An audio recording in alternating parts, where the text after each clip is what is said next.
Tantor Audio, a division of Recorded Books, presents Giving Up the Boss by Victoria Davies.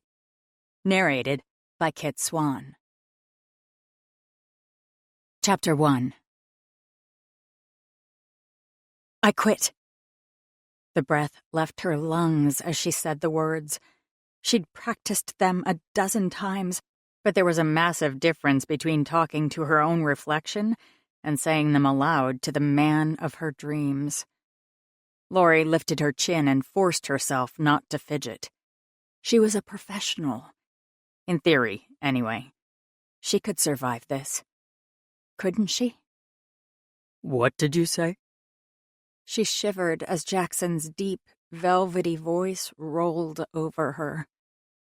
Stand strong. I quit, she said again, proud when her voice didn't waver.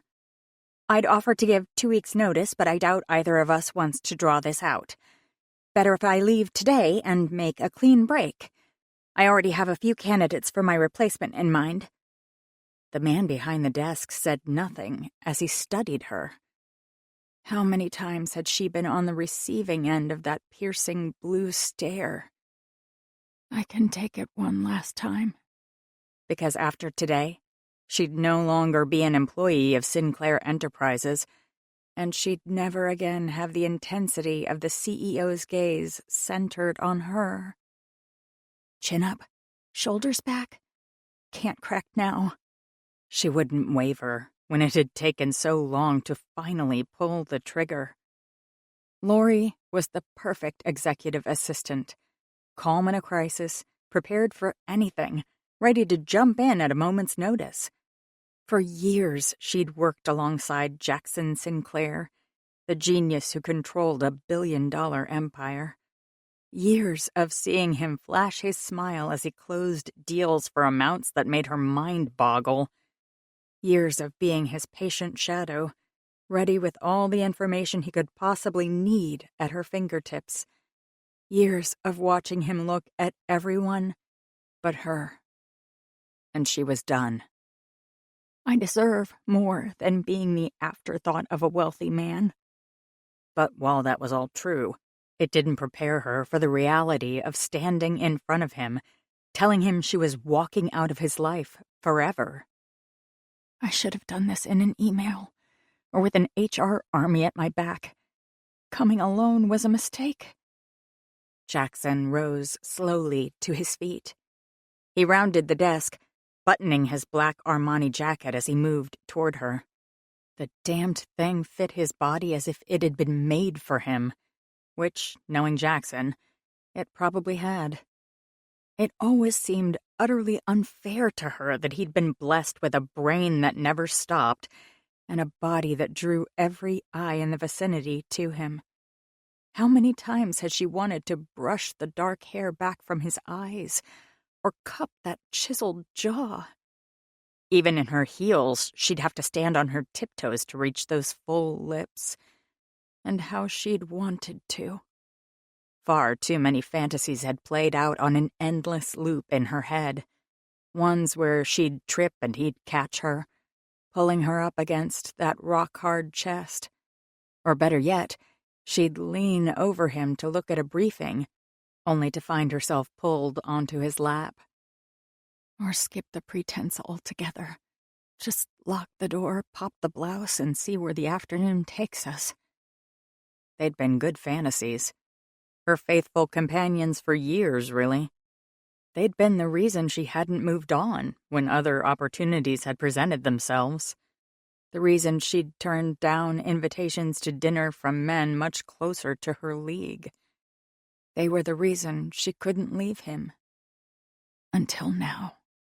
If it's about money. She laughed, cutting him off. It's not. Then what? You have to admit this is sudden.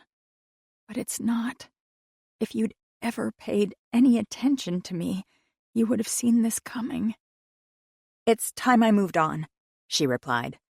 I don't want to be your assistant forever. He shrugged. Then pick a job. We can find you a different position if you aren't feeling fulfilled. What do you want? You. I want you.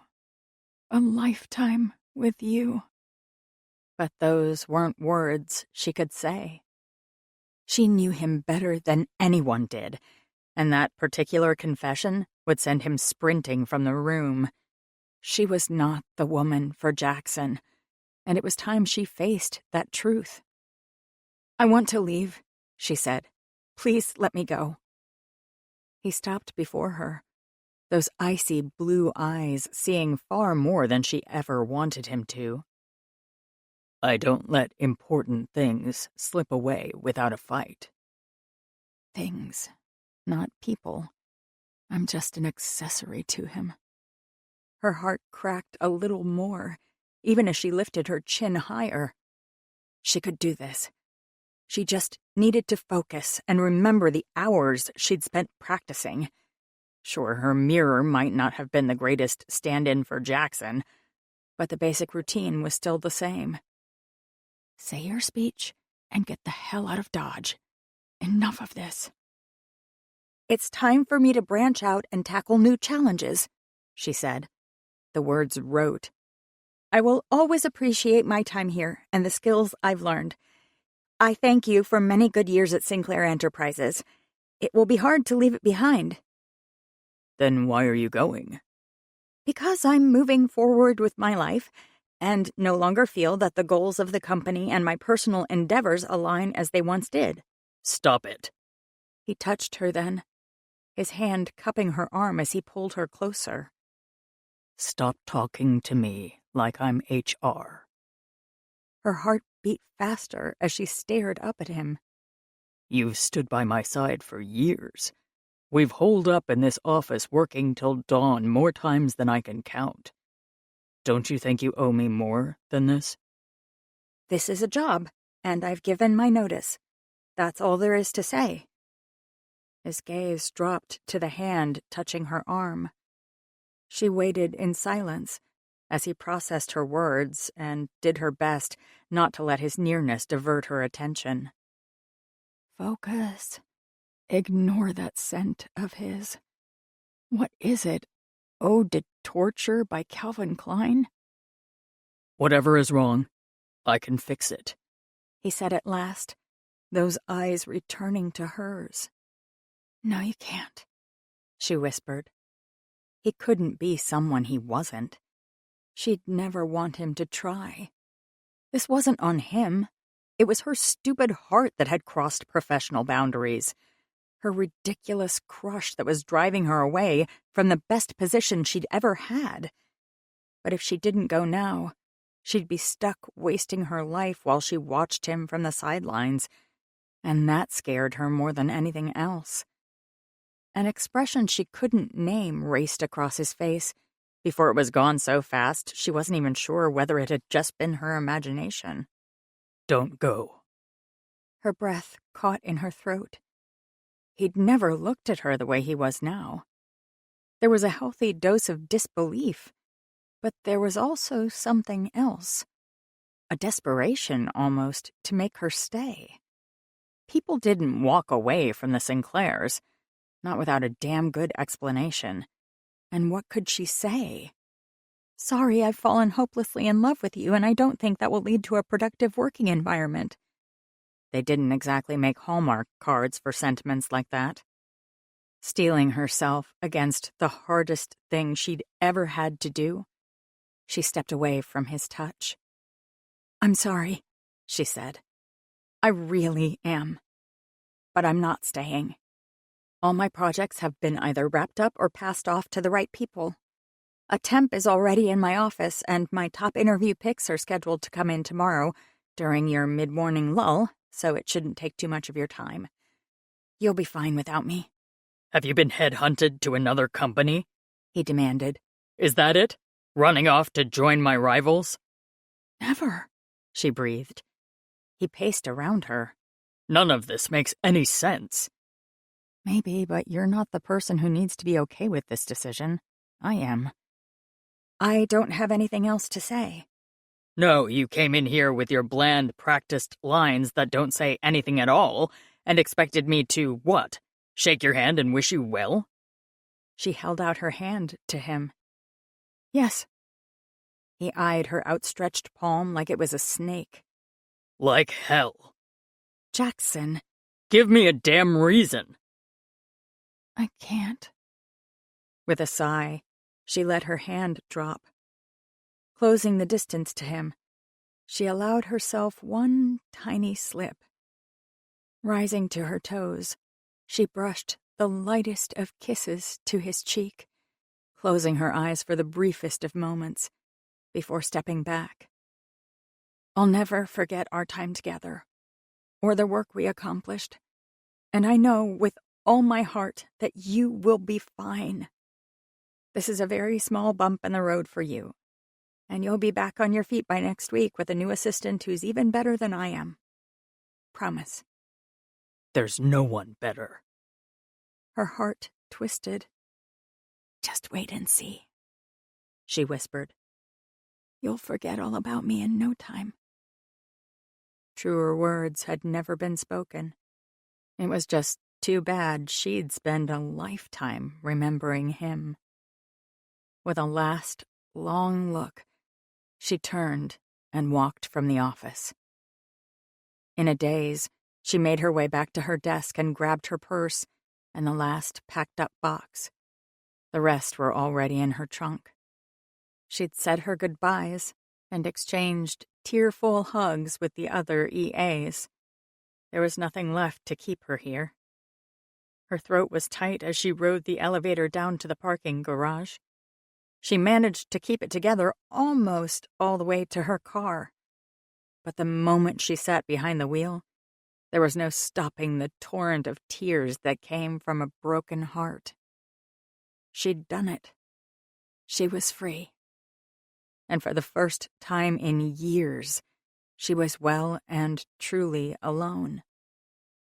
Throwing her box into the passenger seat, she dropped her head to the steering wheel and sobbed as if her heart had been ripped from her chest. Go home. Get out of here and fall apart in the comfort of your own apartment. That's where the wine lives. Wine sounded like the very best idea she'd ever had. Lifting her head, she glanced at herself in the overhead mirror and grimaced. There was no saving the mascara streaked down her face. Brushing at it in a half-hearted attempt to remove the smudges, she fished her keys from her purse and started the car. Time to leave. I have to get away. To put as much distance as I possibly can between me and Jackson. Then maybe she could get over him and heal. They'd just been a victim of their circumstances. That was all. It wasn't his fault he'd never been attracted to her any more than it was hers for falling for the wrong guy. She'd put a city between them, and everything would work out. Life would go back to being normal once again. Her tires squealed as she took a corner faster than she should have. Slow down. Breathe. The exit was almost there. She could see the sun shining beyond Sinclair Enterprises. She was so close. Until a man stepped into her path. Lori slammed the brakes, but it was too little, too late. Her car crashed into the man, sending his body tumbling over the hood before he disappeared off the side. "Oh God! Oh God! Oh God!" she chanted as she finally pulled the car to a halt and jumped out. She ran over to the prone figure laying on the ground with his back to her. "Please be alive," she begged. "Please don't let me have just killed a man." Gripping his shoulder, she gently rolled him over and bit back a cry. She hadn't plowed into just anyone. No, the man she'd had to go and mow down with her car was the very person she was trying to escape. Oh God, Jackson, what have I done? Chapter 2. Something was beeping. He frowned, or tried to, at least. Even that small change in his expression sent needles of pain stabbing into his brain. Hissing in a breath, he tried to figure out what he was doing in a dark, pain-filled world. "I think he's waking up," a voice said. It was soft, light, and feminine. Something tugged at him, telling him he should know that voice, but the instinct was fleeting and gone in a second as he tried to open his eyes. Light seared his already battered brain, making his body twist in agony. "Let's up his pain meds," a male voice said, filled with authority and surety. He was dimly aware of activity going on around him before some of the pain ebbed. Still, he waited another minute before trying to open his eyes again. When he did, several things became clear. The first thing he saw was the white, sterile hospital room. The second was a woman leaning over him, her hazel eyes filled with a worry so deep he might have said it bordered on panic. The dark blonde hair around her face was pulled back in a messy bun, as if she'd done it automatically instead of intentionally. Blood dotted her white dress shirt, and he thought he saw a trace on her cheek as well. Instinct made him try to lift his hand to wipe it away, but while his fingers rose a few inches from the bed, they fell just as quickly. What? "Step aside, miss," the doctor said, ushering the woman away. She moved to the foot of his bed but refused to go any farther, her eyes never leaving his. "Mr. Sinclair, I'm Dr. Warren, the senior physician in charge of your care." "You gave us a scare there. We're all very lucky your accident wasn't any worse." The word wouldn't form properly, but it appeared he didn't need to say more. "Car accident," the doctor clarified. "You were hit and thrown over the hood of the car. You've got some bad scratches and a fractured wrist, but given the circumstances, your injuries could have been far more severe. Ms. Carlo called the ambulance immediately. You were here in minutes." Carlo. Something about that name made his gaze go back to the woman at his bedside. "I'm sorry," she said, her voice broken and watery. "I'm so sorry, Jackson." He frowned again, this time with far less pain. "Jackson," he breathed, managing to get the whole word out. The doctor leaned over him. "Yes?" It took concentration for him to form the words he needed to get out. "Who?" The woman came up the left side of his bed and took his hand, careful of the tubes and IVs still running into him. "It's okay," she said. "You're getting the best medical care money can buy. Literally. I've called your brother, and he's on his way too. He'll be here any minute. You're not alone." Her touch calmed something inside him, something he couldn't even name yet, even though he felt the storm coming. "I should have been paying more attention," she whispered, her eyes filling with tears. "I should have been more careful.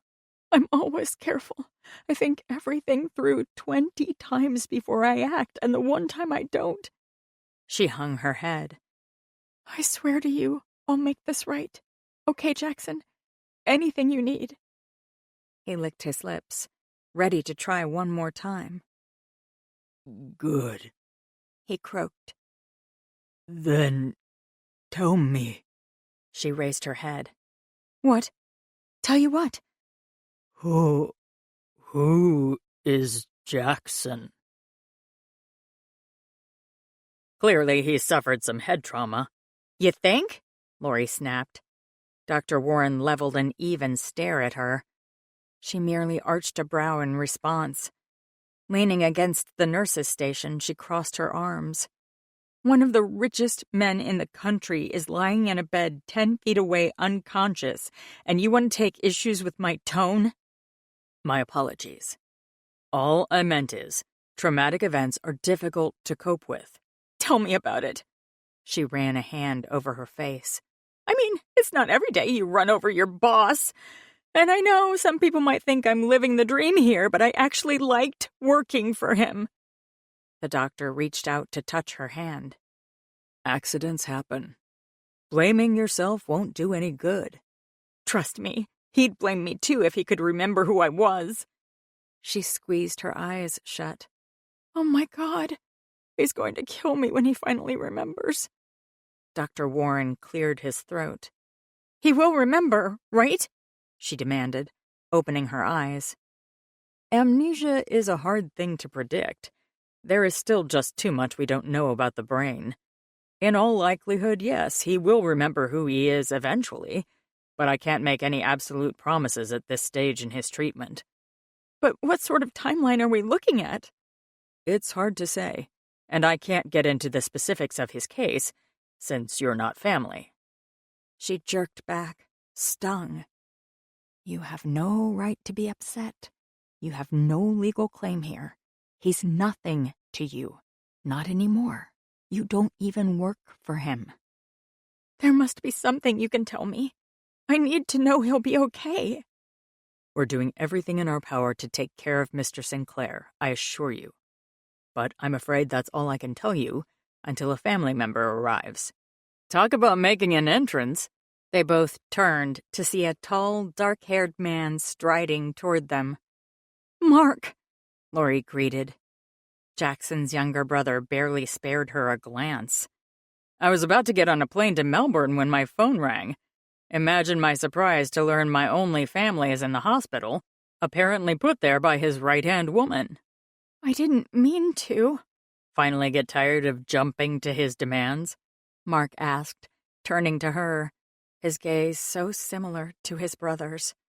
I didn't do it on purpose. Sure, employees run down CEOs all the time. I swear to God. Honestly, with the hours he makes you work, I'm surprised you didn't do this sooner. She ground her teeth. There's only so many ways I can say accident. I'd settle for a single convincing one. This isn't helpful, the doctor interrupted. Our main concern is the patient. Mr. Sinclair has minor injuries apart from his head trauma. He has some scrapes, a fractured wrist, and a head wound that bled profusely, but there should be no lasting physical damage. That's the good news. If you'd like to follow me to a private room, I can debrief you on his condition further. Mark waved his hand. Lori might have had a brief fit of homicidal rage. I did not! But she's the closest thing he has to a support system outside of myself. You can tell us together. All right. The best outcome here is that his amnesia is a temporary state, brought on by the blow to the head he suffered and the trauma. As his body recovers, he may get his memories back. I've seen patients have this sort of memory haze for only a few hours.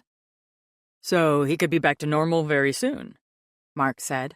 He could. Or, Lori asked, what's the other option?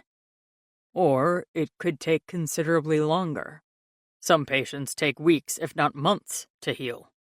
In rare cases, some memory damage is permanent. Her heart plummeted. She may have maimed the love of her life forever? Jackson's brain was the reason he was able to rise so high. He ruled the family empire with an iron fist, never forgetting so much as a decimal point, and now she'd wiped out his entire life? Mark stared at his brother. His expression could have been carved from granite. A few weeks, he murmured. How long will he need to stay in the hospital?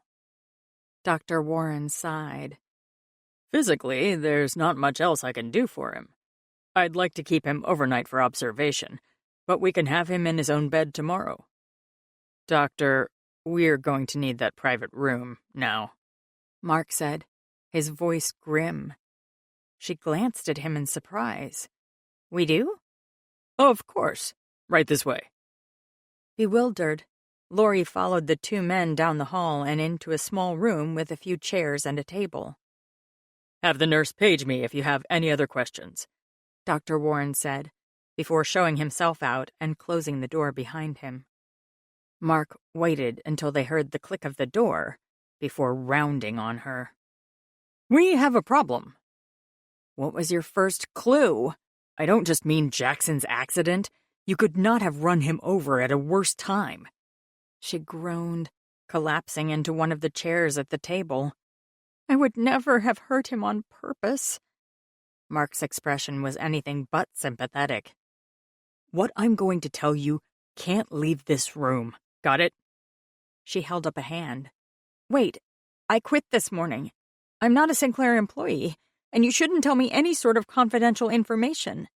There was no masking the surprise that flashed across his face. What the hell happened to you two today? It's a long story, she said, before thinking twice. Actually, no, it should be a long story, but in reality, I quit and then ran him down. That's about the gist. She dropped her head into her hands. It's all my fault. So help me fix it. As of this moment, you are officially unquit. She glanced at him. That's not a word. Don't care. More is at stake here than your guilt, and I need you to step up. Until my brother is back to normal, you need to be exactly what you've always been. His most trusted assistant, the person always by his side. No one will question why you're suddenly going to be spending so much time with him. You're perfect.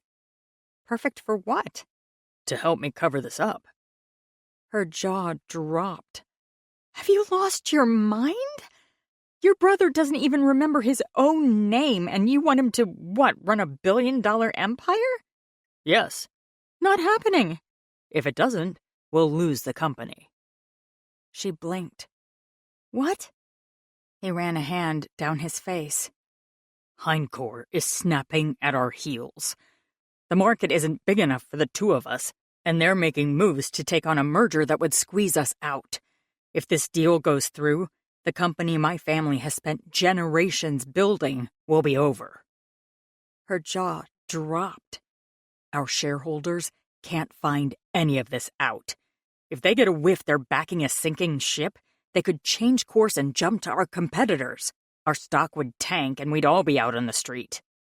Okay, but why can't you step in to run the company while Jackson recovers somewhere far away from reporters? Because I need to be in Australia tomorrow, securing an alliance that will allow us to survive the next few months. This deal is our life raft, and if I'm not on the other side of the world to navigate these talks, it won't matter what Jackson remembers. The company will be gone. But I quit, she whispered. I wanted to get away from the Sinclairs, not more deeply entwined. For the first time, Mark's expression softened. I don't know what came to a head today, but I do know Jackson needs you. That's been true since the day you first walked into his life. Can you really leave him like this? No, and we both know it. Independence could wait. She'd royally screwed up Jackson's life, and if she could do anything to put it back together, she needed to try. So, what's the grand plan? She asked wearily. We'll say he fractured his wrist playing racquetball to explain the wrappings and the hospital stay. I'll get on a plane tonight, and tomorrow when he's released, you'll take him home. Which home? Yours for now. Less eyes. Don't you think people might question why the man who has never so much as visited my apartment now lives with me? Can you say you're having an affair? She shot him a murderous look. Right, sorry, no one would buy that. Knife in the heart, twisting. Thanks, she said, her voice deadpan. He waved a hand. You know what I mean. My brother is impossible at the best of times. You'd never want to date him. Wouldn't I? But you're right. Let's scratch your place. Take him to his house and stay with him there. You can say you two are working on some top-secret business and he needs you close at hand at all times. I get him home, and then what? I coach him through his days? Exactly. Come on, Cyrano. Step up and take one for the team. Your family is not my team. It is for the next few weeks. You know the business and his schedule. Help him pretend to be himself until I can get this deal locked in. After that, we can reevaluate. And if it's not a few weeks? What if his memory never comes back like Dr. Warren said? He dragged a hand through his hair in a way that was so similar to Jackson, it made her heart clench. Then we'll cross that bridge when we come to it. For now, we just need to make sure thousands of people don't lose their jobs. Laying it on a little thick, aren't you? I need your head in the game. She sighed. Fine, I'm in. Not like I can really say no since I got you into this mess. Good. I'm counting on you, Lori. We both are. You need to be on call at all times. I'm not trained to be a CEO. We'll have questions. I've seen you two work together. He relies on you more than he does me. You'll be fine. Thanks for the vote of confidence. Besides, you've got my private number. Use it. I want updates on his condition, too. Not just your precious business. He gripped her hand, anger in his eyes. That is my brother, lying in a hospital bed. I'd throw away this company in a heartbeat if it would assure his health, but it won't. My brother loves Sinclair Enterprises the way our father did. It's his whole life. He will not thank either of us if he comes back to himself and finds we've let it slip away to hold a vigil at his bedside. She held up her hands. You're right. I'm sorry. I'll do whatever I can to help. Mildly appeased, he eased back. I'm going to go check up on him, and then I have to get to the airport. You've got this? I've got this. With a curt nod, he was out of his chair and out the door.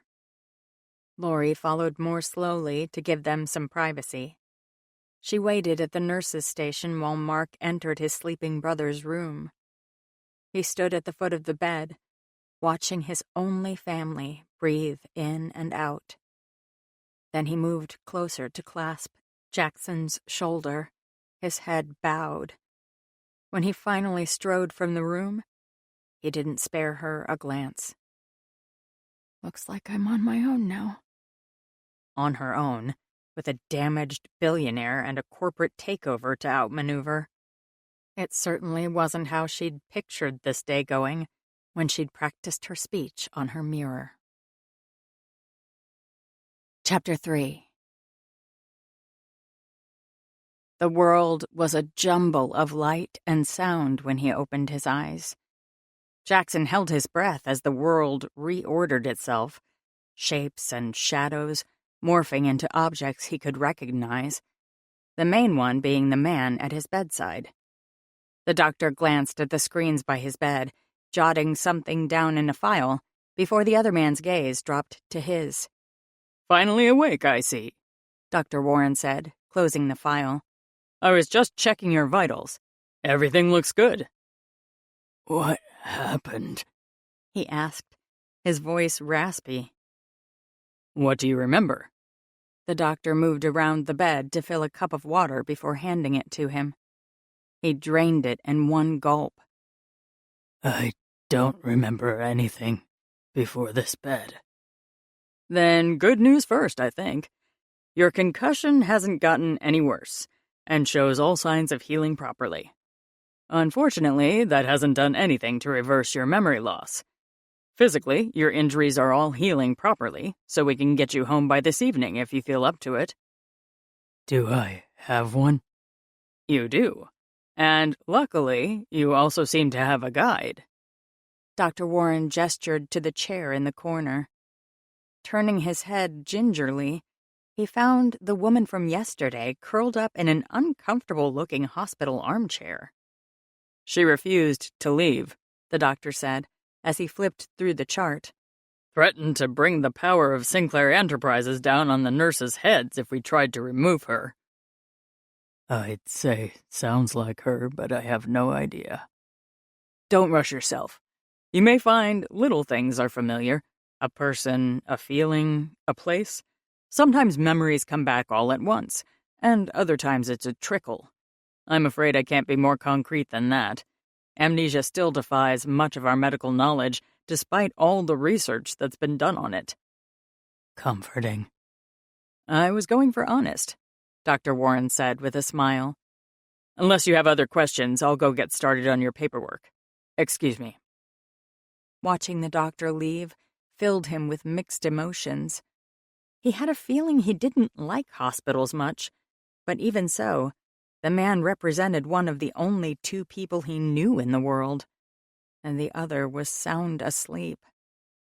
Turning his attention back to the woman, he shifted so he could study her better. At first glance, Nothing about her appeared familiar. Her blonde hair was tangled around her face, and she reminded him of the quintessential girl next door. Pretty, in a natural way he found oddly appealing. Her mouth hung open as she slept, with her hands propped under her chin. Her legs were tangled under her in a way that didn't look at all comfortable. She'd no doubt have a backache when she woke. His gaze dropped lower to take in her wrinkled white blouse. Her clothing may have been corporate, but there was no hiding the curvy body underneath. A smile curled his lips, and while he didn't even know his last name, he knew she had to be his type. She may not have been familiar, but something about her niggled at the back of his mind. Damned memory. How was he supposed to function without knowing anything? What did he do for a living? What sort of person was he? Why was this woman dedicated to staying by his side? A quick glance at his hand showed he wasn't wearing a wedding ring, so that couldn't be it. There was no engagement sparkle on her finger either. Not a romantic relationship, then. Or not one that he viewed as permanent. That, at least, didn't surprise him, though for the life of him he couldn't explain why. She must be a friend, then. Or a relative, he supposed, but the feelings she inspired were certainly not those associated with family. Maybe she was a colleague, come to check on him. But staying in his room and sleeping in an uncomfortable chair, when she could have just come back at visiting hours, pointed to a much closer relationship than coworkers. Didn't it? With a sigh, he flopped back in bed. Guessing was useless.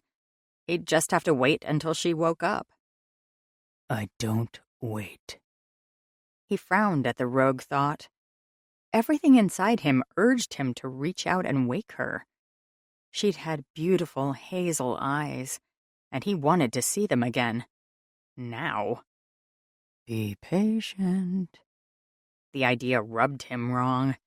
He didn't know why, but something inside him withered at the idea of waiting on anything.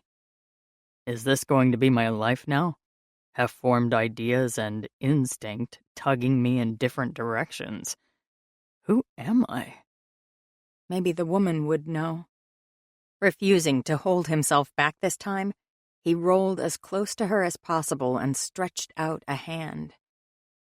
Wake up, he ordered. Wake up and tell me who I am.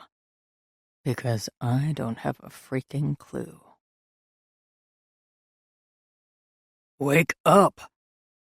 Lori groaned, covering her eyes with a hand. Why was it so bright? And why did her body hurt?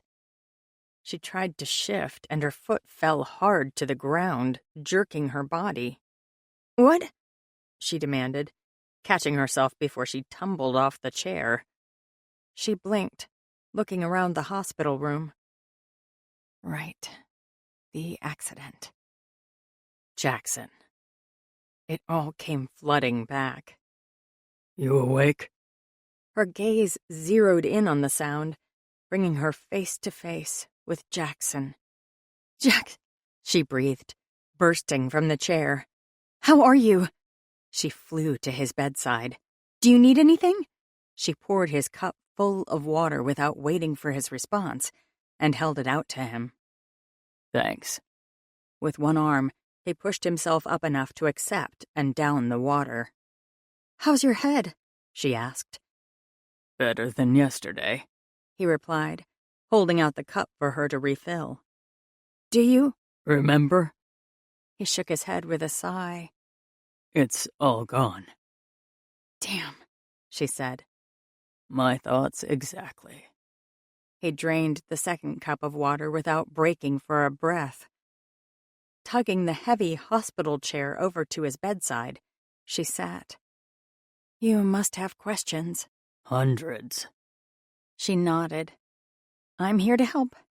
Fire away." He opened his mouth before shutting it. He glanced at the ceiling, clearly thinking about what to ask, before looking back at her. Who are you? She blinked. She'd thought his first question would be about himself, not her. My name is Lori Carlo, she said. I'm your executive assistant. Assistant, Yes. not girlfriend. Her heart clenched, and she lifted her chin. Sorry to disappoint. You don't have a current girlfriend, but I'm sure any one of the dating apps can fix that in a heartbeat once you're well. Do assistants normally sleep in their boss's hospital rooms? She turned away. I'm not a normal assistant. No, He agreed. you must be special. She glanced back at him. Actually, I'm here because... She stopped. He doesn't remember anything. He probably doesn't remember how he got here. Why do I have to tell him? Wouldn't it be easier regaining his trust if he didn't hate her for landing him in this position? Spin things all you want. The truth is, you just don't want to tell him what happened. Sure, but it didn't make the logic any less valid.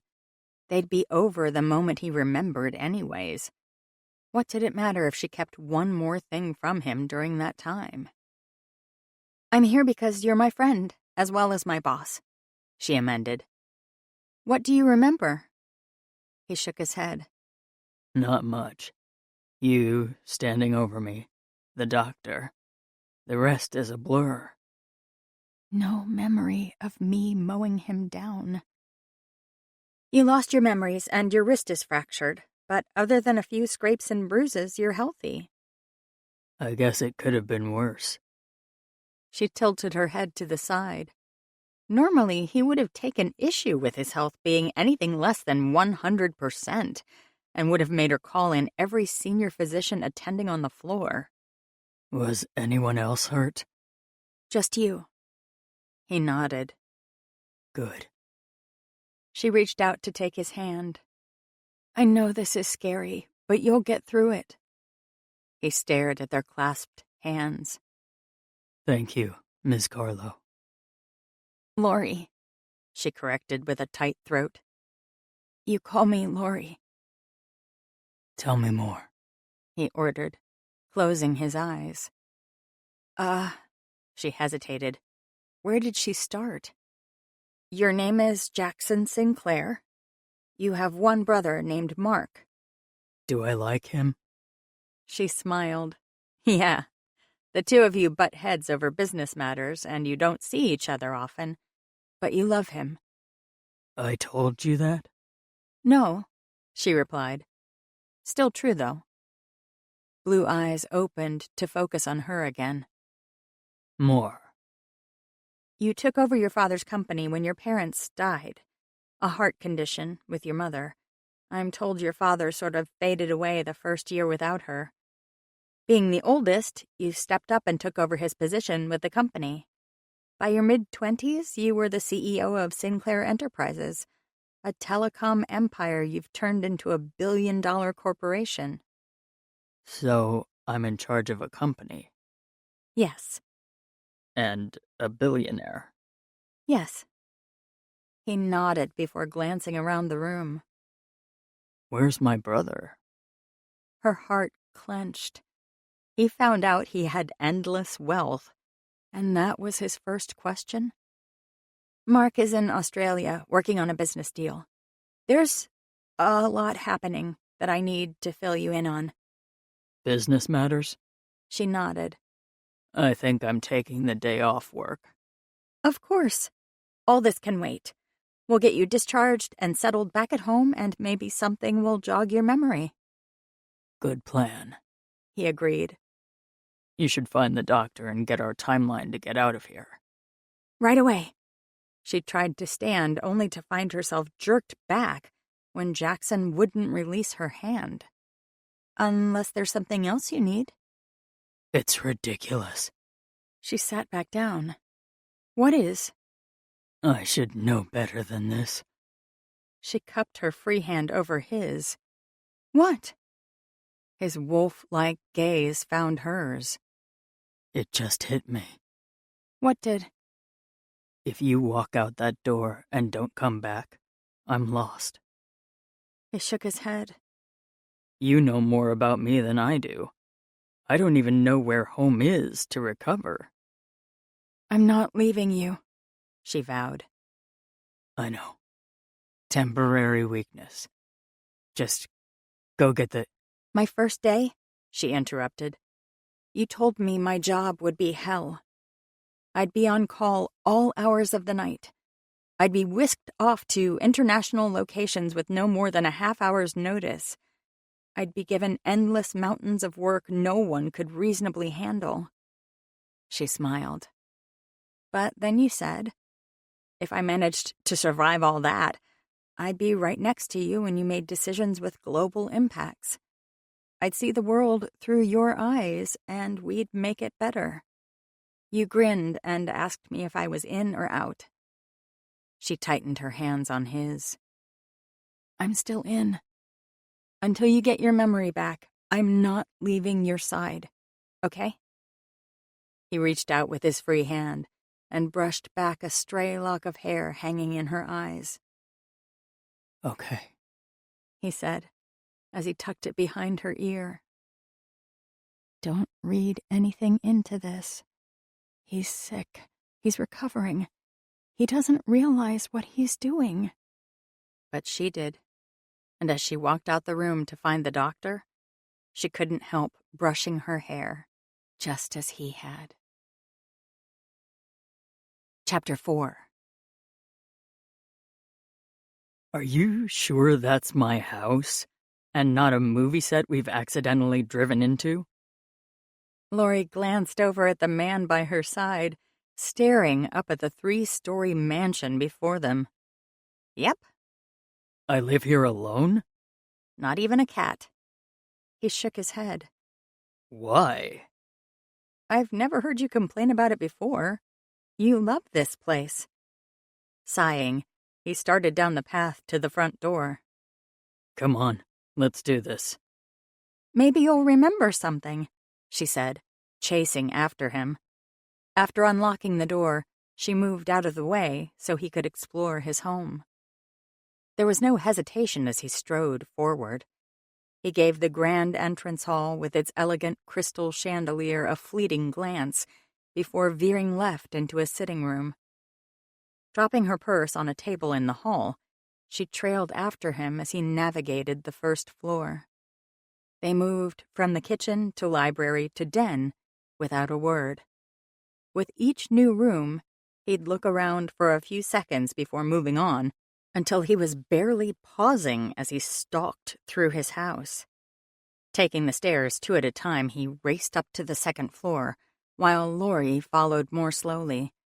By the time she stepped onto the second-floor landing, Jackson had already torn in and out of the half-dozen guest rooms and was heading for the master suite. Anything? She asked, when he stopped in his bedroom doorway. Zip. A sigh escaped her. It just takes time. The memories will come back. He stepped into the room that was bigger than her whole apartment. None of this feels familiar. It's your first day home, she tried. Give it a while. From what you've told me about the company, time isn't something I have much of. We don't have to be in the office tomorrow.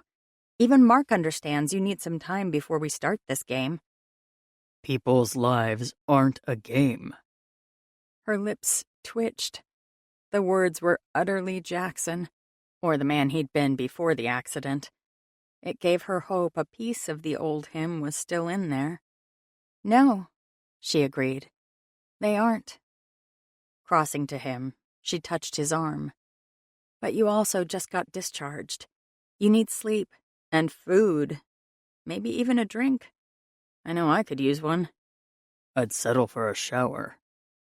She crossed the room to open the side door. Luckily, you have a bathroom fit for royalty. Or one that can house a family of 4. His smile flashed briefly before he held up his arm. This might be tricky with a fractured wrist. I can help you shower, she said, before she had a chance to think about what she was offering. He arched a brow. What? She hesitated. I meant I can help you get set up and stuff, not actually in the shower, or with you, or wash you, or...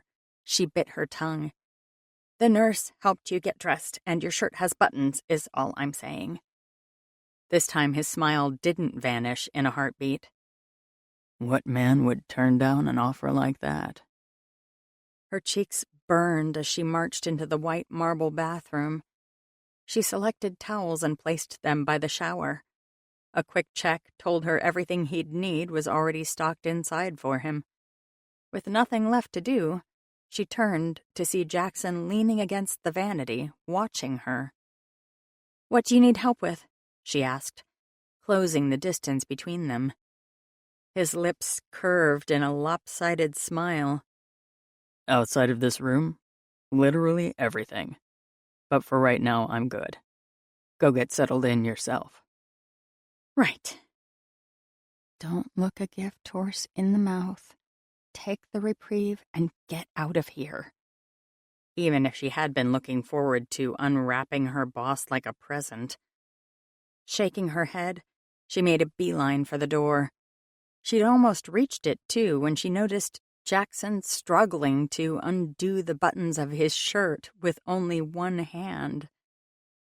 I'm fine, he said, not even glancing in her direction. You're not. Worst case scenario, I'll rip it off in my best Hulk impersonation. Or I could just help you. For the good of Armani, of course. With a sigh, he gave up and let his hands drop. Taking that as her cue, she crossed the room to him, trying to ignore the way her heart rate sped up with each step. Be his assistant. Keep this impersonal. The last thing she could afford to do was get even more tangled up with her boss. Rolling back her shoulders, she forced her fingers to unhook the first button at his throat. See? That wasn't so bad. She could do this without giving it a second thought. Except the second button was harder than the first. The third had her cheeks warming again. You can do this. Be an adult. But now she had to be the adult who tugged the tucked-in shirt free of his pants. When her fingers brushed the skin around his waistband, electricity surged through her. Quickly, she undid the remaining buttons and stepped back. The navy shirt hung gaping around his bronzed chest. Her mouth dried as she tried not to examine the contours of his muscles. Stop ogling him. As if she could. Lori?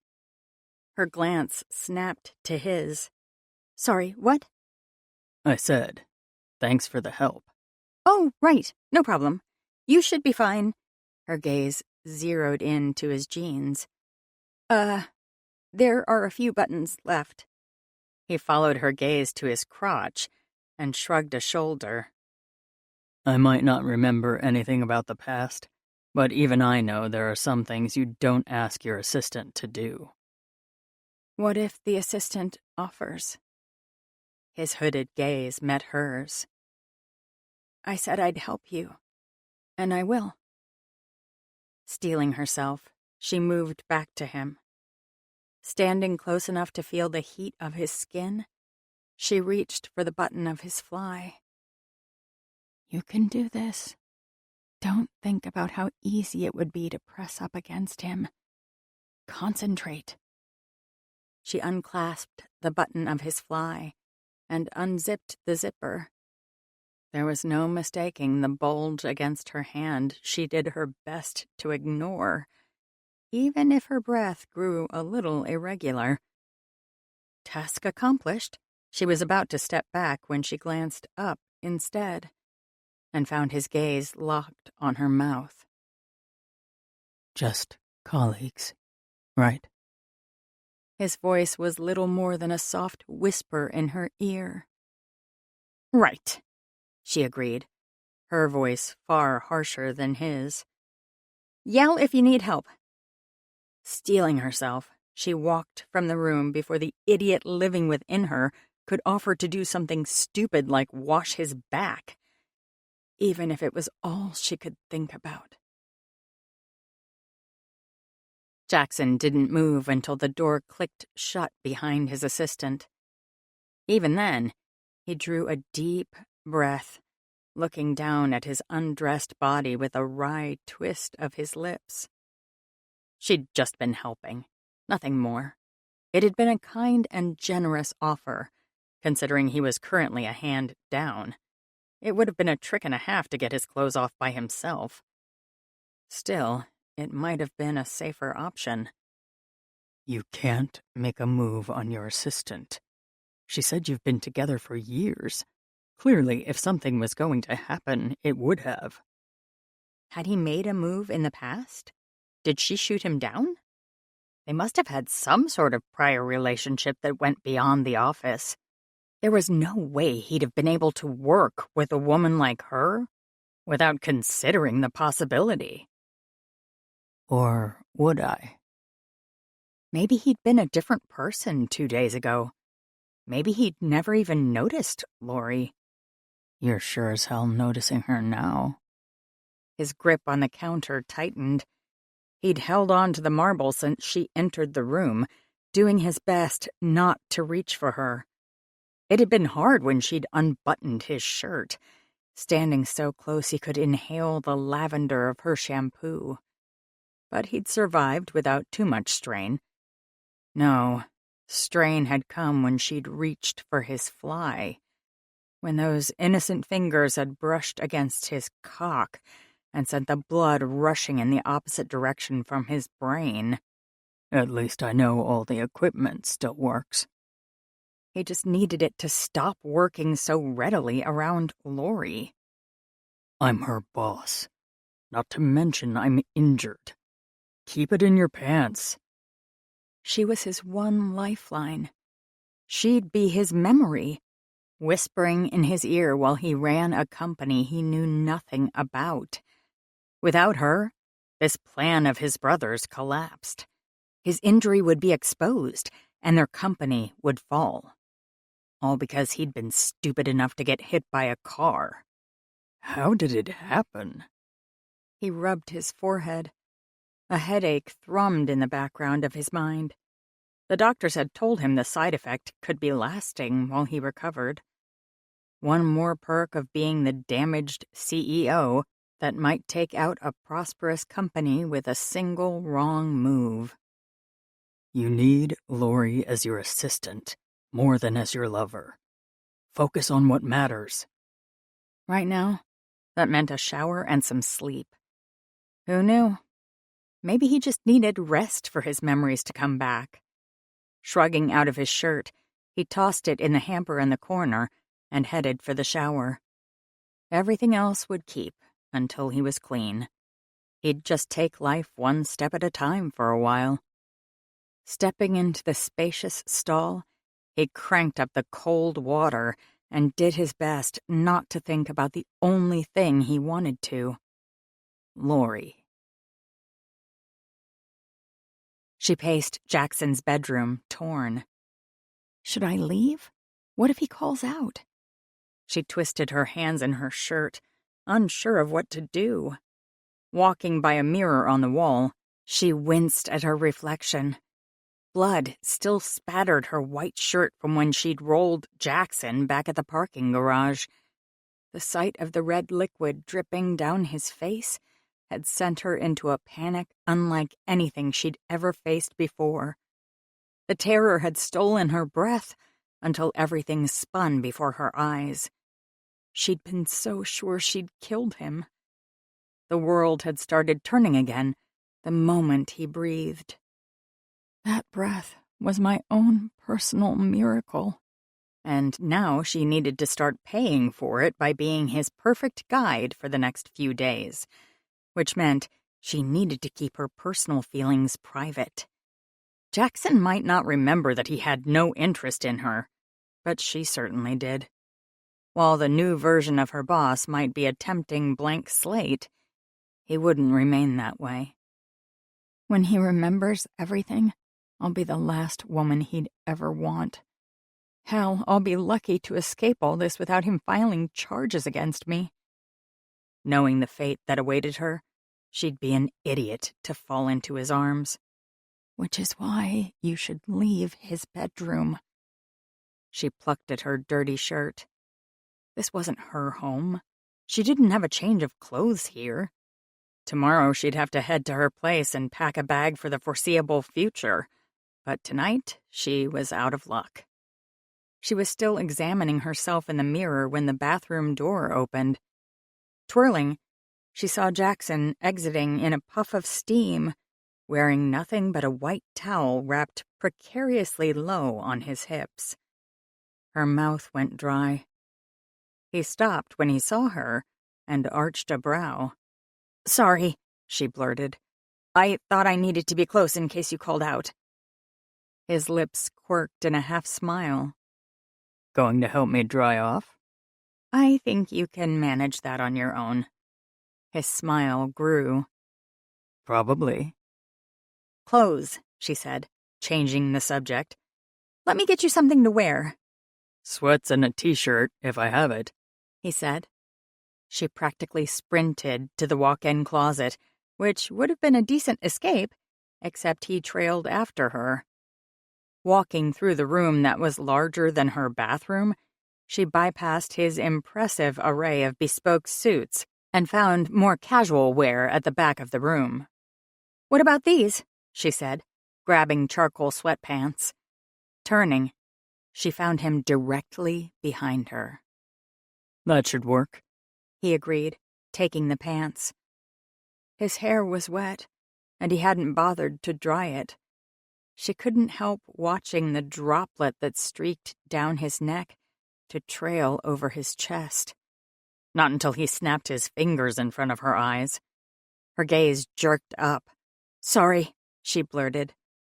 I take it we don't usually see each other half-dressed. "Nope." His eyes roamed over her before he stepped around her to flip through his hanging t-shirts. Pity. She blinked. Did he just say pity under his breath? Before she could puzzle it through, he tossed a t-shirt at her. "What's this for?" she said, catching it. He took her hand, turning it palm up to reveal the bloodstains on her cuffs. Mine? "Yeah." He nodded. I figured you'd need something to wear until I can buy you a new one. "You don't need to do that." It's my fault you got it ruined in the first place. Her throat closed. "No, it really isn't." He shrugged. You say I'm loaded. Let me spend some of that wealth on you. "Does that seem appropriate to you?" A low chuckle escaped him. I think appropriate is in the rearview mirror, don't you? With a sigh, she nodded, accepting the t-shirt. "Do you need help getting dressed?" The half-smile was back. I'd like to say yes, but I think I can handle it from here. "I'll go get settled in one of the guest rooms, then." Take anyone you want. "Thanks." I'd like to go over the company situation again, but... He trailed off, rubbing his forehead. "You're still recovering," she said. "And we had to stay at the hospital longer than I'd thought today. Why don't you head to bed and we can go over everything tomorrow? I told the team you were called away unexpectedly, vetting a potential acquisition, so that should buy us a day or two." Quick thinking. "It's my best feature." A teasing glint entered his eyes. If you say so. Shaking her head, she moved toward the door. "I'll be down the hall if you need me. Do you want anything to eat before you sleep?" You don't have to wait on me. She paused in the doorway. "That's my role now. I'm your hands. Use me." Realizing how that sounded, she coughed. "Professionally speaking, of course." Of course. He purred, stopping by her side. We wouldn't want things to get messy. "Exactly." His gaze held hers as the blood pounded in her ears. Finally, He stepped away into the bedroom. I'm fine for the night. Go find your bed. It was not a dismissal she'd waste. Gripping the t-shirt, she nearly ran from the room. In the hall, she took a deep breath to calm her racing heart. Exactly what about the last 5 minutes was professional? One half of her mind whispered. All of it. I'm still wearing pants, aren't I? That was a win in her books. She twisted her fingers together. Jackson never responded to her the way he had today. He never said anything remotely inappropriate. No flirting, no innuendos, and definitely no scorching glances hot enough to burn through her clothes. Imagine if he could do more than look. She pushed herself off the wall. None of that matters. Just think about jail or crippling lawsuit debt, because that's what lies ahead. A CEO of his power and reputation would not take the damage she'd caused him lightly, not even if she crawled into his bed in the meantime. But at least I'd have the memories. Disgust snaked through her. Was she really considering sleeping with Jackson just because he'd finally crooked a finger at her? Besides, he was injured, for God's sake. He had no idea what he was doing. I'm not that kind of person, she told herself aloud, as if speaking the words would make them real. Even if you know you want to be? Shaking her head, she straightened her shoulders. She wasn't a toy for him to use because he couldn't remember anyone else, and she wasn't manipulative enough to turn this tragedy to her advantage, which left her one choice. Keep your panties on, Carlo. He's not for you. And never would be. Chapter 5. Coffee, coffee, coffee, Lori chanted as she navigated her way through the twisting hallways of the mansion. Last night had been rough, lying awake in an unfamiliar bed. There'd been no escaping into sleep when she'd had far too much to worry about. Today she'd have to get her boss back into fighting shape, except this time he had hours to learn how to run an empire, not years. How hard can it be, right? His board and team were used to being able to reach him 24/7 whenever they needed to. Not a day went by when he didn't check in, even on his rare vacations. It might be the weekend, but work never stopped. Not for them. But they'd both been completely out of contact for nearly 2 days already. Add in today, and they were pushing what they'd be able to get away with without raising eyebrows. One day to learn everything he needed to be a CEO on Monday morning. One day for her to train him how to pretend convincingly. Piece of freaking cake. It's all still in there, she said. Maybe some things will be automatic. Here's hoping. Reaching the kitchen, she started investigating the chrome machines that lined the counter. The coffee maker was easy enough to find, but she soon realized it took pods, and she couldn't for the life of her find any. It's cruel and unusual punishment to keep me from coffee, she muttered. Good to know. Spinning, she saw Jackson stride into the kitchen. His hair was still tousled from sleep, and the sweats he wore were a far cry from the impeccable suits she was used to seeing. Doesn't make him any less tasty. How'd you sleep? She asked. Not well. Tell me about it. She turned back to the coffee maker in frustration. I'm going to kill someone without caffeine, and you're the only one here. Then, in the name of self-preservation, try the cupboard to your left. Opening the cupboard, she saw stacks of coffee pods in every available flavor. How did you know that? She demanded. Surprise crossed his features. I don't know. It just came to me. That's great, she said, trying not to feel defeated instead of excited that bits of his memory were returning so quickly.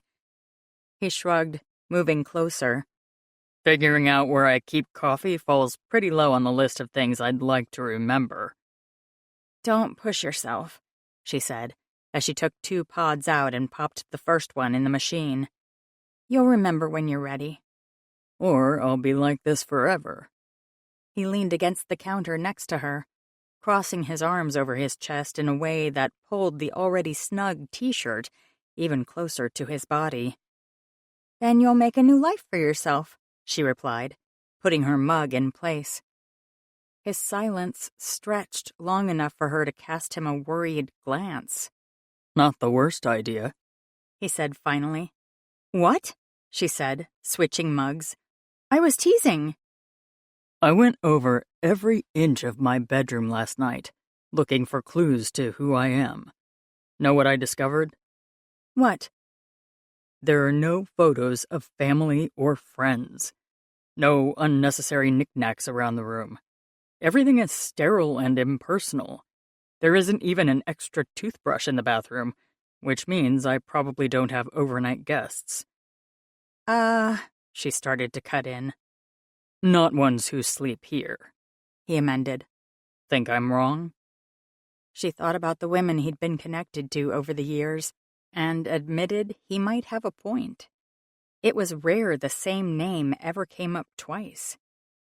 I'm unattached, hyper-organized, and have set up my home to be functional but not personal. What does that say about me? He asked. That you don't spend much time here. Maybe your office will hold more clues, she pointed out. He ran a hand down his face. Is work my life? You run a company.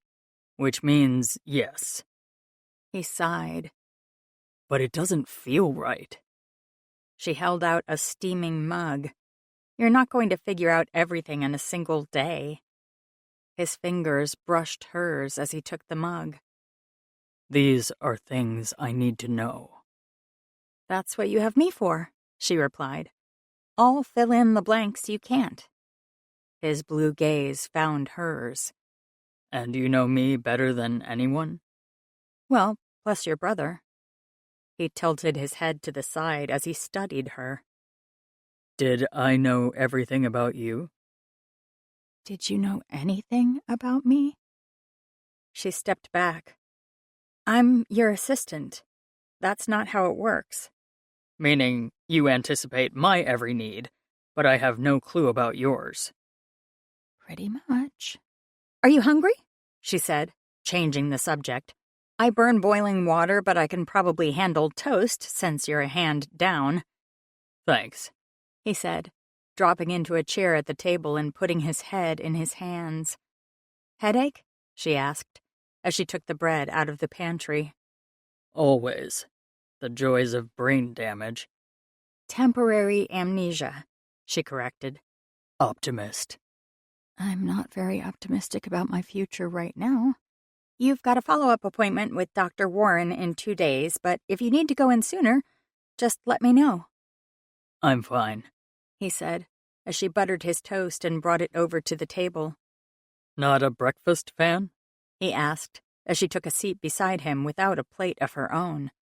Coffee fuels me. It probably runs through my veins at this point. Sounds like you have a stressful life. You should complain to your boss about that. Oh, wait. She rolled her eyes. I like what I do. And besides, it's not like you work any less.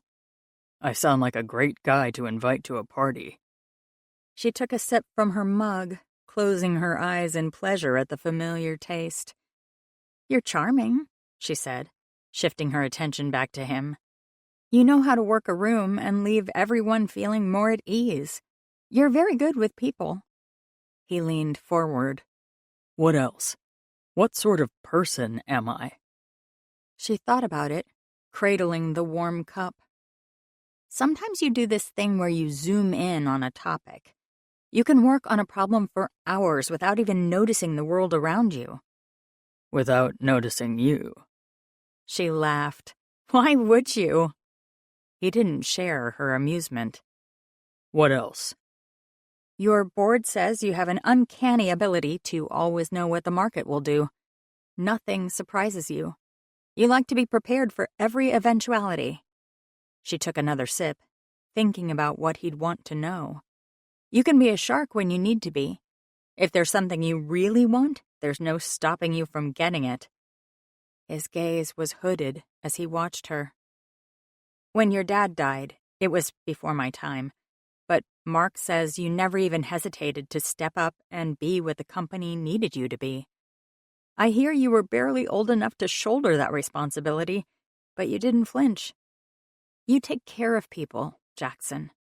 Jobs would have been lost if the company had floundered, and you made sure that wouldn't happen.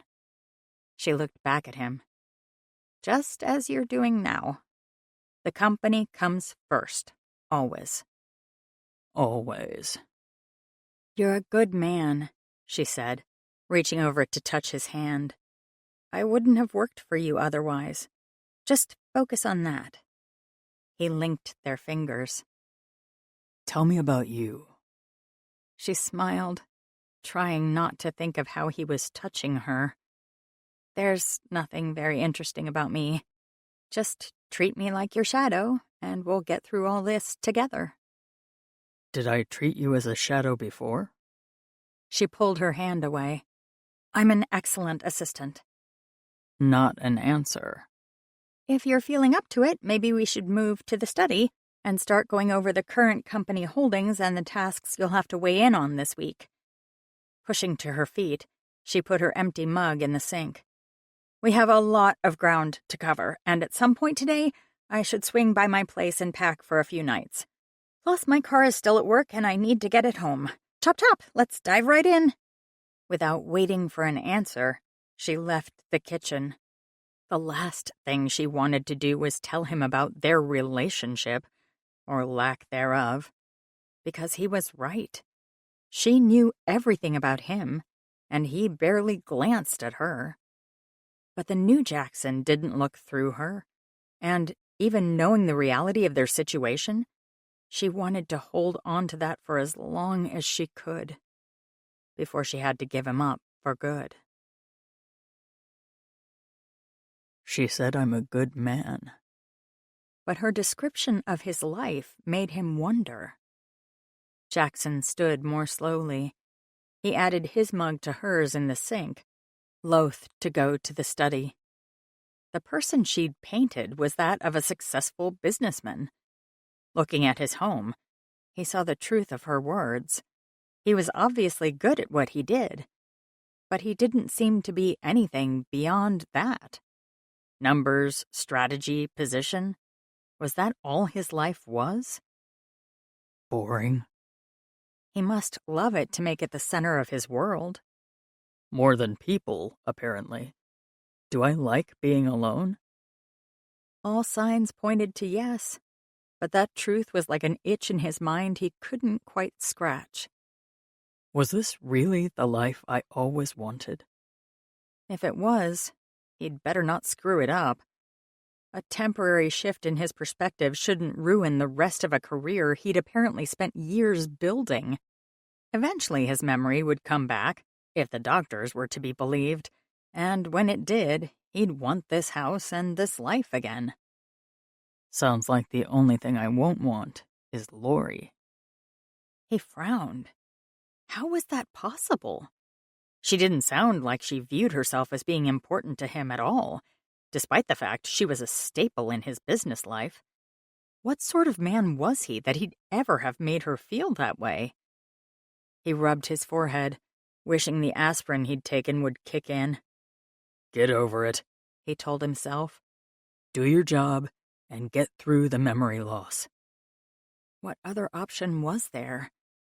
Resolved, he made his way to the study, only getting lost once to wander through a pristine sitting room that looked like it had never been used.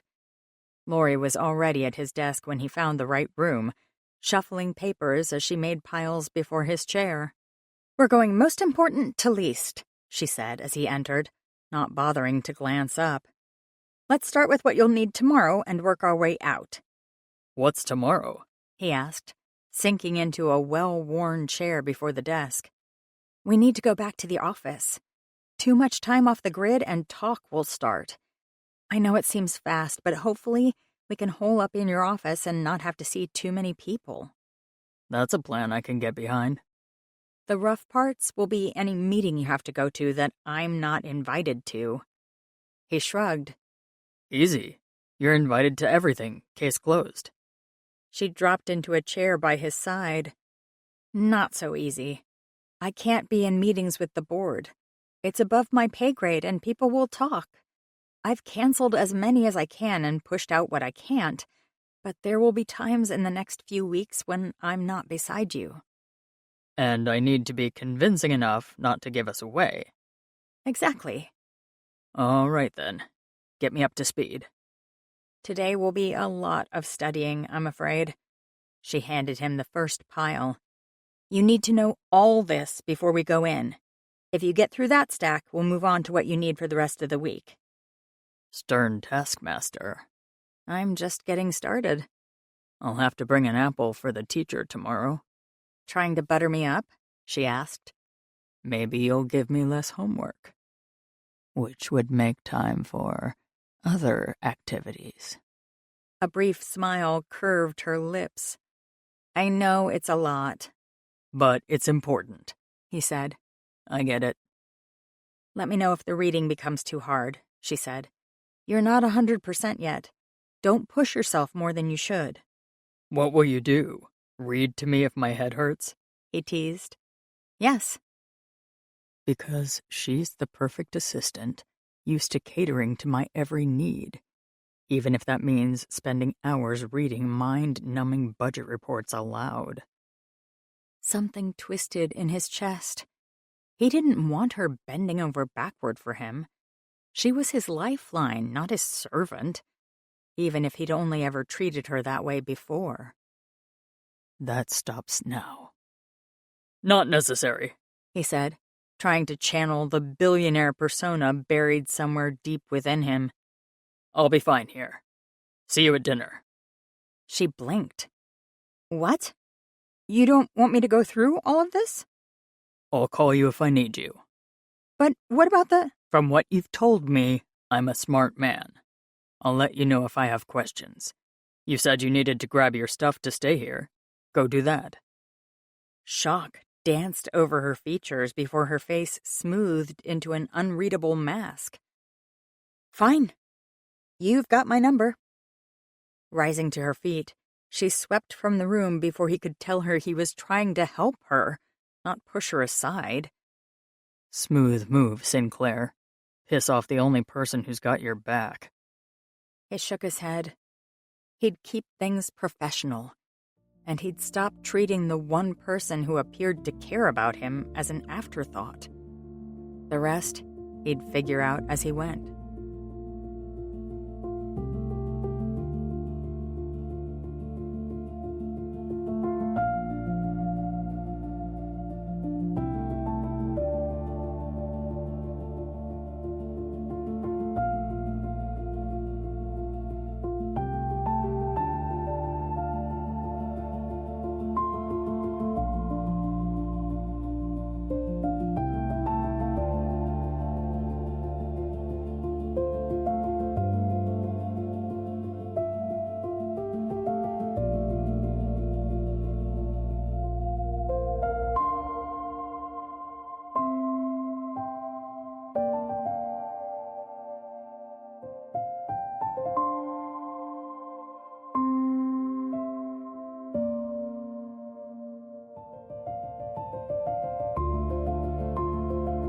Chapter 6.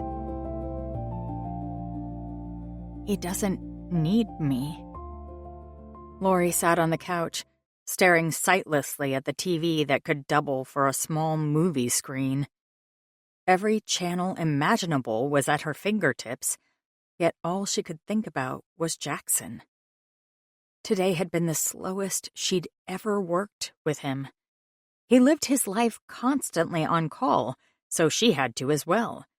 It wasn't unusual to get late-night emails or have her phone buzz with notifications all through the weekend. If he was working, so was she. Except today, when he needed her most, he'd sent her away. He'd rather read the day away than ask me for help. She pulled her legs up onto the couch and dropped her head on her knees. She'd gone and rescued her car, followed by a quick dash home to pack a bag.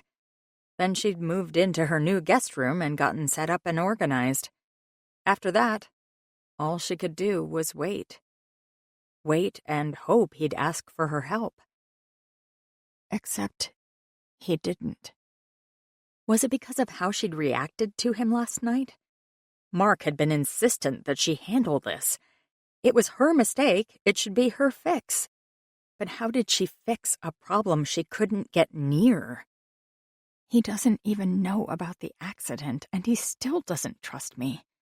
What would he do if he knew I was the one who ran him over? Put that way, she was a damned catch. Maybe it's better for everyone he doesn't lean on me. She'd just keep letting him down. That doesn't look comfortable.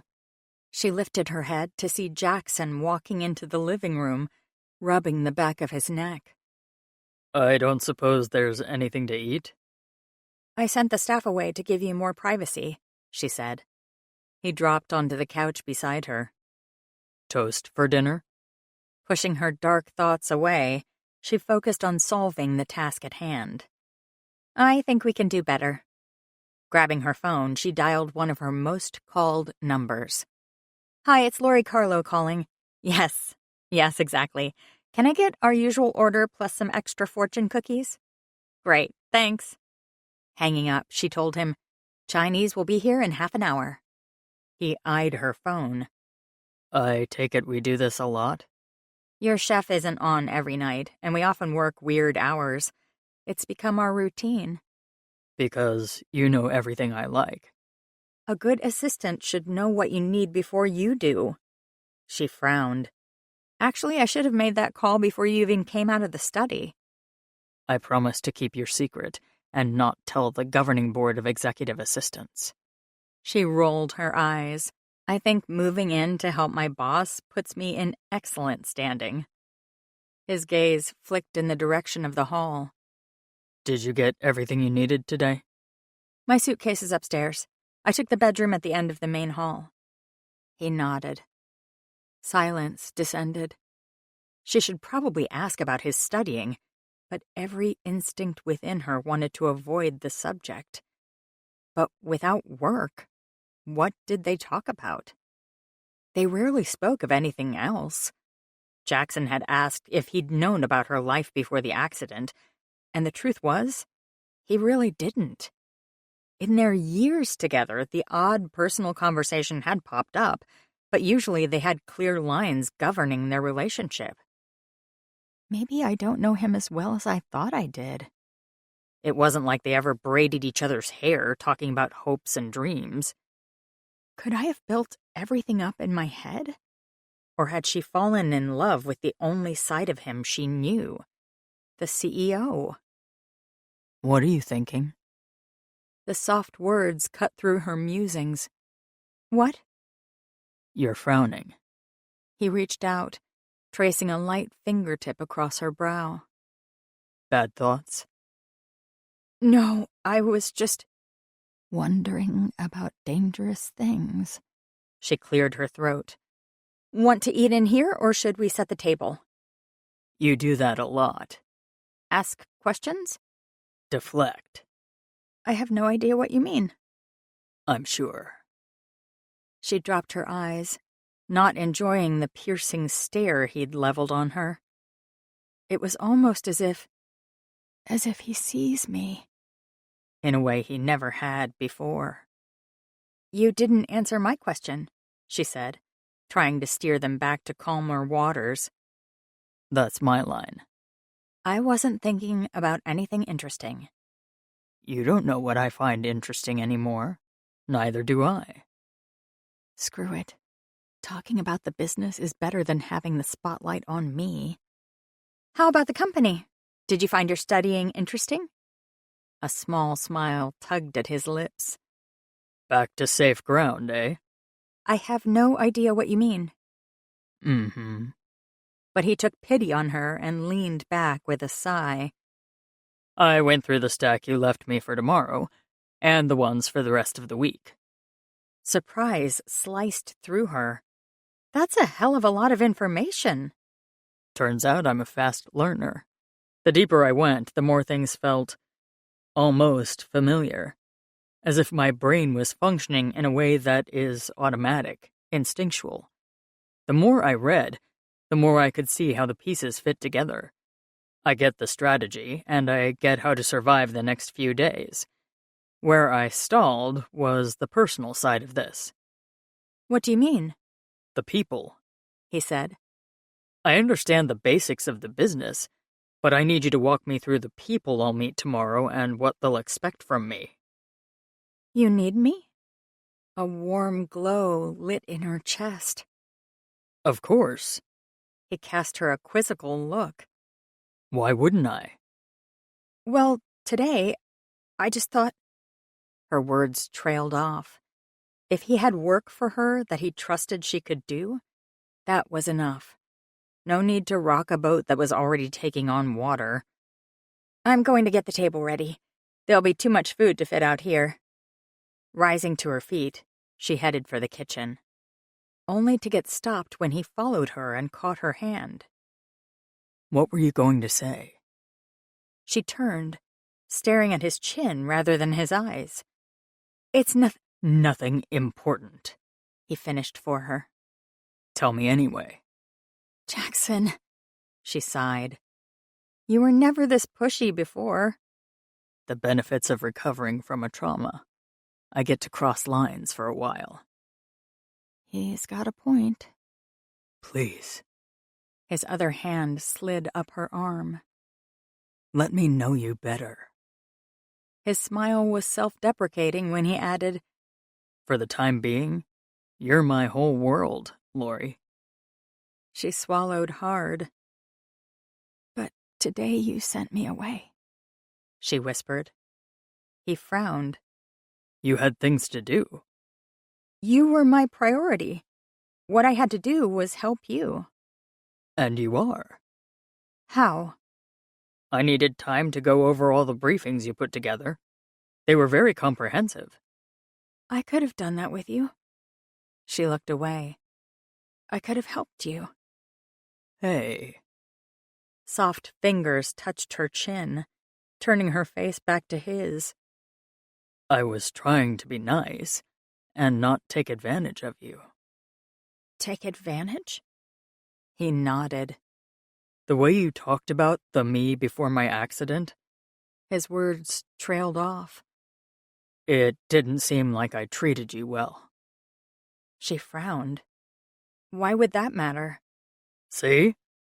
He dropped his hands as if she burned him, pacing away. It should matter. I'm your employee. You've never seen me as anything else. You've never cared enough to try. You're a person. He glanced back at her. And from what I can see, a kind, decent one at that. I don't know what I was thinking before the memory loss, but now... Now? She asked, drifting closer. He shrugged, as if his words were no big deal. You matter to me. Warmth flashed through her.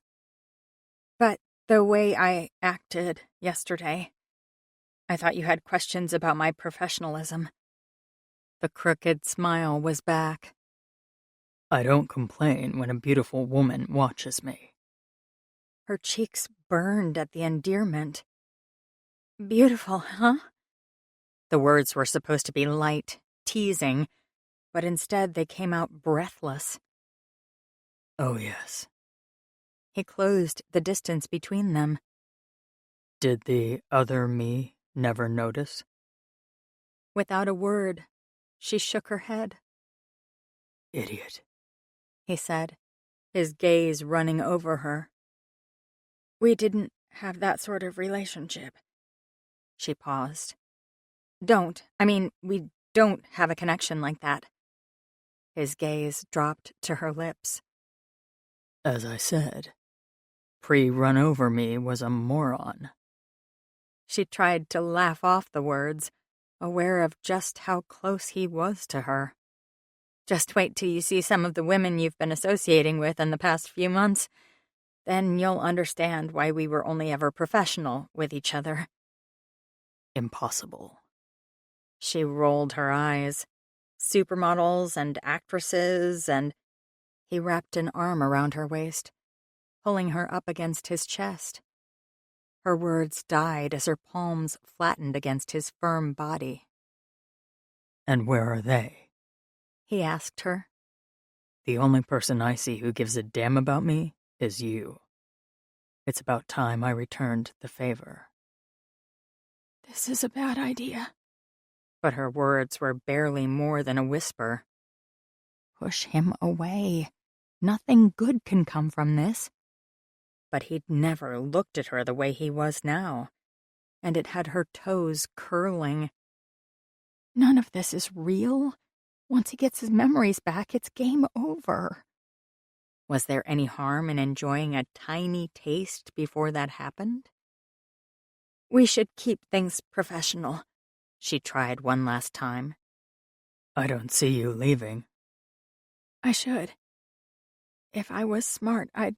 His lips brushed against hers. She sucked in a sharp breath at the gentle touch. This is wrong. The very worst idea you've ever had, and that's saying something.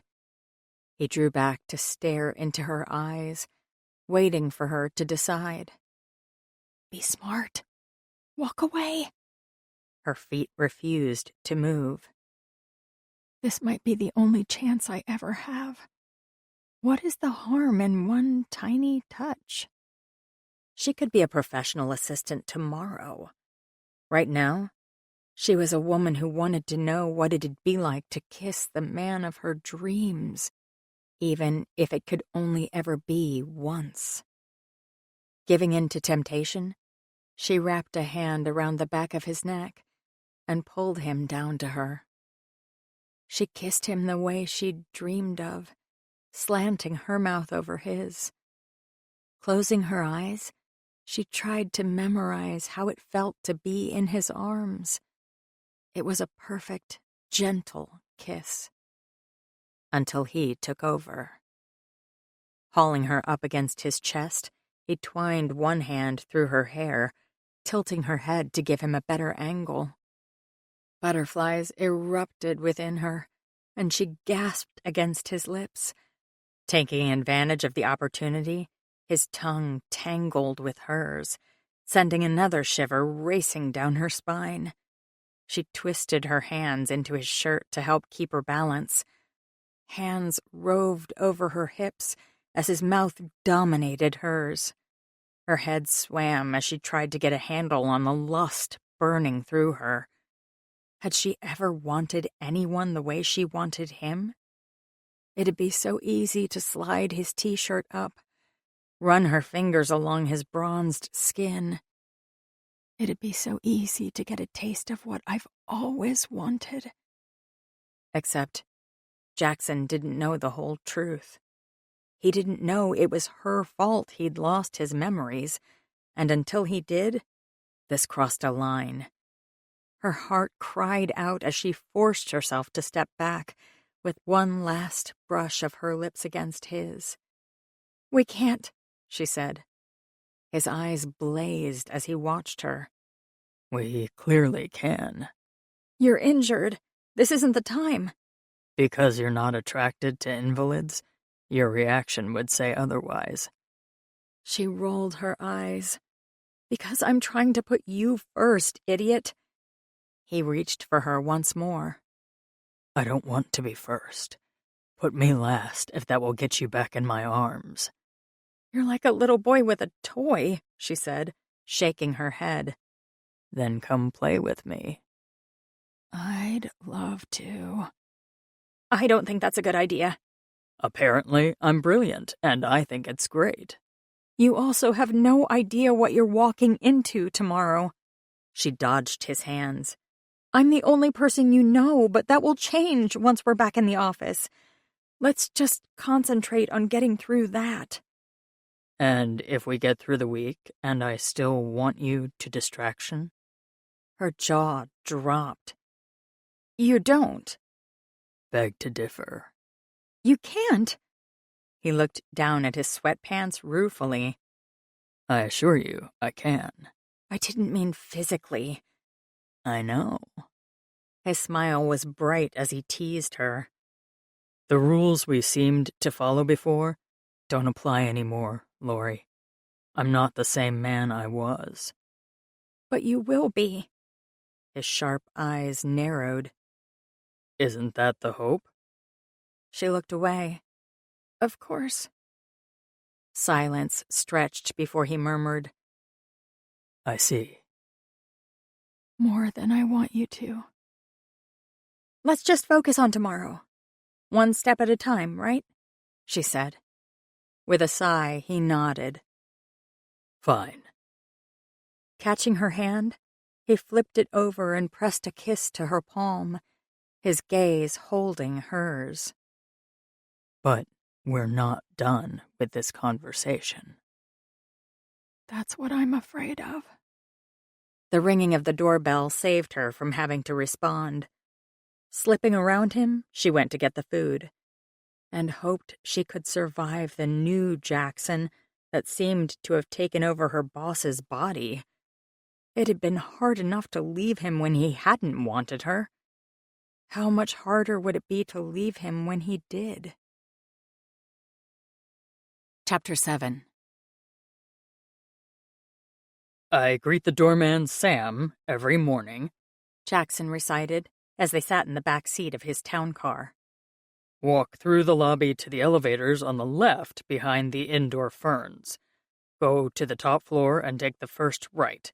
Find the wooden double doors at the end of the hall and hole up in my office. Excellent, Lori said, holding the chart of faces she'd made for him the night before. Who are you most likely to see today? Will is my vice president and advisor when Mark is away. He'll likely need me. Then there's Trisha and Scott, who head the board and the legal team, respectively. With Hindcore making moves, they'll want to be assured you have everything in hand.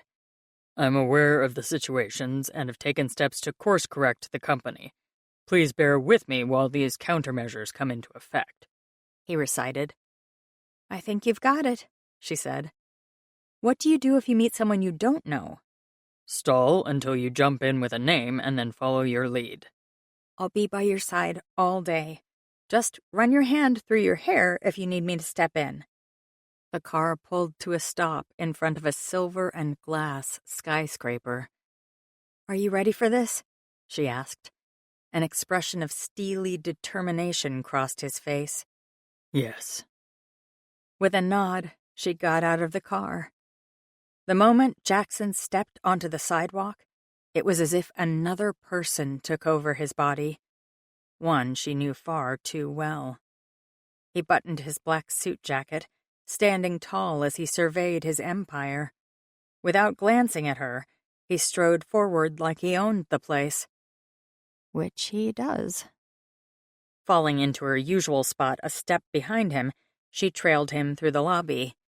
He didn't hesitate as he headed for the elevator, even though he didn't remember the layout. Muscle memory or the studying? She wondered. A few employees murmured hellos and good mornings as they passed. He nodded to each one, professional but impersonal, just as she'd advised him. They made it to the elevator, which they rode in silence. Lori glanced at him from the corner of her eye. Looked like he was trying to stay in character. When the doors opened, he strode forward, following her directions.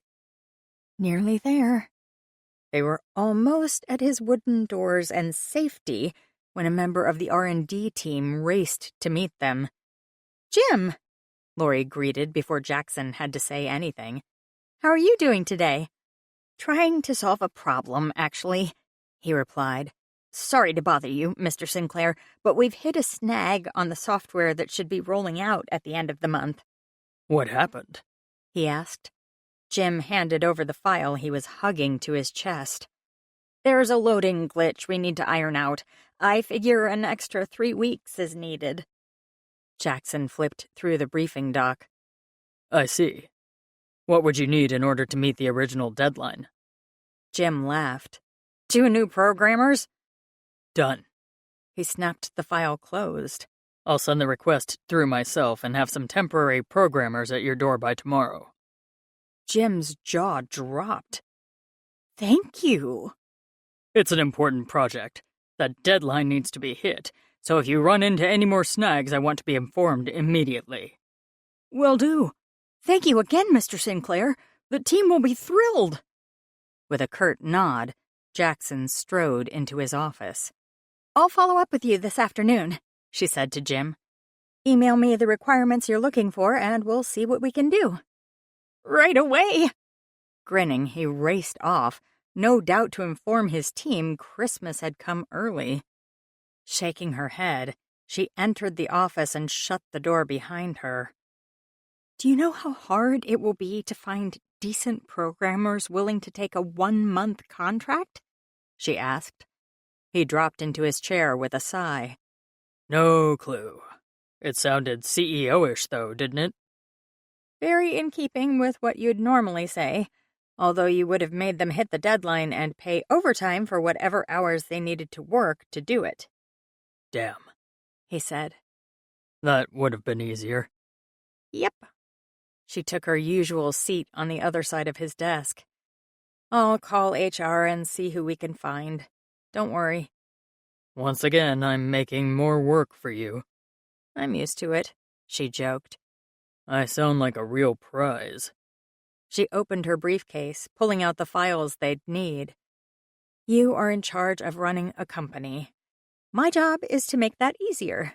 Whatever you need, Jackson, always. His eyes caught hers. Always, In a professional context, of course. Of course. He leaned forward, his arms crossed on the desk. But what if I needed to take you to dinner? After hours, when you're off the clock, and not an employee. Mark sent a briefing on the deal he's trying to close with the Australian team. We should probably start there today. Or I suppose we could take a helicopter tour of the city. Billionaires do extravagant things like that, right? And there's the Randall project we should make sure is on track, she said, ignoring him. A boat ride along the river? I wonder if I can rent a gondola this side of the Atlantic. We should also clamp down on this programmer temporary hire so every department doesn't turn up at the door wanting more resources. He grinned. You get this is only making me more interested in you, right? She leveled an even gaze at him. I will call HR on you. You kissed me, remember? I think I'm the wronged party here. Not even. I've been eyeing me like I'm candy. Keeping a professional line between us for years. Good thing I don't remember it. She rolled her eyes. Good to see your stubbornness didn't disappear with your memories. God-given, it seems. She held out her hand. Phone, please. Arching a brow, he handed it over. Jackson had never been territorial about his phone. Often, she managed his emails and messages when he was in meetings and didn't have a free hand, which meant she knew far more about his files than he thought. Clicking into his gallery, she pulled up a photo of his most recent flavor of the month. Her name is Jessica, and I'm sure she'd drop everything to go out with you again if you need someone to flirt with, she said tartly, passing the phone back over. He glanced down at the gorgeous redhead smiling at the camera. Beautiful, he said. A sharp pain shot through her chest, and she did her best to ignore it. Breathe. This is normal. It's what you wanted. Shift his focus to someone he can actually pursue. Exactly, she forced herself to say. There's a few other photos in there, too. I was serious when I said you didn't need me.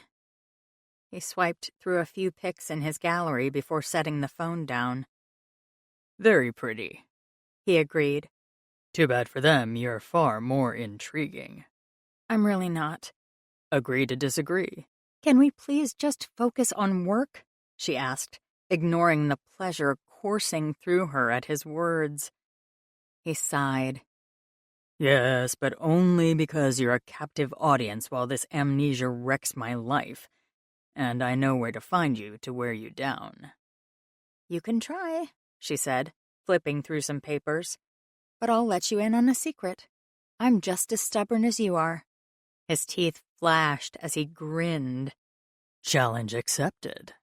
Sign here, she said, tossing a contract at him. Still smiling, he did as she requested. Don't get sucked in.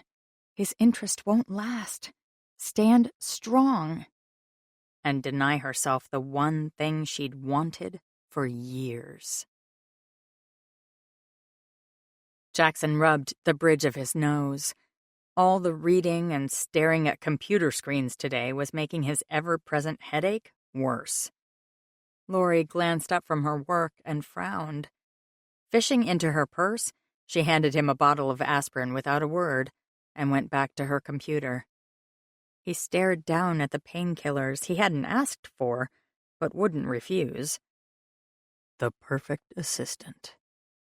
And she seemed determined to stay that way. Which means you should leave her alone. What was he thinking? Making the moves on anyone when he was days out of the hospital. Hell, his hand was barely functional. He'd practiced signing his name with his left hand, but it was little more than chicken scrawl on his contracts. Lori doesn't mind if I'm a hand short. He bit back a groan. What was it about her? She was right about everything. It seemed like she always knew what to do, from what he'd observed. That should annoy me. But it didn't. Nothing about her annoyed him, and he had the feeling that was rare. When she'd showed him the picture of the woman he'd obviously been seeing, he'd stared at the drop-dead beautiful face and felt absolutely nothing. Looking at his assistant, however, had visions of their kiss filling his head. Not that he could remember any other kisses, but even so, he was sure they'd pale in comparison. There's just something about her.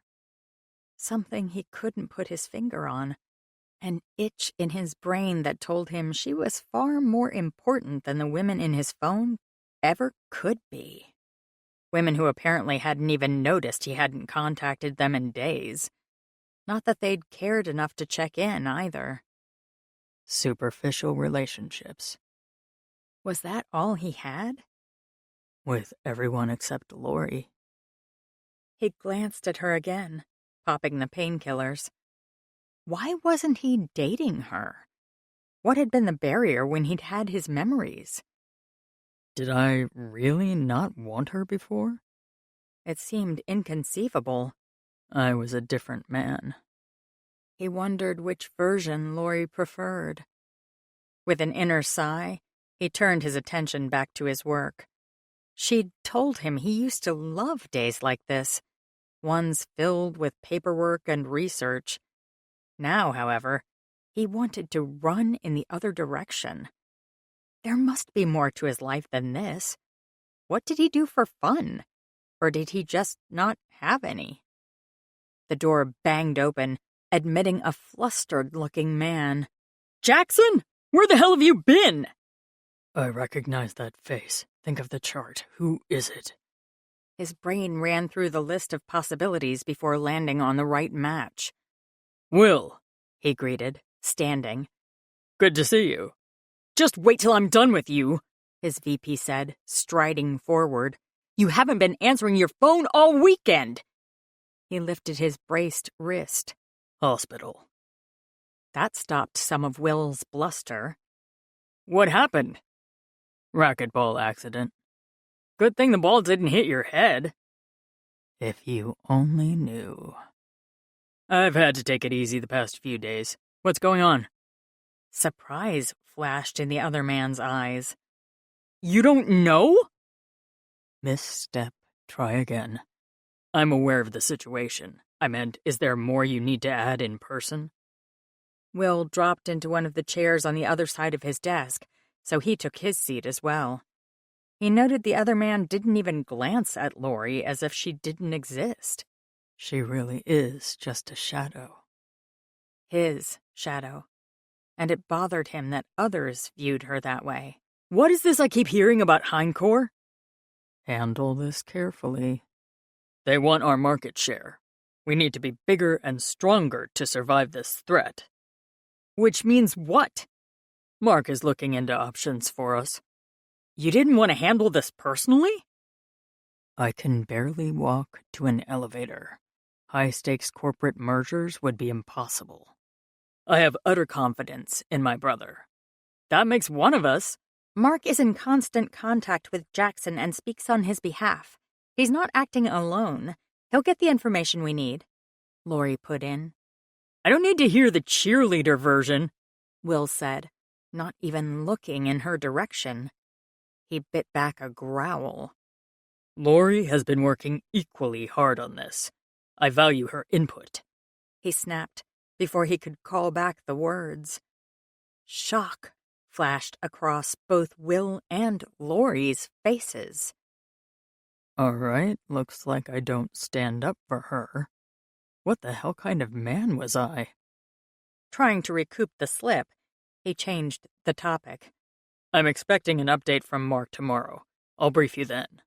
Please, Will agreed. Anything else you need? It's a busy day.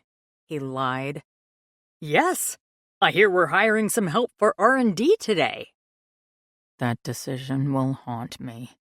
Have you looked at the projected revenue from that project? Because I have. I weighed the cost of a delay versus a couple temporary contracts, and you know what I decided? He leaned back. The software will make us another fortune. Why would we cut corners now when we're so close?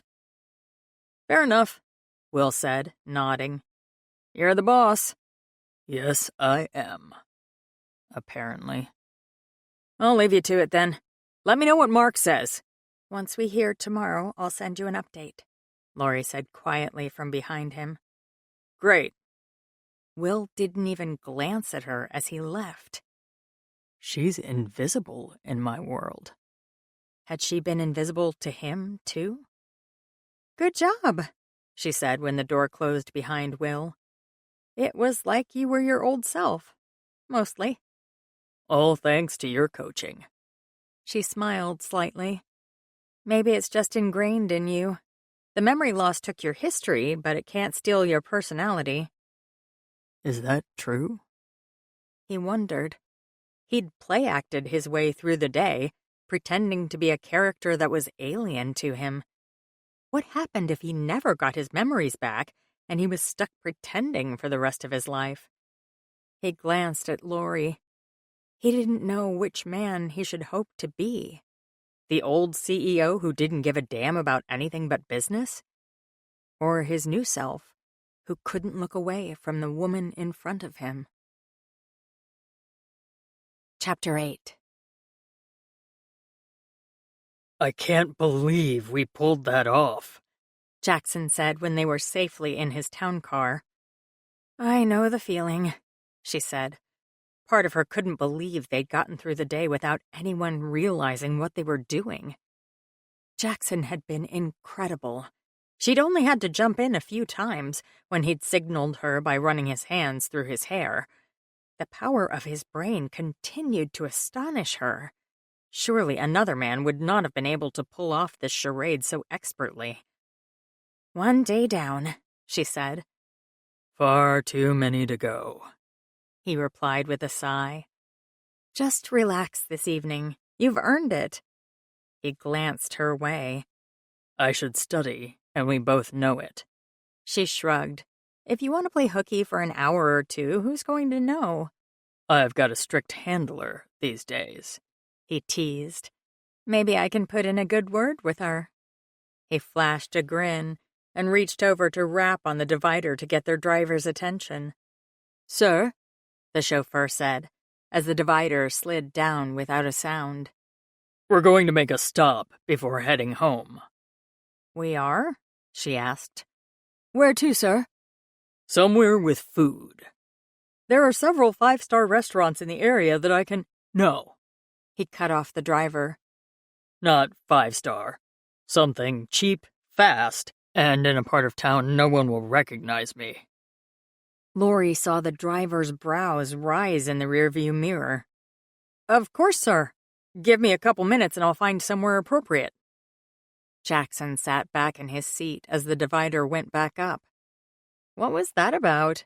she asked. So far, my entire world consists of the hospital, my house, and the company. He shrugged. I'd rather see something new than just head home. And everything in the city is new again. Her heart twisted in her chest. He'd pulled off the impossible today. If he needed a break to gobble down some fast food, she sure as hell wasn't going to stand in his way. Besides, He said, pinning her with his gaze.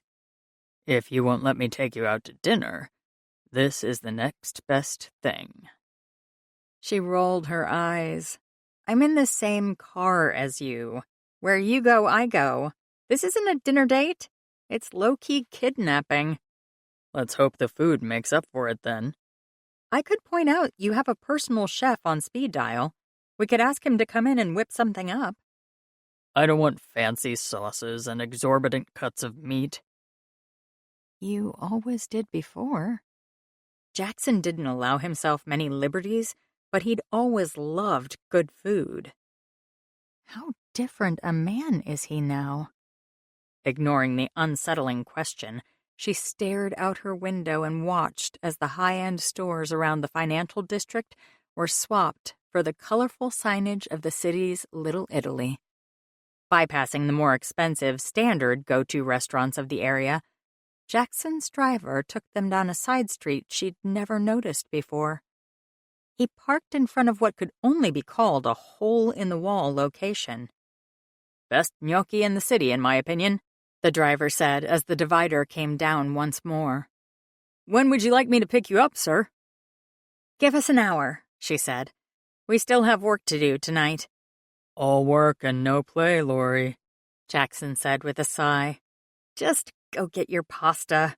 She shooed him out of the car, tossing a commiserating smile to their driver. "I'll get you a to-go order," she promised before stepping out onto the street. I love it, Jackson declared, heading for the door. Shaking her head, she followed her billionaire boss into a restaurant that looked like it could only sit a handful of people comfortably. The interior of the building was as quaint as she'd predicted. A few tables lay before them, red tablecloths tossed over the wood surfaces and dripping white candles flickering in the atmospheric light. A waitress appeared in seconds to seat them near the window, handing plastic-protected menus to each of them. Do I like pasta? He asked, glancing at the menu. Yes, she replied. Last time you had it, you flew in the ingredients directly from Italy, but yes, you like pasta. What else do I like? She shrugged. Fast cars, overpriced art, property in exotic locations. The usual for men of your means. And what about you? What do you like? You. She closed her menu. I like coffee over tea and red wine over white. Ah, he nodded. I feel so much closer to you. Now the mystery is gone. She rolled her eyes. What does it matter what I like? I'm your employee, and that's all I'll ever be. Blue eyes caught hers. Maybe we really never will be more than colleagues, he said, the teasing dropping from his tone. But even if that's true, I'd still want to know you. Her heart skipped a beat. I'm not that interesting. You are to me. Don't say these things to me. She wasn't sure she had the willpower to resist him when he did. Luckily, the arrival of their waitress saved her. I'll take the bolognese, Jackson said, holding out his menu to the waitress. And 2 glasses of your best red. Gnocchi, Lori chimed in, and 1 extra order to go, please. I'll be right back with your drinks, the waitress said, clearing their menus before disappearing into the back. She looked around the empty restaurant, wishing for some nearby distractions. Tell me something about you, Jackson said, leaning his arms on the table as he moved forward. Anything. I hate peas. Anything else? She sighed. It's not like my life is anywhere as interesting as yours. I come from a great family. They live out east, and I try to visit a few times a year. I have an older brother who used to like playing tricks on me as a child. He once cut all the hair off my Barbies and tried to set me up for it. I hope you got even. I painted his Batman toys pink with my mom's nail polish. Jackson laughed, and she had to remind herself to breathe. Usually he was reserved, shouldering every problem in the world on his own shoulders. It was rare that she ever saw this side of him. Relaxed, enjoying himself, happy. Was this part of him always there, buried deep inside? The waitress came back with 2 wine glasses, and she gratefully accepted hers, taking a long drink. Liquid courage? He purred. I need it around you. I'm not that difficult, am I? You have no idea. Does that mean I'm getting under your skin, my unflappable assistant? You've done that for years. But it had never felt this way before. She'd never been so unsure of her footing as she had been since he looked up at her in the hospital bed. She took another sip to buy herself time. How did you end up moving out here? He asked instead, clearly taking pity on her. My family lives in a little town, and my dreams were bigger. She'd never felt like she'd fit in where she'd grown up. Her girlfriends in school had been content with country life. They'd liked the community and the familiar routine, but she had always wanted something different. She'd dreamed of city lights and the hustle and bustle of the business world. She'd wanted to make something of herself, so she'd come looking for an adventure. And found Jackson. Did those dreams ever pan out? He asked. Working with you allows me to have an impact on global decisions. It's a far cry from what I thought I'd be doing when I was getting back at my brother. Funny to think how easily it would have been to have missed each other, he mused. If you'd stayed in your hometown, or if you'd picked a different city to move to, I'd be screwed right now.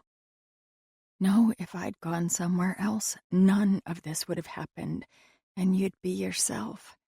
The company would be safe and Hindcore would be crushed. Instead, they were all hanging by a thread.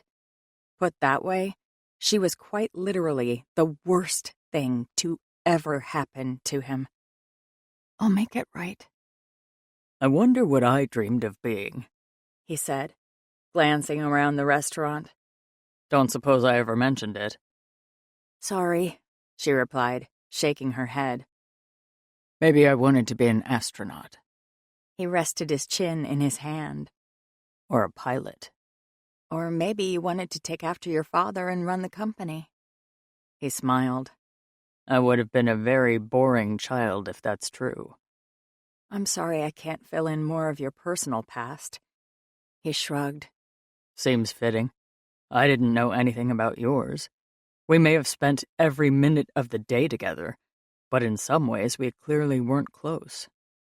She jerked back, stung, only to realize he had a point. Was I in love with a man I didn't know? How was that possible? But if she'd known him the way she thought she had, wouldn't she have more information to give him? More pieces of his blank puzzle to help him stitch together some semblance of a past? We're private people, she said. Mm-hmm. He agreed. But see, what I don't understand is why I would have wanted us to be that way with each other. I'm just an employee. You're a hell of a lot more than that, and you know it. Her gaze flew to his, even as she wanted to deny the words. I can't be more. We're on a ticking clock. And eventually, no matter how hard she tried to avoid it, that clock was going to strike 12. It had been a mad day of trying to be someone he wasn't, or at least someone he didn't remember being. His mind had been a whirl of memorized facts and faces. He'd double and triple-checked every word he'd uttered, gone over every decision a dozen times.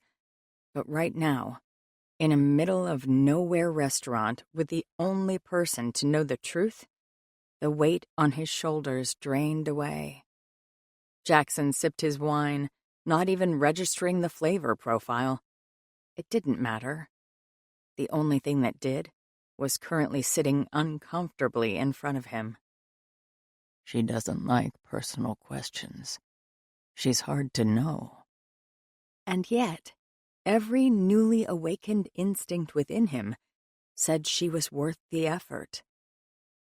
Who are you to me? She might think the answer was just his assistant, but he wasn't anywhere near as sure. If you had to guess right now, she said, what do you think you dreamed of as a child? Shifting the focus back on me. He had a suspicion she did that a lot with him. Had the other him never noticed? Or had he just not cared? What do I think I would have been? He asked, playing along. That's easy. A cowboy. She laughed, making his chest tighten.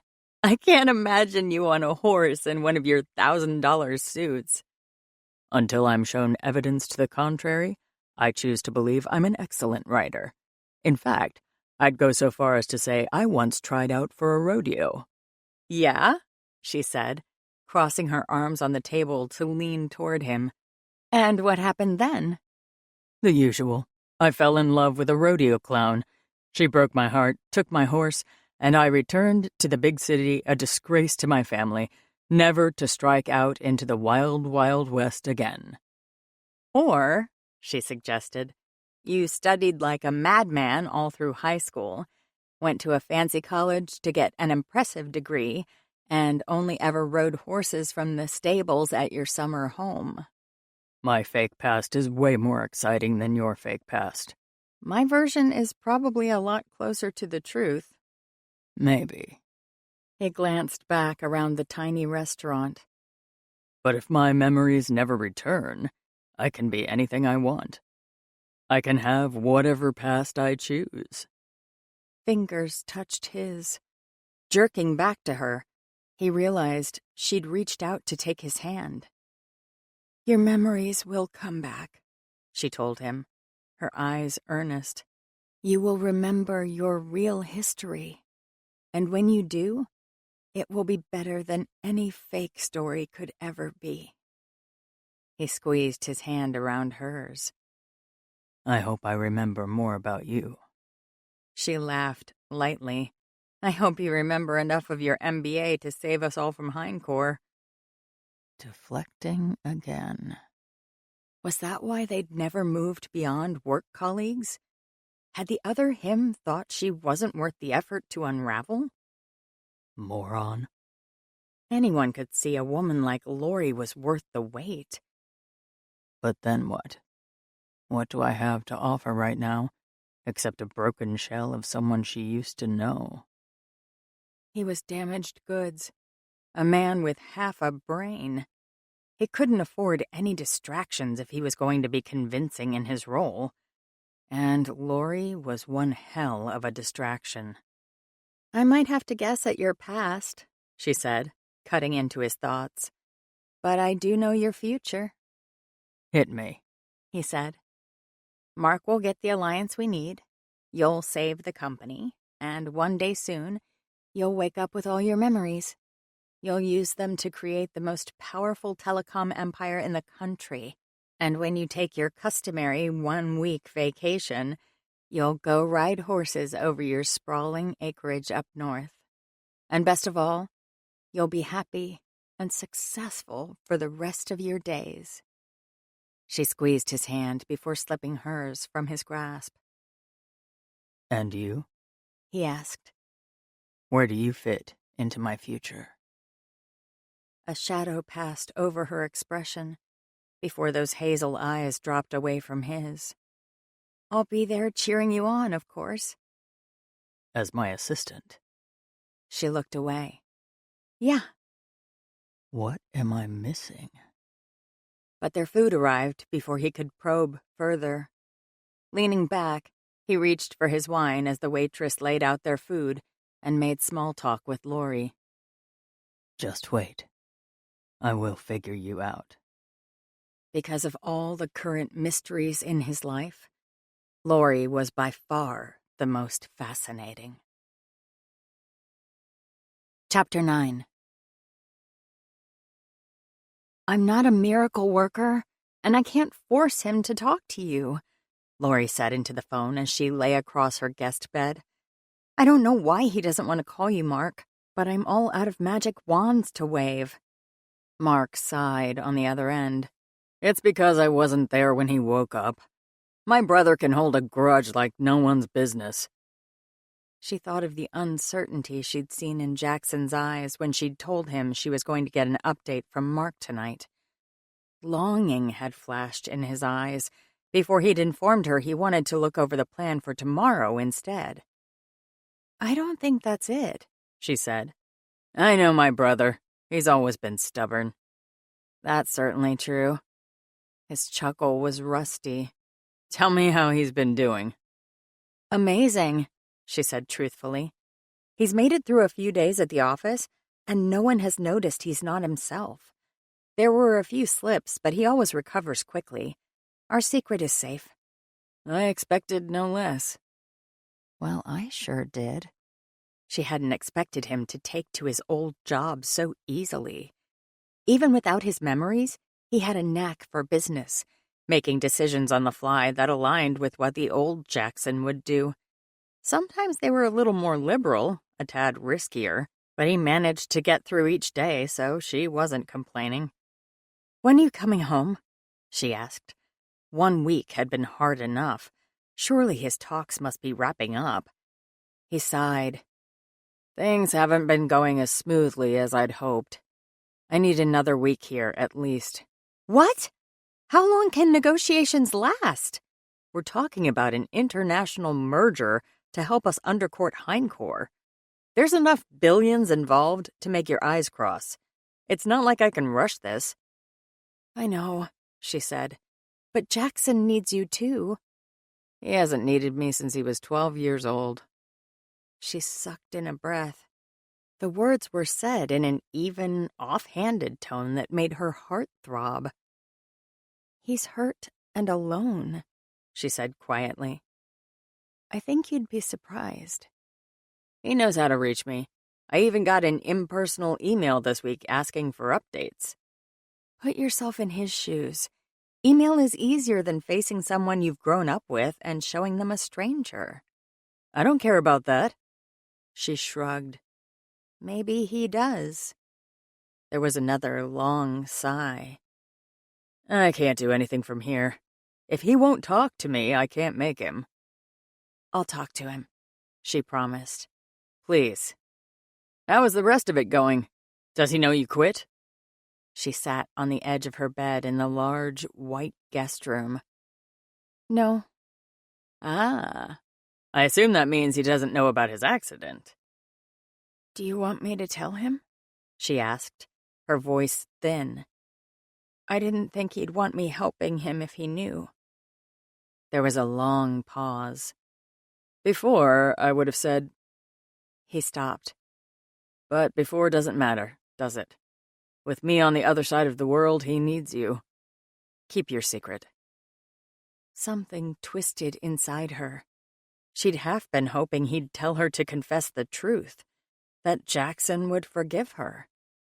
But it seemed even his brother didn't believe that. "Thanks," she said dully. However this plays out, I'll make sure you get an excellent parachute at the end of it. Throw money at the problem to make it go away. You Sinclairs are a prize. That was snippy. Coming out of your shell, Miss Professional Assistant? Running over your boss will do that to a girl. He laughed. Is it awful to say I'm glad it was you who mowed down my only family? This would have been a worse nightmare without you by his side. We're not through yet. I've rearranged his schedule as best I could and sent our regrets to the hospital benefit dinner this weekend. That's one problem you can throw money at. Give a donation and they'll forget Jackson wasn't there. No. What? He has to be there. We need him out front and public, smiling at the cameras. Members of the board will be going. He needs to be charming and confident to stomp any rumors that we're taking on water. But all those eyes. If he slips, it will be very public. It's a risk we'll have to take. He has to go. Which means he has to take a date. The gorgeous redhead from Jackson's phone rose in her mind. I don't think this is a good idea. Noted. Now do it. Just like that? Yep. You are still a Sinclair Enterprises employee, and I outrank you. Get him to that event, and make sure he doesn't make any mistakes. Call me after. He hung up without waiting for an answer. Goodbye to you, too, she said into the silence. Tossing the cell on her bed, she fell backward onto the soft mattress. He'd been doing well at work. Maybe they'd get through this without anyone being the wiser. Or maybe he'll forget someone or something he should absolutely know in front of the city's elite. And damn the company. Hell, she whispered, stealing Jackson's favorite curse. With a groan, she pushed herself up and went looking for her boss. She found him in the kitchen, spatula in his one good hand, standing before the stove. What are you doing? Apparently, I'm down a chef while my brain is jumbled, and there's only so much takeout I can stand. She came over to his side. Burgers? How do you like yours done? He asked, flipping a patty. Well, she said, I don't think I've seen you cook in all the years I've known you. Guess we'll find out if I'm any good at it then. Crossing her arms, she leaned against the counter. We have a problem. We have many problems. Want cheese on this? This one is dangerous. He sighed, turning his attention to her. What shoe dropped this time? There's a benefit gala this weekend that I tried to get you out of. Mark wants you there. Then Mark should come home and go himself. If you would talk to him, maybe you could convince him that this is a bad idea. He was silent while he flipped the burgers. Maybe later. She said nothing as she watched him cook. Every time Mark called, he came up with an excuse not to speak to his brother. Is he angry it's me helping him here and not Mark? Or is this far more personal than that? He thinks the board needs to see you. Under normal circumstances, he'd be right. I can try to talk him around again. He shook his head, putting cheese on the burgers. Tell me what I need to do to get through this. Well, for starters, you need a date. Easy, he replied, sliding the burgers onto the waiting buns and passing one to her. You. She rolled her eyes. I don't think so. Give me your phone and I'll call the redhead. I don't want to go with the redhead. You don't get a vote here. I'm your boss. She took her plate to the table. And I'm your guide. This is my area, and my advice is this. You have to have someone stunning on your arm to convince people you are the same man you've always been. We can have her sign an NDA if you think there's any risk of you slipping up in a more intimate setting. You mean, will someone I've probably slept with notice that I'm a completely different person? She met his gaze without flinching. Yes. Shaking his head, he joined her at the table. From what you and the people at work say, that doesn't sound likely. But it's a moot point. I'm not going with her. She shrugged. We can find you someone brand new. That might be safer, actually. No history. I'll find a few appropriate candidates tomorrow. Leave it to me. Let the woman I'd like to pursue pick out a date for me. What can go wrong there?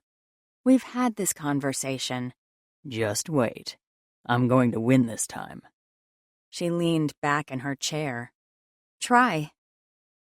I need a woman who understands the benefit world, since I have no idea of what that even means.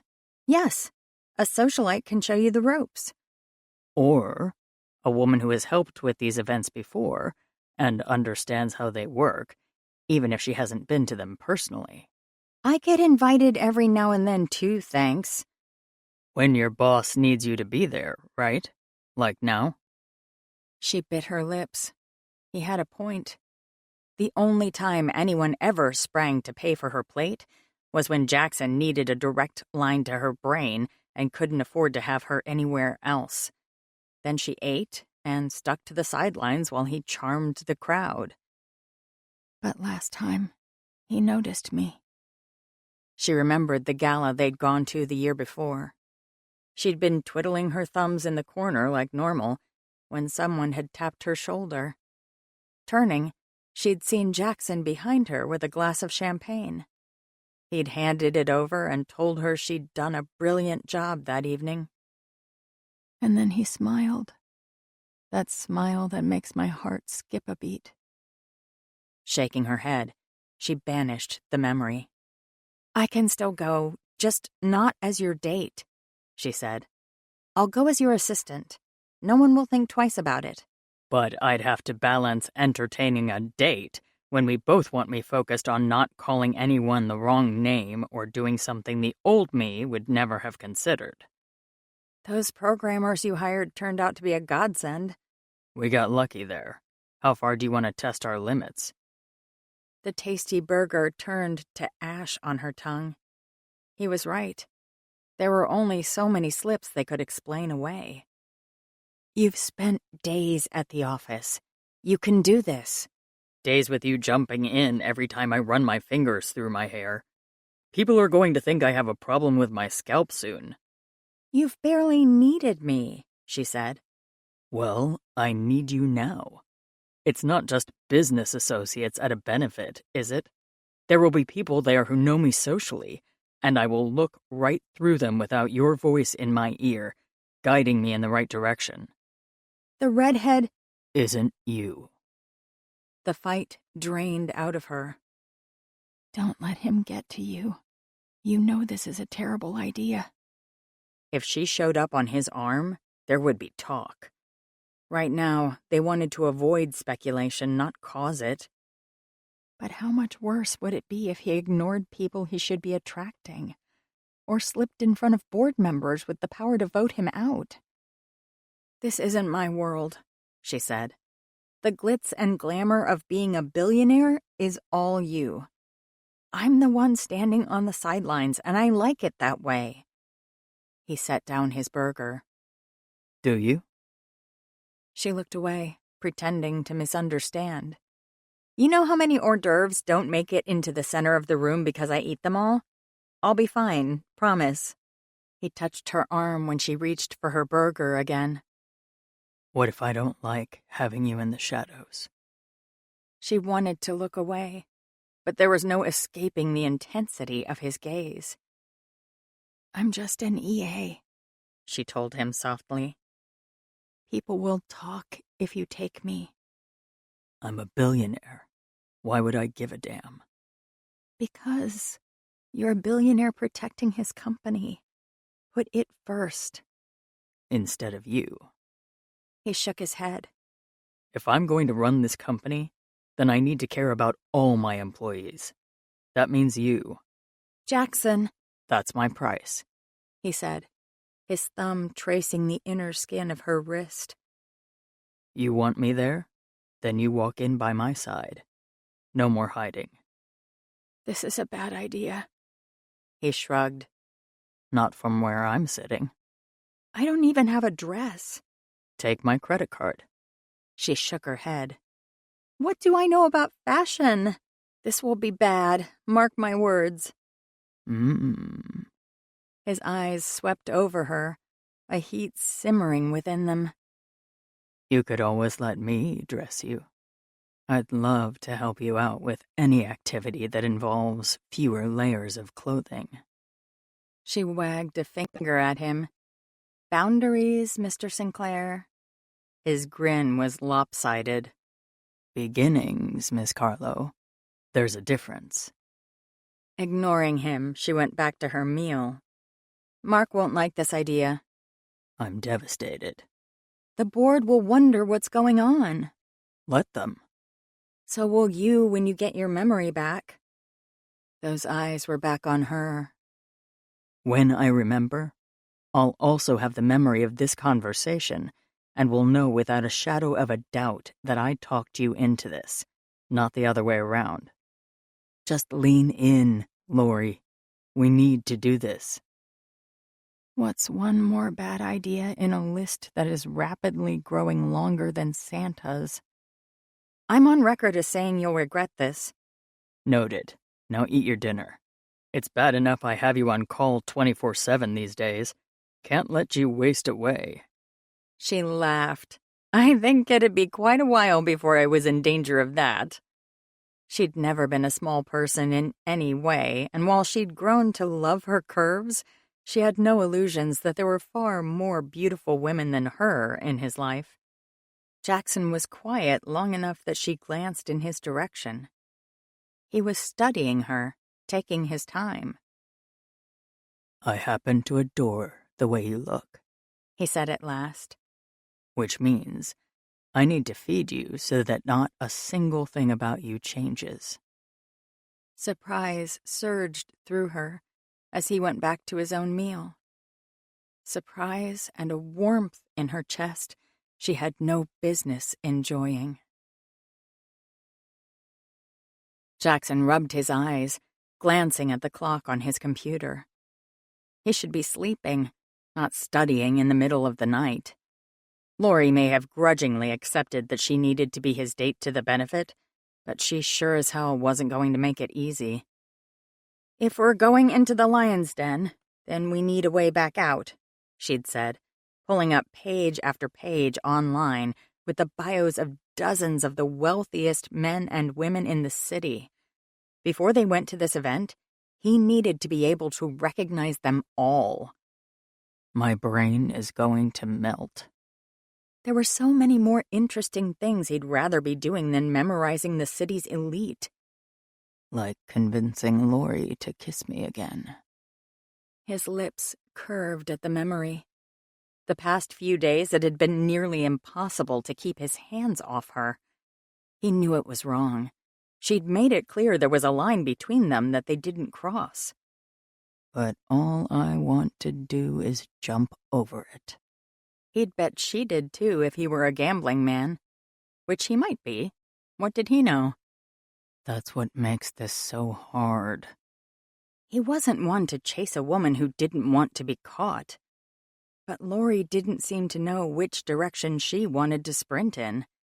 One minute she was the professional staid assistant keeping him at arm's length, and the next she was fire in his arms, kissing him with a desperation that took his breath away.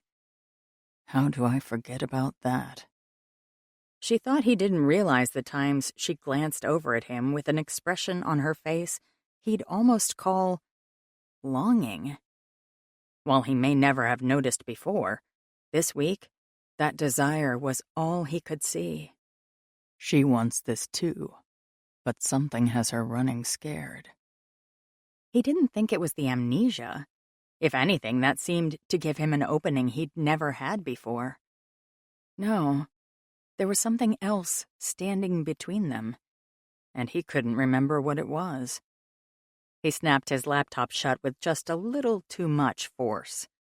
With a sigh, he leaned his head back against the edge of his chair. The world was flashing by before his eyes, and he felt like he was holding on with his fingernails, waiting to be flung away from safety. Any minute, everything could come crashing down around him. Now Mark wanted him to go into the heart of the city's elite. He should just go himself. In fact, he should be doing all of this himself. Instead, he relies on his wounded brother. A brother that's nothing more than a stranger right now. How did he face that? How could he look at a computer screen, see the only family he had and feel Nothing. that fear gnawed at him. So long as he didn't meet Mark, he could cling to the idea that he had family out there. But if he was faced with his brother and looked into his eyes to see nothing but a random man, that last little safety rope to his past would be severed. If that happened, he'd be more alone than he was right now. While he'd like to think of himself as a brave man, he wasn't sure he could handle more isolation. Not when I live and breathe it every minute. How could anyone understand what it felt like to recognize nothing? No one. Enough of this. He needed sleep if he was going to keep this up again tomorrow.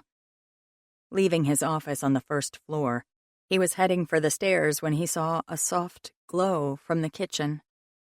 On silent feet, he padded to the doorway and peered in. Lori stood at the fridge. The light from the machine haloed her as she pulled the ice water from the shelf. Closing the fridge, she set the pitcher on the corner and rose to her tiptoes to reach a glass from his cupboards.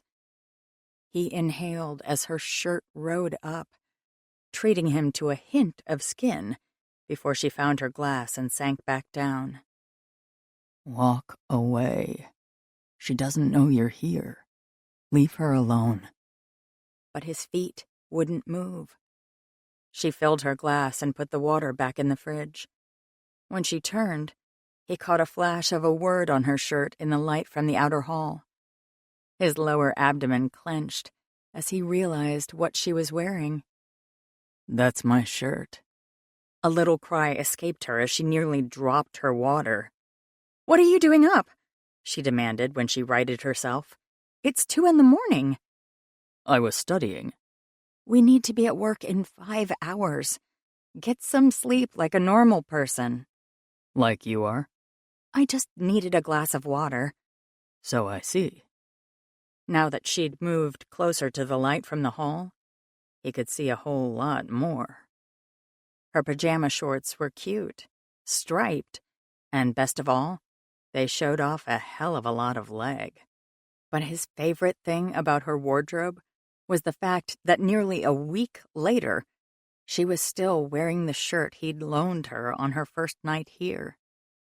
She shifted under his scrutiny, and he realized something else. She wasn't wearing a bra. He went hard as iron, and it was his turn to readjust himself uncomfortably. "It's late," she said, her voice soft. "We should go to bed." No arguments here. "Alone."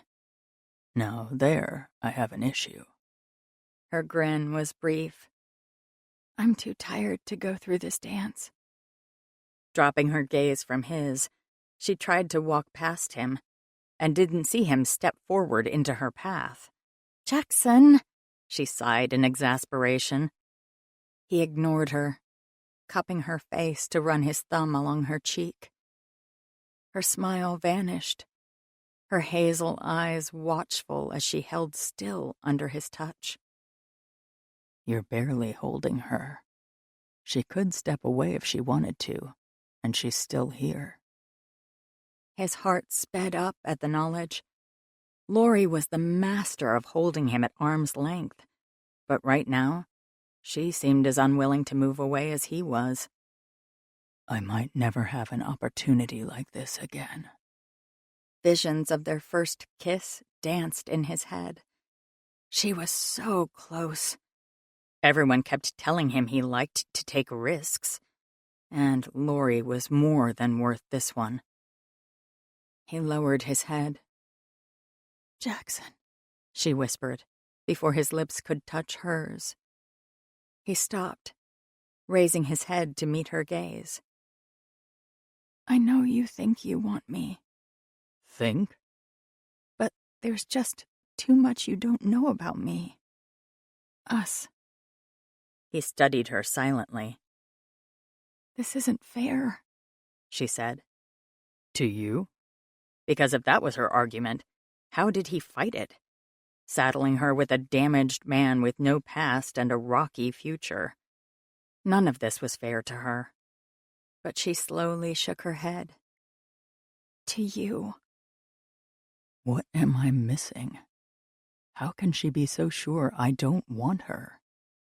Had the former him said or done something to her? Did I reject her? He couldn't have been so stupid. Could he? I don't care about that, he told her. Her smile was brief. But I do. It's my job to put your needs first. Something snapped inside him. Gripping her waist, he twirled her up against the wall and stepped forward, a thigh sliding between her legs. She gasped his name, her hands gripping his shoulders for support. I don't need an assistant right now, he told her.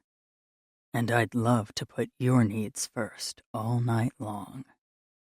You can't say things like that to me.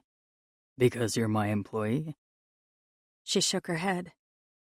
Because it's a dangerous game we're playing. Then tell me one thing. Just a simple yes or no answer. Can you do that? Depends on the question. His hands ran lower, moving from her waist to her hips. Inhaling her lavender scent, all he wanted to do was pull her farther into his arms. He wanted to explore every inch of her body the way he'd dreamed of. But his desires weren't what mattered here. Every step they took together needed to be her choice. If we weren't who we are, he started. If I wasn't your boss, or a CEO, or an amnesiac, or any of the other things that make you push me away, would you want this? If I were just a guy you met at a coffee shop, would you kiss me right now?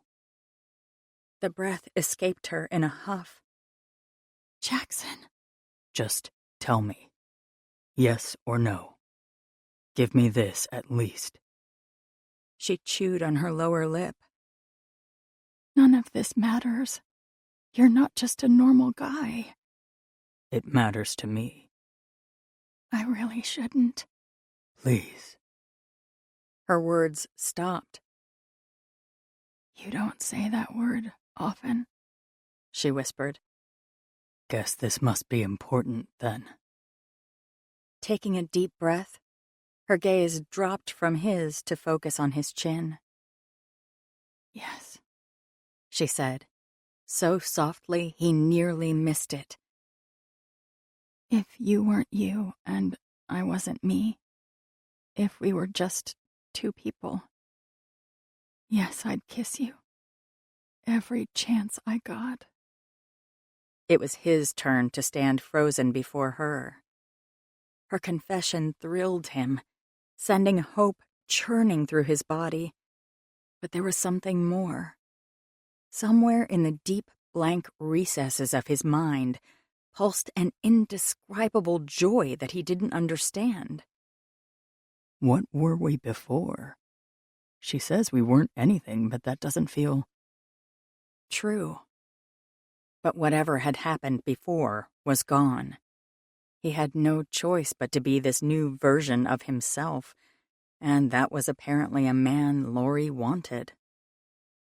But we're not normal people, she told him, her gaze rising again. At least, you're not. We aren't in a timeout from reality, even though it sometimes feels like it.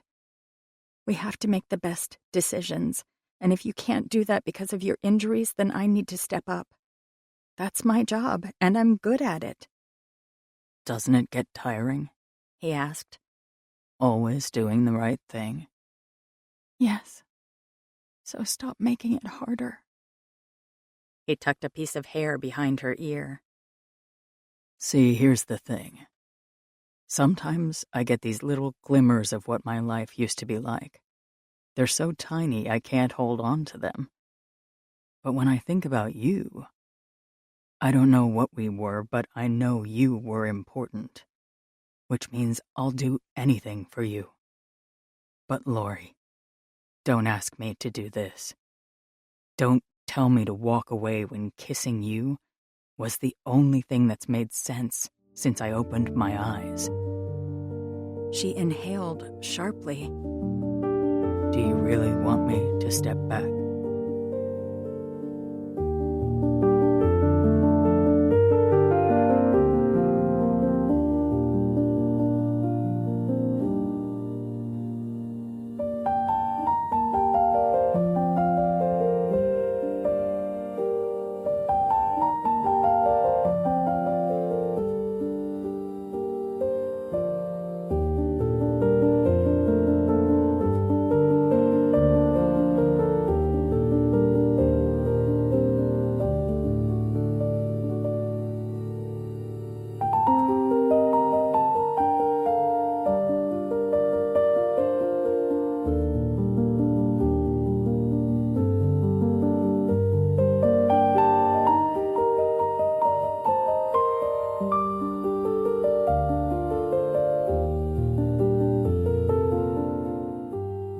I should say yes.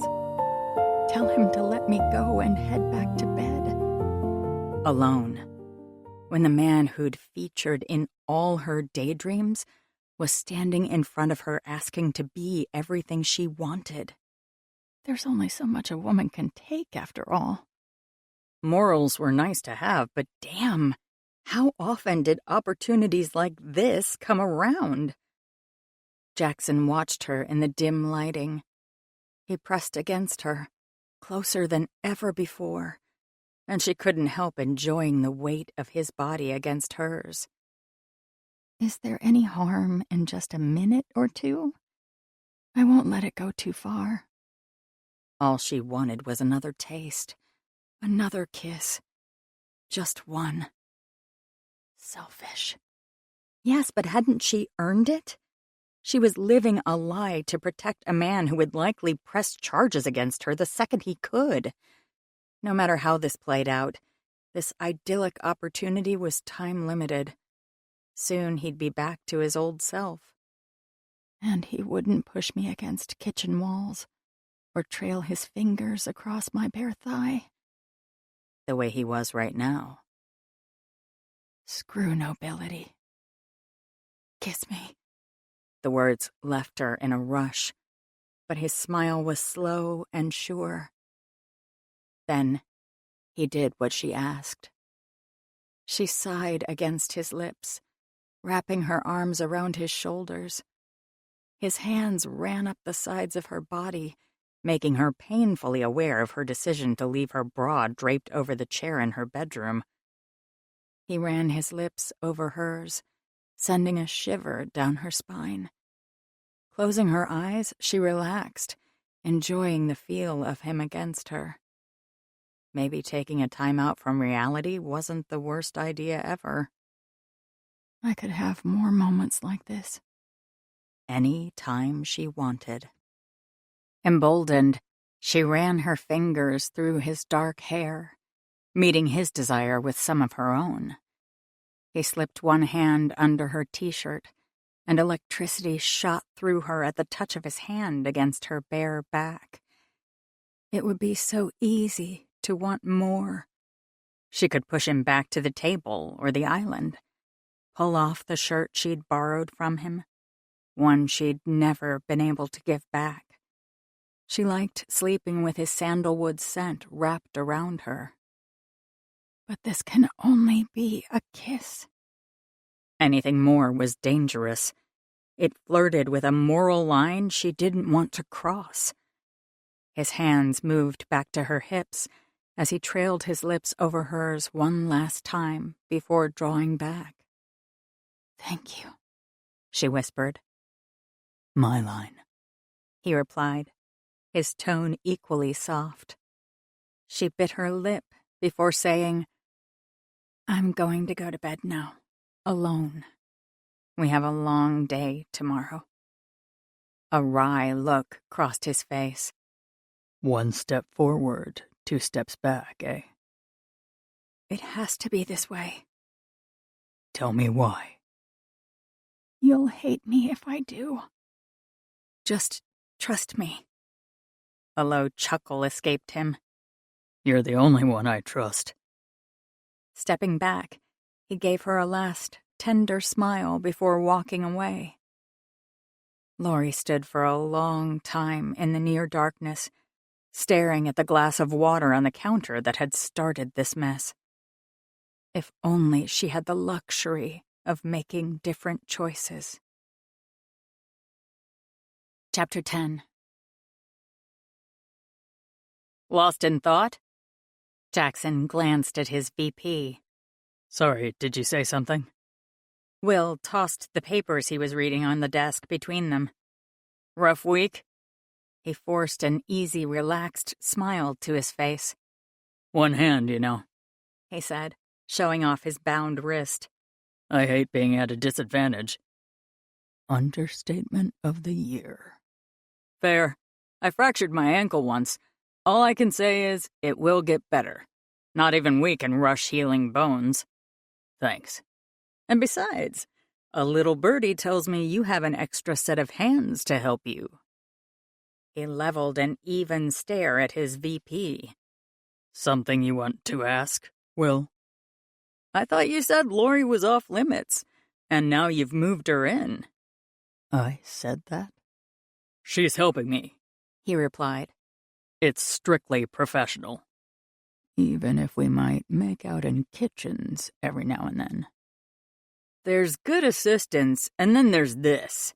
I don't know any EA willing to move in to be the hired help 24 hours a day. You should see what I'm paying her. He lied. Will whistled. Wish I'd thought of that. Buying Laurie? A curious rage burned low in his stomach, but he forced himself to see past it. Had your eyes on her, did you? The other man shrugged. Not after you told me to back off. But I'm not blind. She's a pretty thing in her own way. And with breasts like hers, there's a lot a man can forgive if you catch my meaning. Too well. Watch it. This is an office, and she's your colleague, not some stranger to play with. Be professional. A little possessive, aren't you? Rein it in, Sinclair. She's my EA, and she's damn good at her job. Why do you think I warned you off her in the first place? He bluffed. All I'm saying is, if you decided she's fair game, then the rest of us should have a chance too. I'm not sleeping with her. Though not for lack of trying. Really? You're slipping. Anything else get injured in that accident of yours? I'm not going to take advantage of my employee. Your loss. Then again, I guess you have an endless amount of options. Which cover model are you taking to the benefit dinner this weekend? He cleared his throat. Actually, I'm going with Laurie. Will burst out laughing. Sure, she's just your employee. Nothing strange is going on at all. I totally believe you.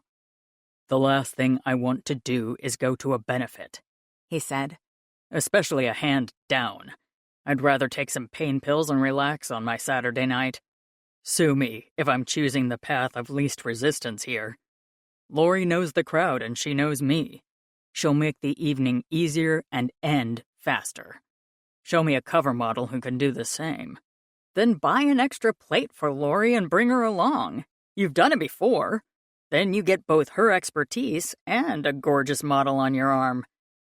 I don't want a model. Will leaned back in his chair, his gaze sharp. No, you just want Laurie. I've already told you. Oh, I know what you said. But you've moved this woman into your home and are now taking her on a very expensive and public date. What are you up to? He rubbed his forehead. I don't know. You told me you'd never approach her as long as she was your employee. You wavering on that no dating in the office policy? No. Yes. So then what is this? She's just helping me. That's all. Can we get back to work now? We're talking about branding optics. This is way more interesting. Have I ever shared the details of my personal life before? He asked, taking a gamble that he was a private man at work. Will sighed. Sometimes you're just no fun. Relief filled him. At least he wasn't some jackass who liked to boast about his conquests at work.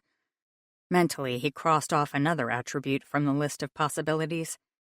Every conversation he had with every new person he met was one more piece of his own puzzle. Little by little, he was building a persona of the man he'd used to be. Steady, cautious, ruthless when the business needed him to be, cold. And apparently, he'd made a very conscious and public decision not to pursue Lori. Why? No matter how much he learned about his past, that one question plagued him. Well, I'm bringing a model, Will said, clearly not finished with their conversation. You can live vicariously through me and my date. Can't wait. I hope we don't have to stay long. These fundraising things get so tedious. Most of the board will be going. We need our game faces on. Will scrunched his nose. They've been around more often than normal lately. Anything you want to talk about? No. Will was silent before saying, There are rumors Hindcore is making moves. The only way they can rival us is if they merge with a larger organization and squeeze us out of the market. I'm not concerned. Jackson lied. Will studied him before nodding. Fine, if you say so. There's nothing to worry about. But we need to make a good show with the board. Even you with your injury. It's just a wrist. I can hold my drink with the other hand, he said dryly. Will didn't crack a smile. You know I'm here to help. If you need some support to strategize, that's why you hired me. Just show up this weekend and charm the board. Will nodded. Will do, boss. And leave Lori the hell alone. This time, a slow smile shaped the other man's lips. Whatever you say. You're the man in charge, right? Damn straight. It was his own fault. He wished he could be anything else.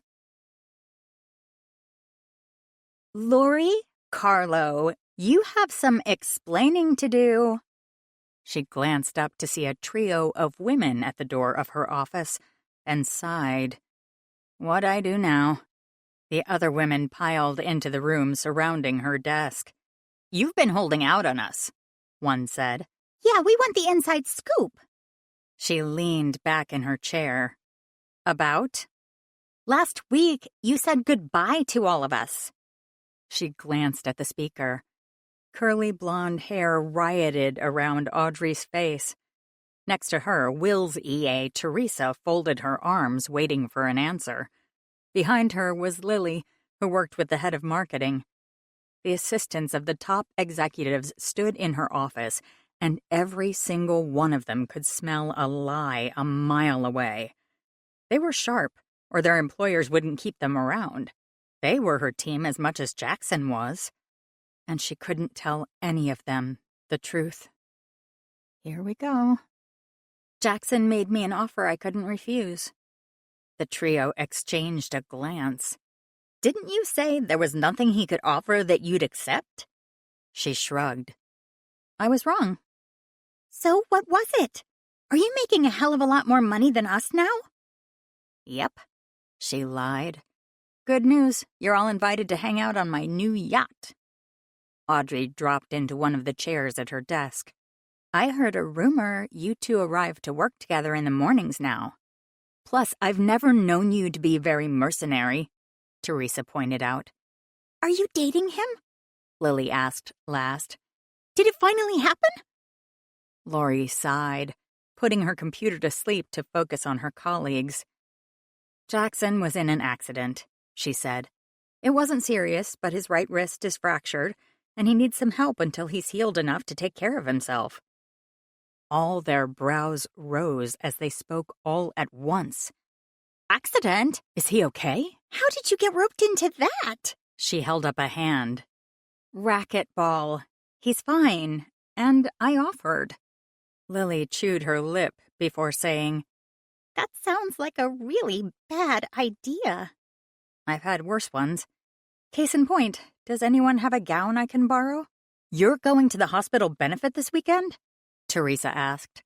I just had to confirm the airhead Will's taking. Hopefully I'll win Best Conversationalist then.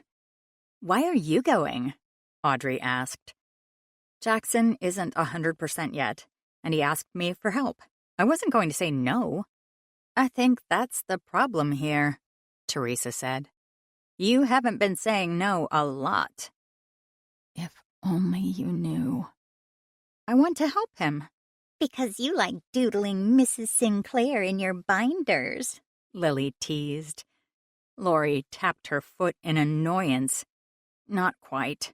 Look, I'll revisit quitting when Jackson is well again. It's as simple as that. Is it? Audrey said, her gaze shrewd. Because the rumor mill has Hindcore pinned as ready to make a move against us. You staying to hold down the fort for a while wouldn't have anything to do with that, would it? She kept her face impassive. If the rivalry is heating up, I haven't heard anything about it yet. I doubt information like that would get passed to us EAs. Has Will said anything? Teresa shook her head. I'm keeping my ears open. Then let's not worry until we know there's something to worry about. Come on, guys, I need a dress. And I doubt accounting would let me write off a Gucci gown as a business expense. I've got something that might fit you, Lily said. Jill took me to an event with her once, and I had to look the part. I'll bring it in tomorrow. I'd offer to, but I doubt mine would fit, Audrey added, gesturing to her flat chest. We're not exactly built alike. Thanks for the thought. I have a dress I usually use for things like this, but it's super plain and best for blending into the background. Teresa cocked her head. Why don't you want to do that this time? She squirmed. I'm not going as his assistant. At least, not publicly. 3 sets of eyes swung to her. You're Jackson's date? Lily squeaked. Again, he's not totally healed, and he wants someone at his side he doesn't have to turn the charm on for. This isn't a compliment, guys. I'm just the most convenient woman in his immediate vicinity. Bullshit, Audrey declared. This is unprecedented, and you know it. None of us ever got that chance. Lily's boss is a straight woman, and Teresa is happily married, Lori pointed out. You know what I mean. He's being different than normal, especially with you. This is great, Lori. He's not different, she said.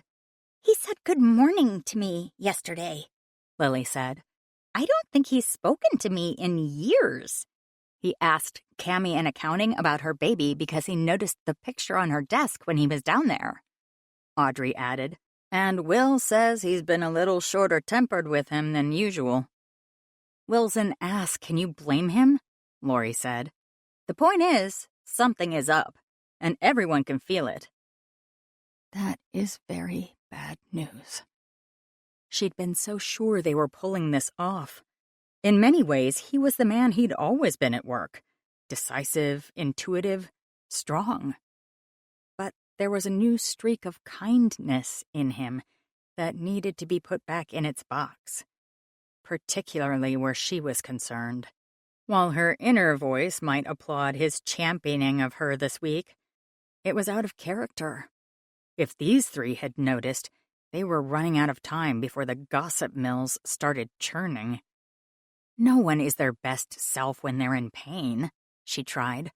If this is Jackson in pain, then we need to make a pact to keep him injured from now on, Audrey said.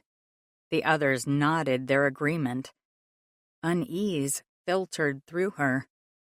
You like the new Jackson? She asked. I'm not quite as terrified to walk into his office, Lily said. Maybe he'll rub off on Will, Teresa added in. Whatever is going on, keep it up, is all we're saying, Audrey finished.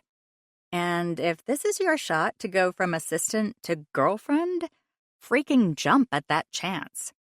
Jackson doesn't think of me that way. Lily laughed. Have you seen how he's been watching you lately? I had to double-check where we kept the fire extinguisher during our meeting yesterday. Embellish much? I think our point is, wear some good underwear the night of the benefit.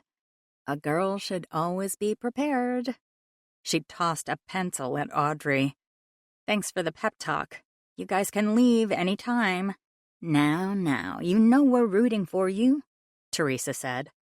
I, for one, am thrilled you didn't quit. I told you all you had to do was talk to him. Which is the last thing I've done. Thanks for the support, she said. I really do have a lot on my plate right now, though.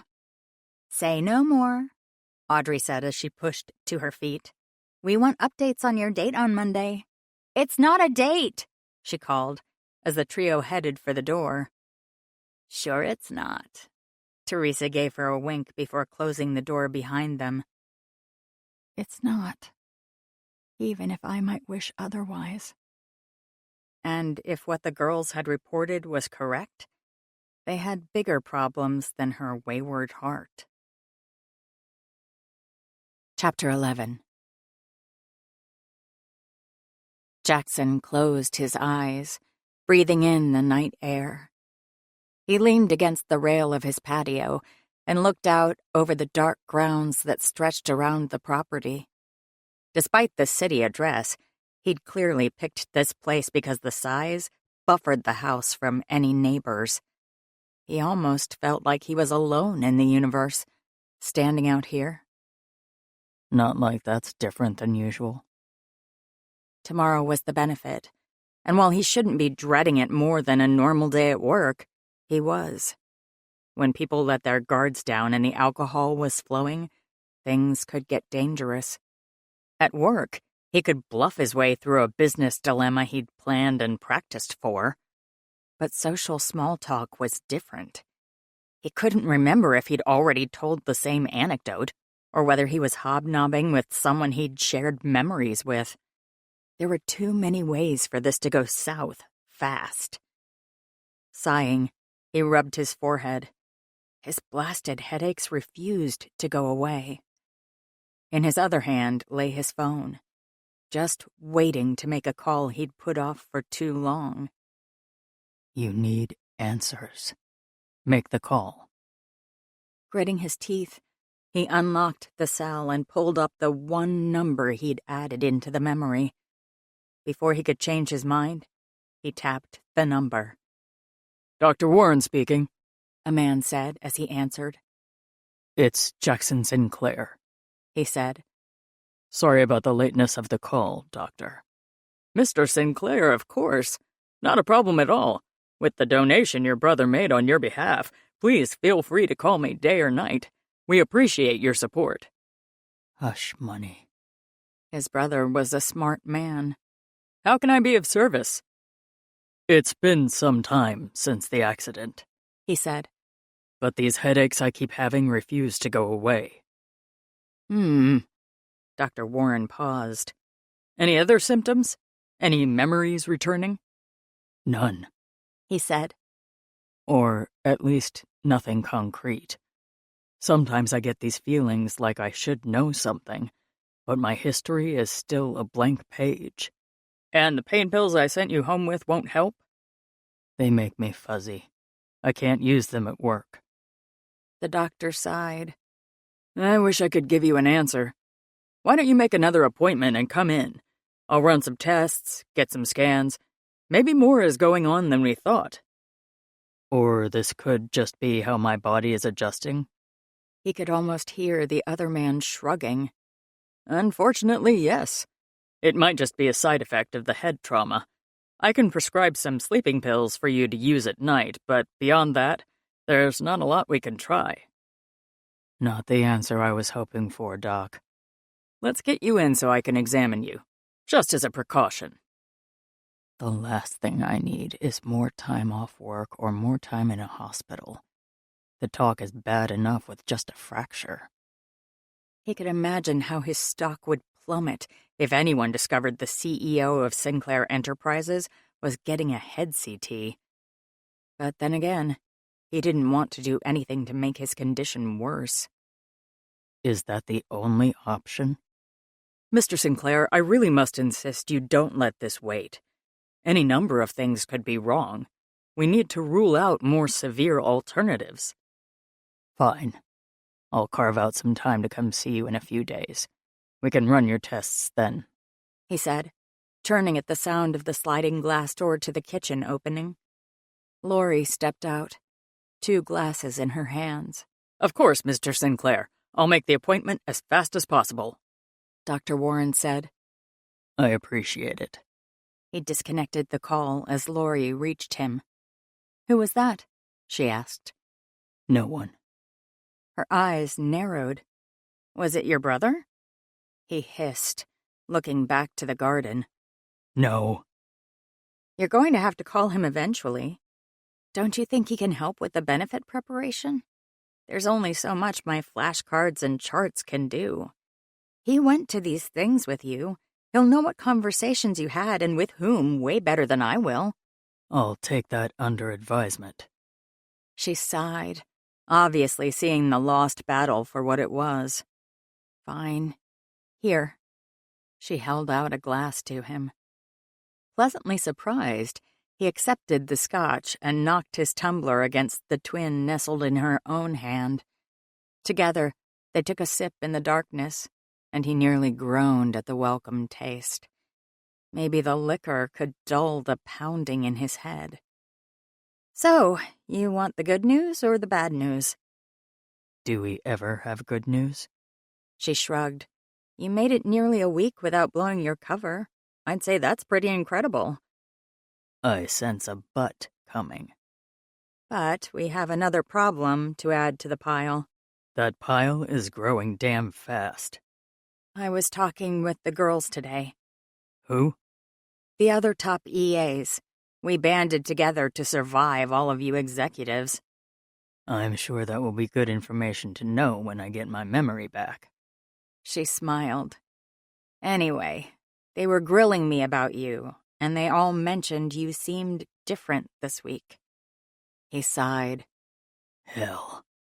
So far, it's nothing severe. Sounds like everyone is chalking it up to you being a little off your game because of your wrist.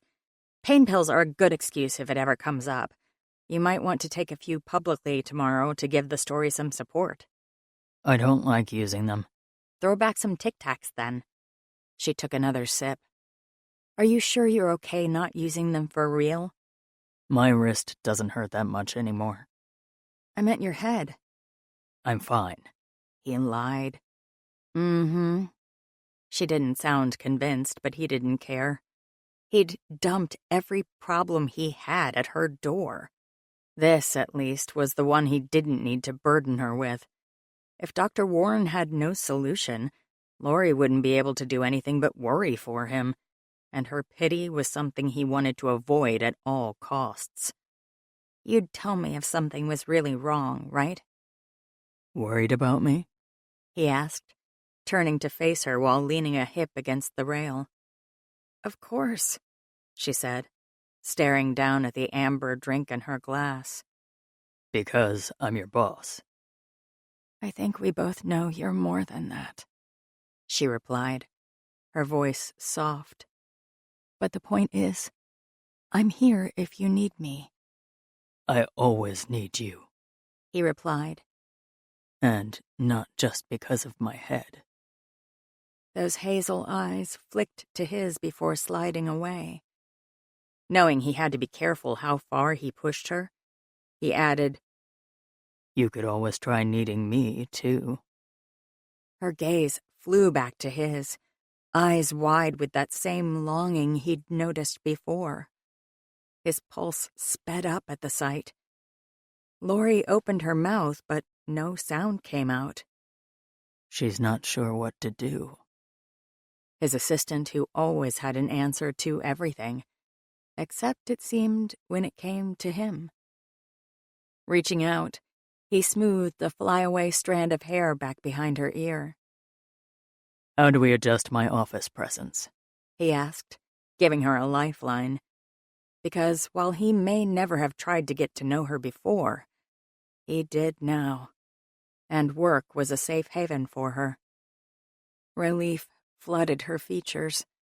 Clearing her throat, she said, "I need you to be—" He waited. "Colder," she said. Colder, because I'm an uncaring ass and everyone knows it. How? She was looking anywhere but at him. Don't take a personal interest in your employees. Don't say good morning to anyone below the C-suite. Ignore the interns whenever they're near you, and— Go ahead. he said when she hesitated. Teach me how to be the bastard I used to be. And ignore me, too, she finished in a hushed tone. The breath left him in a huff. That's why you keep running in the opposite direction, He said, anger churning inside him. Because I treated you like a convenience, right? There are other factors here. Bullshit. I hurt you, and now you don't trust that I can be any different. No, she said, reaching out to him. It's not like that at all. We had a fine working relationship. You treated me the way any CEO would treat his staff. I don't hold any of that against you. But you should. If we worked together for years, I should have seen you the way I am now. I should have cared about you. A pained little laugh escaped her. This is exactly what you can't do. Jackson Sinclair can't have a personality facelift in the middle of a corporate threat. You can't be this new man. A man who cares about those around him. Exactly, she said with a snap of her fingers. You are a CEO people fear and revere. All you think about is business. All you want to discuss are numbers and strategy. Human relationships hold you back. Even you and your brother speak in short terms to save time. Do you see why I take issue with you wanting this person back? She shook her head, exasperated. It's not what I want. It's what we need to happen if we're going to keep our cover. Not what she wants? His gaze sharpened. Fine, He said. I'll be the perfect corporate bastard tomorrow. I'll ignore you and treat you like a servant. But when we don't have an audience, I refuse to act that way. Jackson.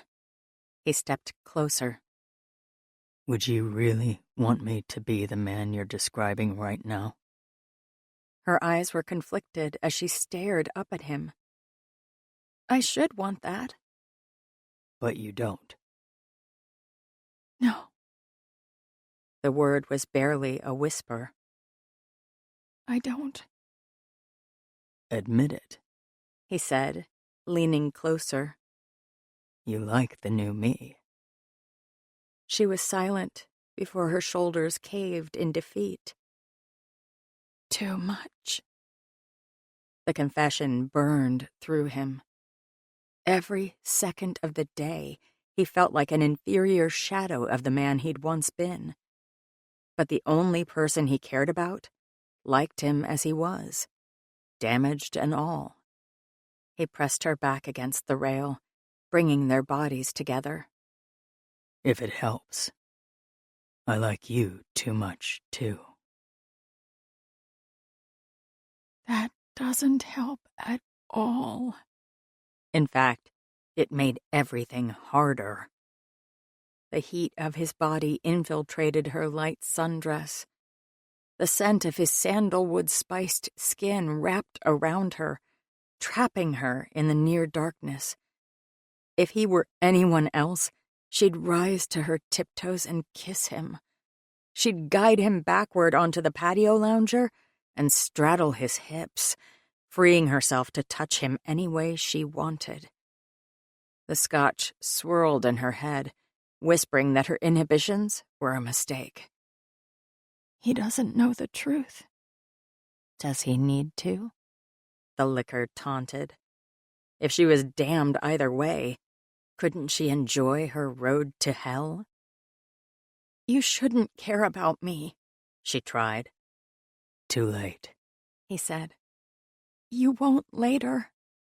He shrugged. I might never remember who I was. Some people don't. That won't be you. Not even my billions can buy me a working brain. Unable to help herself, she cupped his face with her free hand. Your brain is incredible, bruised or not, just like you are. He leaned into her touch. Not many women would say that. To a gorgeous man as rich as Midas? I really bet they would. His grin was brief. You're wrong, you know. I might not know much, but I know the redhead in my phone wouldn't have taken on an invalid the way you have. You're hardly an invalid. But I'm not the man I once was. How many people do you think would forgive that? Only the ones who always wished you could be just a little different. It was like the accident had woken up the person she'd been waiting to meet. The one she'd catch tantalizing glimpses of every now and then, when the old Jackson would smile at her or reach over to help straighten her collar. One Christmas, he'd found a first edition signed copy of her favorite childhood book and left it wrapped on her desk. They'd never spoken of it except for a cursory thank you, but that present had meant the world to her. And now the pendulum had swung the other way. The man she'd fantasized about had come to life before her eyes.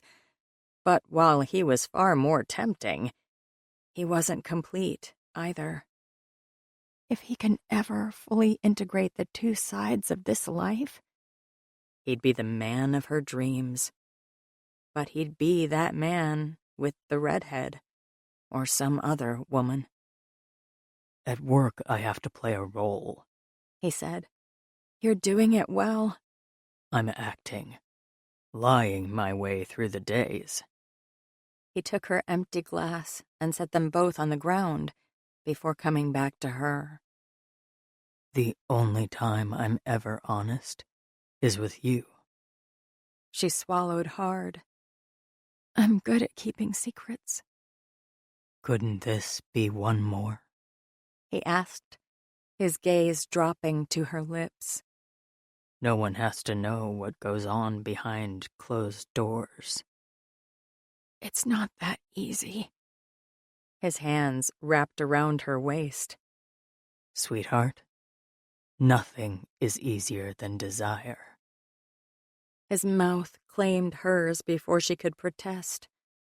With a groan, she tilted her head to give him a better angle, parting her lips beneath his. Butterflies fluttered in her stomach. There was no denying the excitement that burned to life every time he touched her. She slid her hands up his chest, taking pleasure in the hard muscle she could trace through his t-shirt. The man was far too tempting for his own good, and he knew it. See? Simple. He whispered against her lips, moving his mouth to run down her throat. Do you like when I touch you? Yes, she breathed, unable to lie. Then just focus on that. He left her neck to look into her eyes. If any of this has taught me anything, it's that we have no control. A roguish grin curved his lips. So, let's have no control together. This is a bad idea. I've made a fortune off good ones. I think I'm owed a few poor choices. He brushed the hair back from her face. But for the record, I think you might be the best decision I've ever made. Her heart melted a little more. Not mine to keep. No, but he could be hers for now. Her eyes fluttered shut as he kissed her again. No other man had ever felt so right in her arms. When he touched her, something clicked deep inside, like he was a missing piece moving into place. She'd thought leaving him before would rip her apart, but how much worse would it be now if she let this go on? Finding her will, she pushed him back with both hands. With a sigh, he let her move him. As the clock struck 12, He asked, no annoyance in his tone. We can't do this. He finished for her. See, there's just one problem with that. What? She demanded. Lightning quick, he darted forward to steal one last kiss. We're already doing it, sweetheart. And it feels pretty damn good. He swept the glasses up from the ground and headed back into the house, his steps smooth and unhurried. Leaving her behind to stare after him, his taste still on her lips. I'm in trouble here. And her resolve was crumpling fast. Chapter 12. Where's your secretary date? Will asked. Jackson ground his teeth. Around them, the medical benefit was in full swing.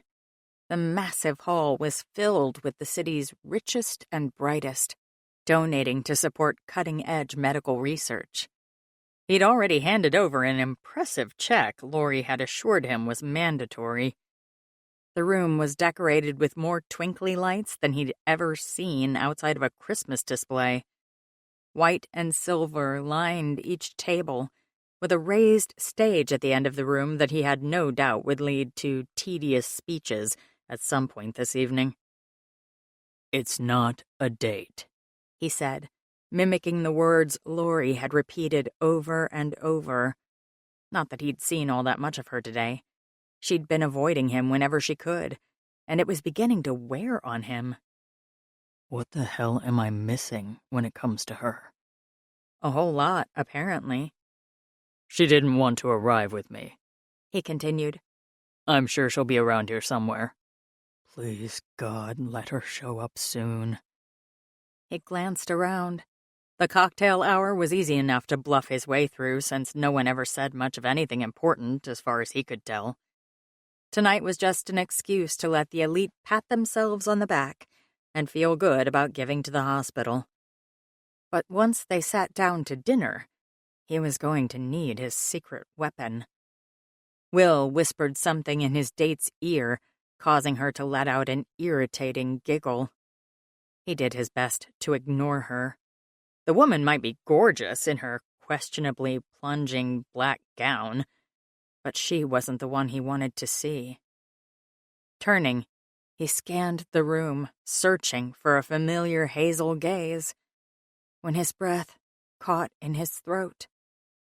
Lori had arrived. She stood in the entrance, her hands folded into her skirt as if uncertain of her welcome. As he watched her, she threw back her shoulders and lifted her chin. Ready to do battle. They were ones he'd fight for her if she'd let him.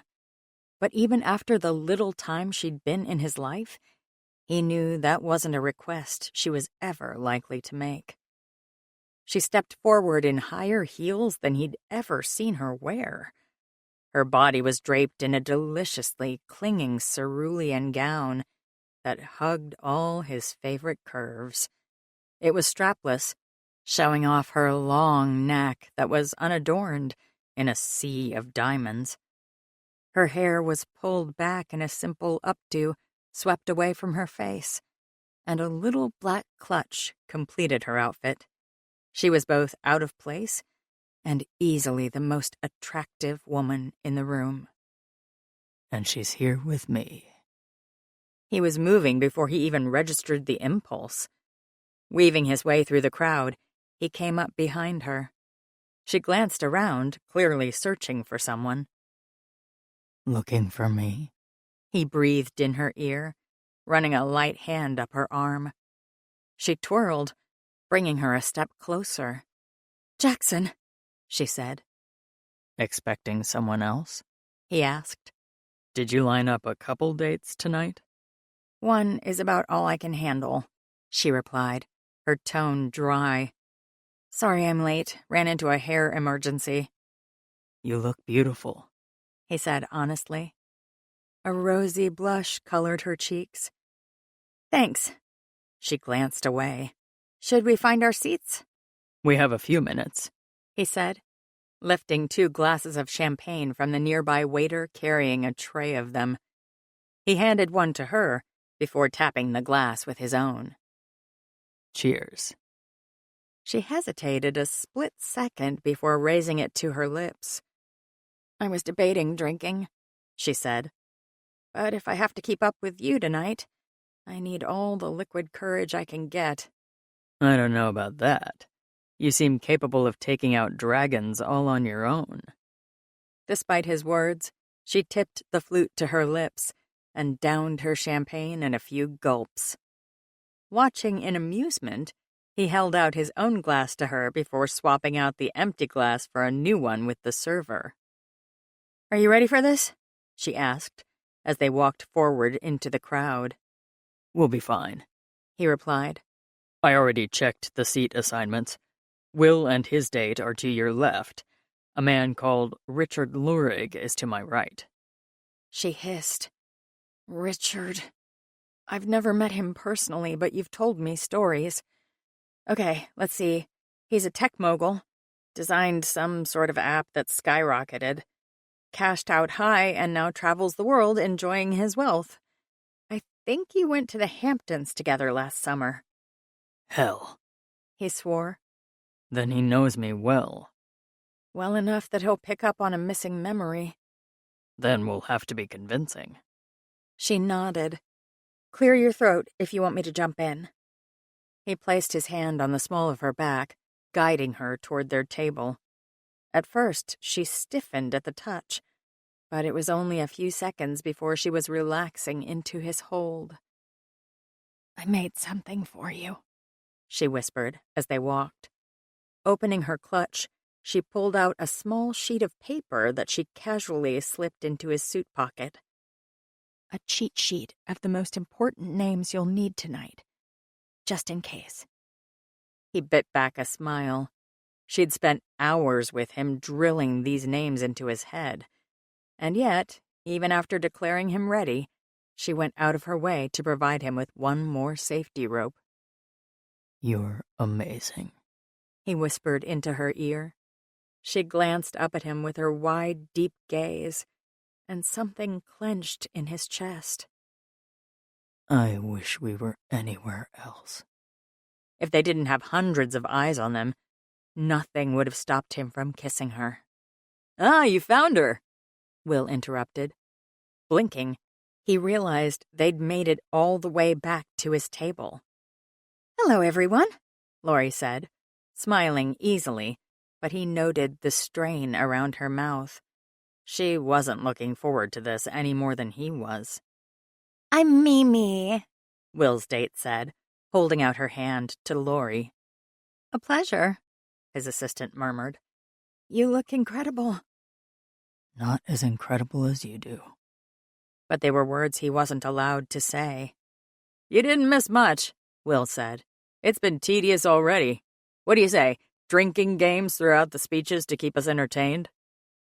Or we could be professional, he said. Will sighed. "Trust you to suck what little fun can be found out of a boring evening, Sinclair." "I seemed to have missed most of the cocktail hour," Laurie put in diplomatically. "Looks like people are already finding their seats. Shall we?" Mimi nodded, choosing the chair beside Laurie. She might be in for a long night. Then again, so was he. Laurie fussed with the napkin on her lap just to have something to do. Around them, the table was beginning to fill. With each new arrival, she surreptitiously glanced at Jackson to see if he needed a name reminder. Each tiny shake of his head sent relief surging through her. Maybe they'd get away with this after all. So, how long have you two been dating? Mimi asked. She drained her drink and put her hand in the air, snapping her fingers until an annoyed waiter appeared to refresh it. We're not dating. I'm here in a work capacity, that's all. That makes sense, Mimi agreed. Seriously? You couldn't even wait till the first course to let your claws show? She smiled tightly. It must be a similar arrangement with you and Will, right? The blonde model jerked back so fast the new drink in her hand sloshed over the rim. I'm his date, she said. We've been together for a while now. Really? How long? Mimi glared daggers. I hear the chef tonight is spectacular, she said, trying to change the subject. We're in for a treat. Can't wait, Jackson said from her side, leaning closer. The food is the best thing about these nights. Do you come to these events often, Mr. Sinclair? Mimi asked, leaning forward until little in her plunging dress was left to the imagination. A couple times a year, he replied, with the answer they'd prepped. This is the first time Will has brought me to one. Naughty boy. I'll have to insist on more. You do that, Laurie said, because if Will was smart, he'd run in the opposite direction of this woman. Is this what Jackson liked, too, before the accident? Vapid, superficial women who were drop-dead gorgeous? Because if it was, she had nothing to offer. Mimi might just be searching for a meal ticket, but there was no denying her perfect body or stunning face, much like the redhead on Jackson's phone. You could never compete if he was the man he used to be. The real Jackson wouldn't look at her twice. But he wants you now, an insidious inner voice whispered. Heads up, he whispered for her ears alone, pulling her from her thoughts. Glancing up, she saw Richard Lurig striding for their table. Okay, Carlo, time to earn your keep. Richard, Jackson said, rising to his feet along with Will. Good to see you again. What luck, Richard said, shaking hands firmly with both men. I worried I'd be at a table with no one to talk to. No fear of that, he replied. Let me introduce you to my date for the evening. Laurie smiled, standing. Nice to meet you, Mr. Lurig. I'm Laurie. Richard, please. Are you alone tonight? She asked. My wife is headed for Paris, I'm afraid. It's beautiful this time of year, Will said. Richard shrugged. My wallet will likely take a hit, but it amuses her to do these little trips. Little trips. She'd been to Europe once, and it had taken her 2 years to save for the vacation. What would it be like, deciding I wanted to go to Paris and just up and doing it? This certainly wasn't her world or anything close to it. But it was Jackson's. The table returned to their seats, and she glanced around to see the cocktail trays disappearing as the crowd prepared for dinner. On the stage, an older man with salt and pepper hair and a well-cut suit walked up to the podium. Welcome, he said, causing the crowd to hush.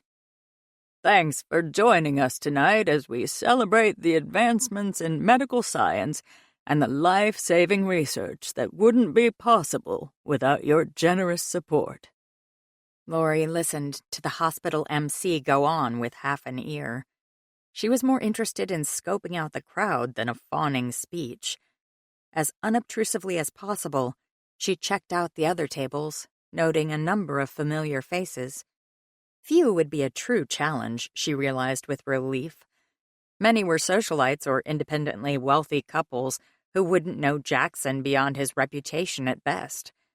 There were a few members of the financial sector who'd know him better, but no close friends or business partners beyond the board members scattered around the room.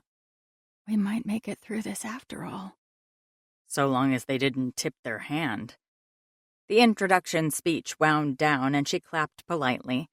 Waiters dressed in all white flooded the room, bringing the expensive dinners to each table. She had no doubt their tickets had been several $1,000s a plate, plus donations. At that price, this had better be the best damn meal she'd ever eaten. When their first course arrived, the tiniest bowl of soup she'd ever seen was set before her. She frowned at the glorified egg bowl that couldn't possibly hold more than a few spoonfuls. Dubious, she took her first taste of the green mixture. Only years of masking her emotions saved her from sticking out her tongue at the flavor of wheatgrass. To her left, Mimi made appreciative noises. Of course she is. The woman probably lives off kale and mung beans. She forced a few more mouthfuls down before setting aside her spoon. Jackson leaned over, his lips a breath from her ear. If the other courses follow the high bar set by the appetizer, I promise to buy you a decent meal when tonight's over. Steak, she whispered back. And lobster in buckets. Done.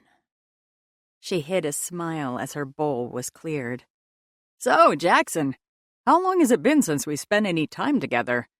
Richard asked, leaning back in his chair. Was it the Hamptons? He replied. That long ago? What is wrong with us? I have a company to run and you have a fortune to spend.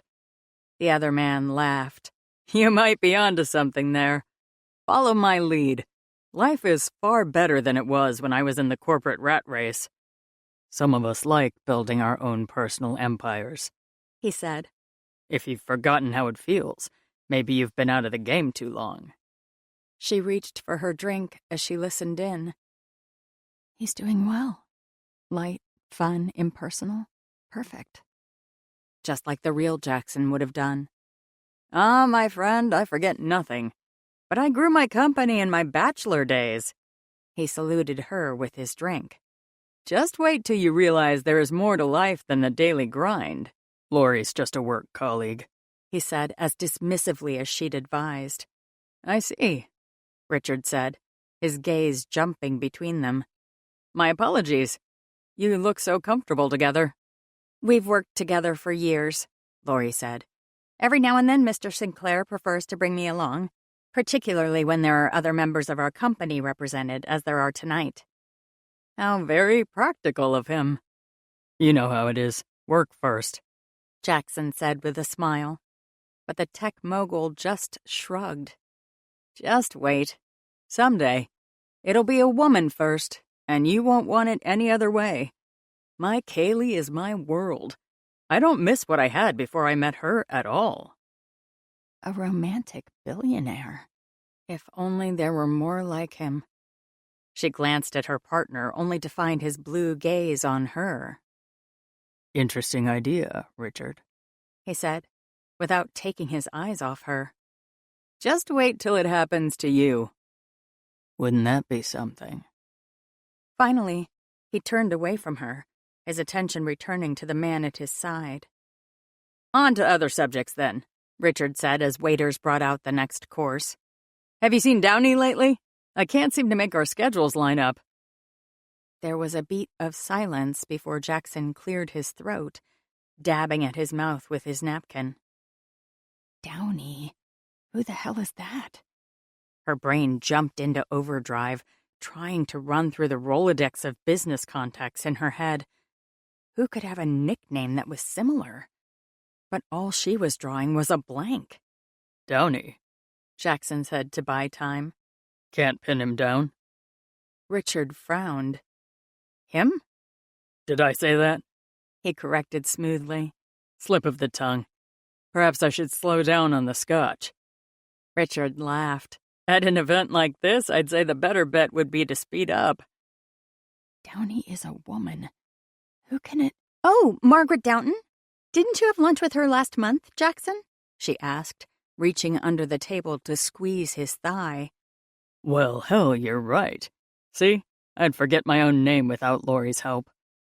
Those around them listening to their conversation laughed.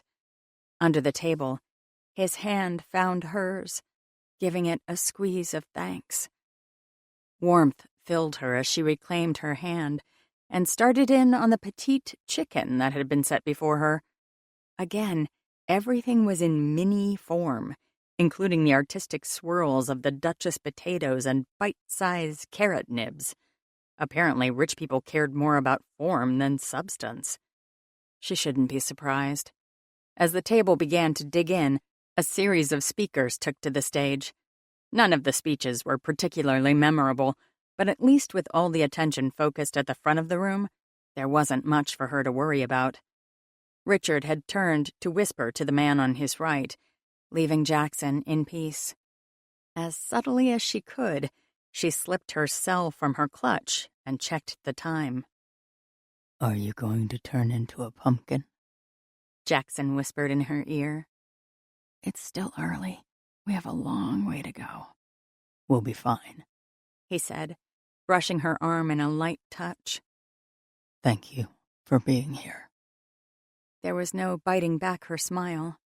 I can never say no to you. It had been her problem for years. Really? He purred. I'll keep that in mind next time we renegotiate your salary. She rolled her eyes. I'm worth $1 million and you know it. Only $1 million? I'd argue with that valuation. Not nearly enough. Aren't you supposed to be treating me like a servant? She asked in a whisper. Can't seem to do it.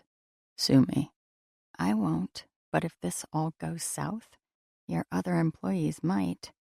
Such an optimist. I'd rather be a realist. I'd rather be on a beach with a beer in my hand instead of eating tiny food like a rabbit, he said.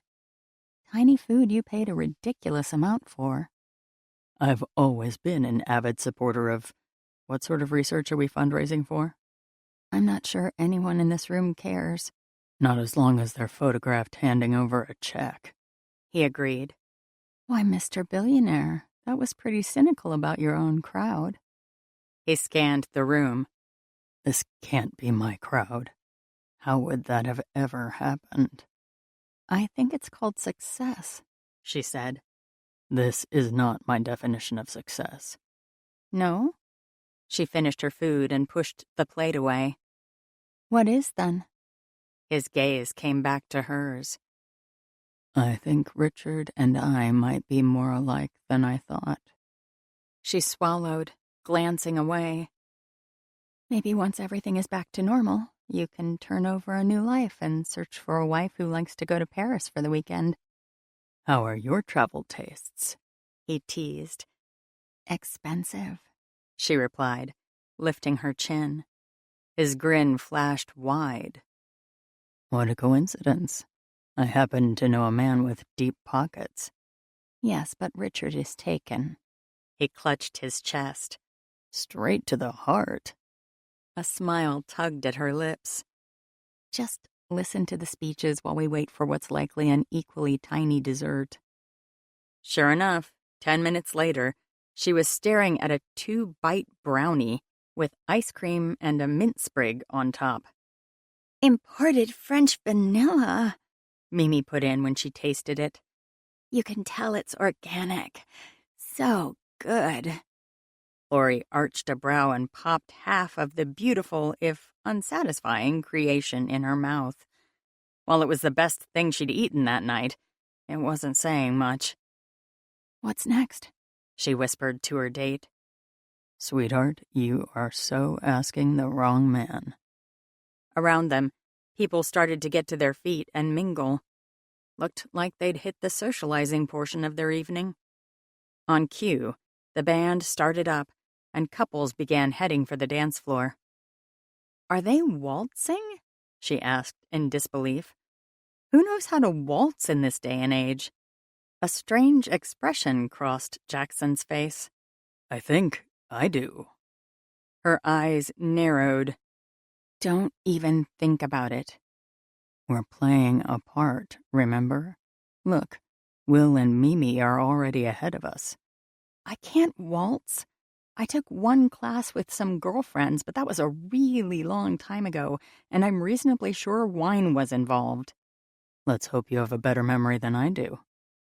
With a hand on her back, He propelled them forward before she could protest. Chapter 13. Bad idea. Such a bad idea, she said, as Jackson steered her through the throng of people mingling in the center of the ballroom. Few still sat at the tables while the servers cleared away all traces of their meal. I don't have bad ideas, he said into her ear. Really? I've seen photos of your teen years. Frosted tips, If I can't remember it, then it didn't happen. I'm not sure that's how reality works. They'd reached the edge of the dance floor. I'm not kidding when I say I'm a bad dancer, she said. Also, you've never asked me to dance at any of the events we've both been at. His eyes were back on her. My mistake, then. No, you just danced with your actual dates. Ah, there, see? This will be utterly normal, then. Except I'm not your real date, she hissed. Lori. She tore her eyes away from the dancers and glanced up at him, to see an expression on his face she'd never seen before. He'd never looked at her like that, with a gaze that was equal parts exasperated and affectionate. Even if I could be here tonight with any woman and not worry about our secret, you're still the only one I would have asked. Danger, danger. He couldn't think like that. Couldn't want her like that. Could he? You don't know any other women, she pointed out. He shrugged. Doesn't matter. I only want you. She tore her eyes away even as every inch of her body became far too aware of him. You shouldn't say things like that. Stop me, he whispered in her ear before catching her hand and pulling her onto the dance floor. Fear of tripping over her own feet filled her for a split second before he pulled her into his arms. I think I'm a good dancer, he told her. Just let me lead. Or you could be a terrible dancer and we could both end up on the floor. Equally possible. Taking her hand, he swept them into the crowd on the floor. The first minute, all she could do was stare at their feet and try to mimic his movements. They stumbled through one round of the dance floor before he shook his head. Look at me. I'll fall, she said, ignoring the request. I promise. I'd never let that happen. Those words brought her head up fast. As soon as she stopped thinking so much about her feet, the dance got smoother. You've been my guide, he said, for her ears only. Let me return the favor, for once. With deft movements, he steered her around the floor, throwing in the occasional twirl that often had her overbalancing right into his arms. Much better, he said the second time she crashed into his chest. I highly doubt it. I'm one of the richest men in this room. Who the hell cares what anyone else thinks? We do, she pointed out. That's the whole point of this. Right now, we're just a couple dancing, that's all. Our stock won't drop if you step on my toes. Good to know, she muttered, glancing around them. It was mostly older couples on the dance floor, and no one seemed as out of their depth as she was. But even so, by their third rotation, she was starting to get the hang of things. He was right. If she trusted him to lead, she didn't have to do much except move the way he wanted. Much better, he complimented her. Her cheeks heated in a blush, but she didn't stumble this time when he spun her. See? He said. We're getting the hang of it. You mean I am? I mean you are, he agreed. A laugh escaped her. We're supposed to be serious tonight. I'd rather dance with you till dawn than exchange polite small talk with the people in this room. Next, you'll be telling me Richard has inspired you to sell your company and live a life of pleasure. He sighed. It sounds damn appealing. I can't imagine how I ever got pulled into this sort of life. But I also realize I'm only the temporary captain of this ship. When I get my memory back, the real me would probably be annoyed if I ruined his empire. For what it's worth, you really love your job. I'll have to take your word on that. Just like I do everything else. Give it time, she said, her voice gentle. He gazed down at her. And enjoy what parts of the ride I can. The butterflies were back, fluttering in her stomach when she couldn't pull her gaze from his. Not bad advice. If her fairy tale had to end, she might as well enjoy what she could.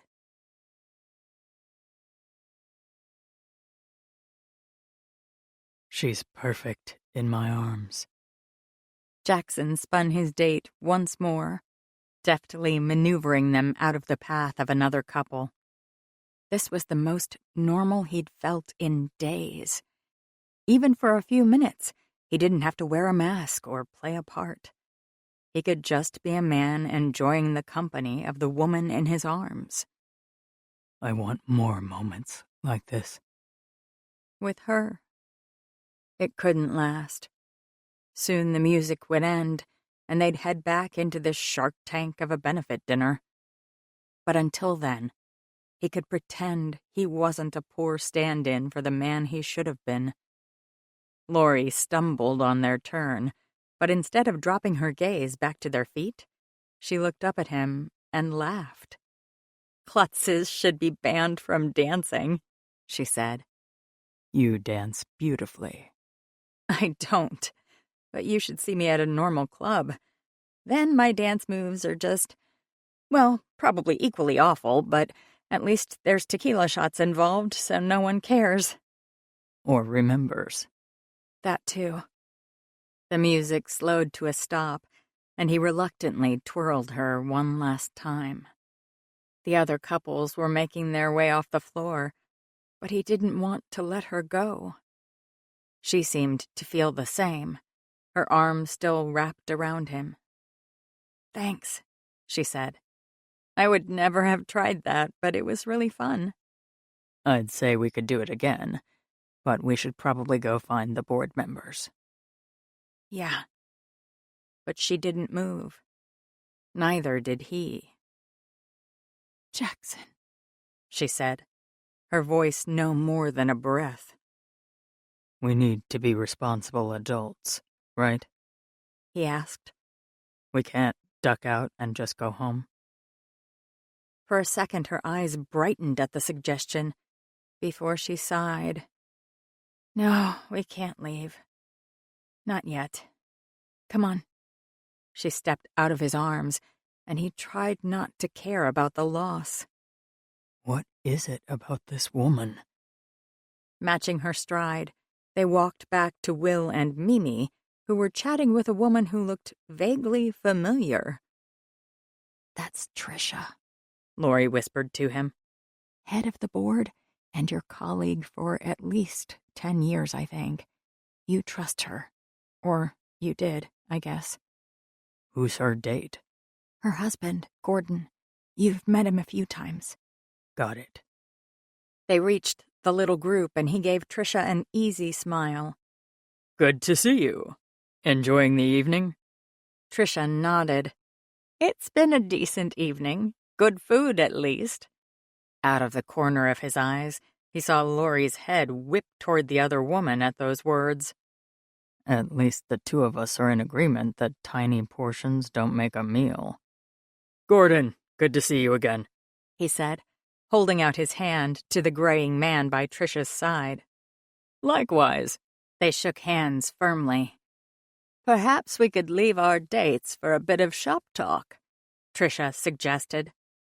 Not a problem. I brought my assistant tonight in case she was needed. How about we let Mimi and Gordon go refresh their drinks? Trisha's eyes flicked to Lori. I'd prefer it just be the three of us. His partner in crime shot him a worried look before pasting her smile back in place. Of course, Mrs. Barrett. We'll give you your privacy. As the three dates walked away, Lori glanced over her shoulder at him. He tried to give her a reassuring smile, but this was exactly the sort of situation they'd wanted to avoid. Now, Tricia said, turning to them, I've heard some troubling rumors about Hindcore. I've already brought them to Jackson's attention. Will cut in. He assures me everything is fine and running as it should. Really? Then why is Mark in Australia meeting with Uni Industries? She asked. Will blinked, glancing his way. Mark is exploring some partnership opportunities on my behalf, he said. Uni is an excellent entrance into the Oceania market, and from there it's an easy step to expand to Asia. Will nodded, a satisfied expression on his face. Tricia, however, looked less than impressed. My sources tell me Hindcore is trying to get the cash to acquire a major competitor. If they find the funds, then they'd shoot past us in the market. We'd get completely edged out, Will said. Won't happen, he replied. We'll be bigger than they are with the deal Mark is negotiating. When does he expect to close this agreement? Any day now. He lied to the head of his own board. She shook her head. I'm nervous about this. Just give us the time to show you how this will all come together, he said. You have my word this will make us all another fortune. Or ruin the company if Hindcore becomes the major player in our space. Our stock will bottom out. Won't happen, he vowed again. Remember in the 70s when a similar situation happened between Condev and their competitor? Both companies were vying for the market position only one could hold. Condev wiped the floor with their rival just as we will here, Will said. Exactly, Jackson agreed. If Condev can do it, so can we. Two sets of eyes swung to him. Excuse me? Tricia said. Condev is us, Will added. It was your father's first company, wasn't it? The basis for Sinclair Industries? Hell, of course, he said, trying to undo his mistake. I meant, if we've survived a situation like this before, we can do it again. Tricia was still frowning. Let me get a report from Mark this weekend, and I'll update you both on Monday, he offered. I look forward to it, she said. Turning, she waved her husband back over. Dodged that by the skin of my teeth, he thought, as Lori came back to his side. She held out a fresh drink to him, silent questions in her eyes. He took it and swallowed a bracing mouthful of scotch. I hear you had a racquetball accident, Gordon said. Yes, he said, holding out his right hand and the black brace on it. Tripped over my own feet and landed on my wrist. Rookie mistake. At least you're staying active, the other man said. I need to get back into the swing of things. We should set up a game sometime, Tim. He registered the mistake the second he saw the confusion bloom on Gordon's face. But before anyone could speak, Lori dumped her entire flute of champagne down the back of Tricia's dress, causing the board member to let out an ear-piercing shriek. Oh my God, I'm so sorry, Lori exclaimed. My ankle turned in these damn heels. Can I help you, Mrs. Barrett? Stay away. You've done more than enough, she said, shaking the alcohol from her arms. Excuse me, I need to go get cleaned up. If looks could kill, Lori would be 6 feet under. Come on, Gordon, she said to her husband, twirling in a huff before stalking away. Gordon scrambled to follow as she headed to the women's restroom. I'm so clumsy, Lori said. Way to make a good impression, Will said. She'll be gunning for you now. I'll keep a low profile for a while, she promised. I really am sorry. Well, I don't know about you two, but I'm going to disappear before she comes back out here. Mimi, ready to call it a night? I thought you'd never ask, his date replied. They exchanged goodbyes, and soon their group was down to just the two of them. Lori stared up at him with worried eyes. I'm sorry, she said. I didn't know what else to do. You were brilliant. I was the idiot that got his name wrong. Hopefully they won't even remember after I ruined that Dior gown, she sighed. My career is over. You've got a CEO in your corner. I think you'll be fine. Her smile was thin. The important thing is we bought some time.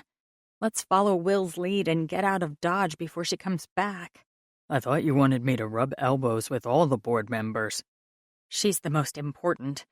What did you talk about? Is she concerned about Hindcore? I think I smoothed it over, but I need to give her an update from Mark on Monday. They know he's in Australia. Let's hope he's got something good to report then. She shook her head. But if she's giving you more rope, we're probably in the clear. Let's make ourselves scarce before anything else happens. Music to my ears. Grabbing her hand, he pulled her toward the door. Let go of me, she hissed. I'm not your real date, remember? I think we're way beyond caring about that, don't you? Her shoulders slumped in defeat, but she didn't protest as he led her from the room. Just get home. We'll straighten the rest out. Just get out of here before you do something else stupid. Like blow their cover, worse than he already had.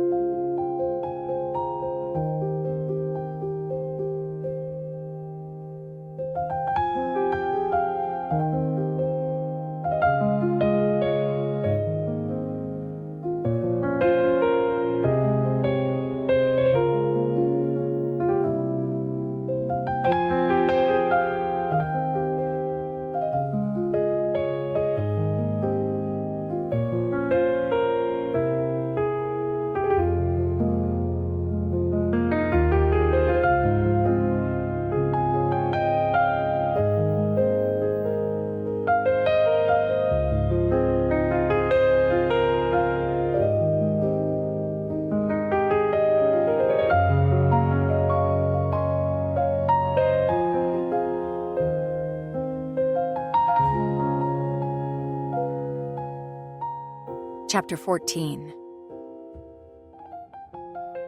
That was a freaking long night, Lori said when they entered the sanctuary of Jackson's home.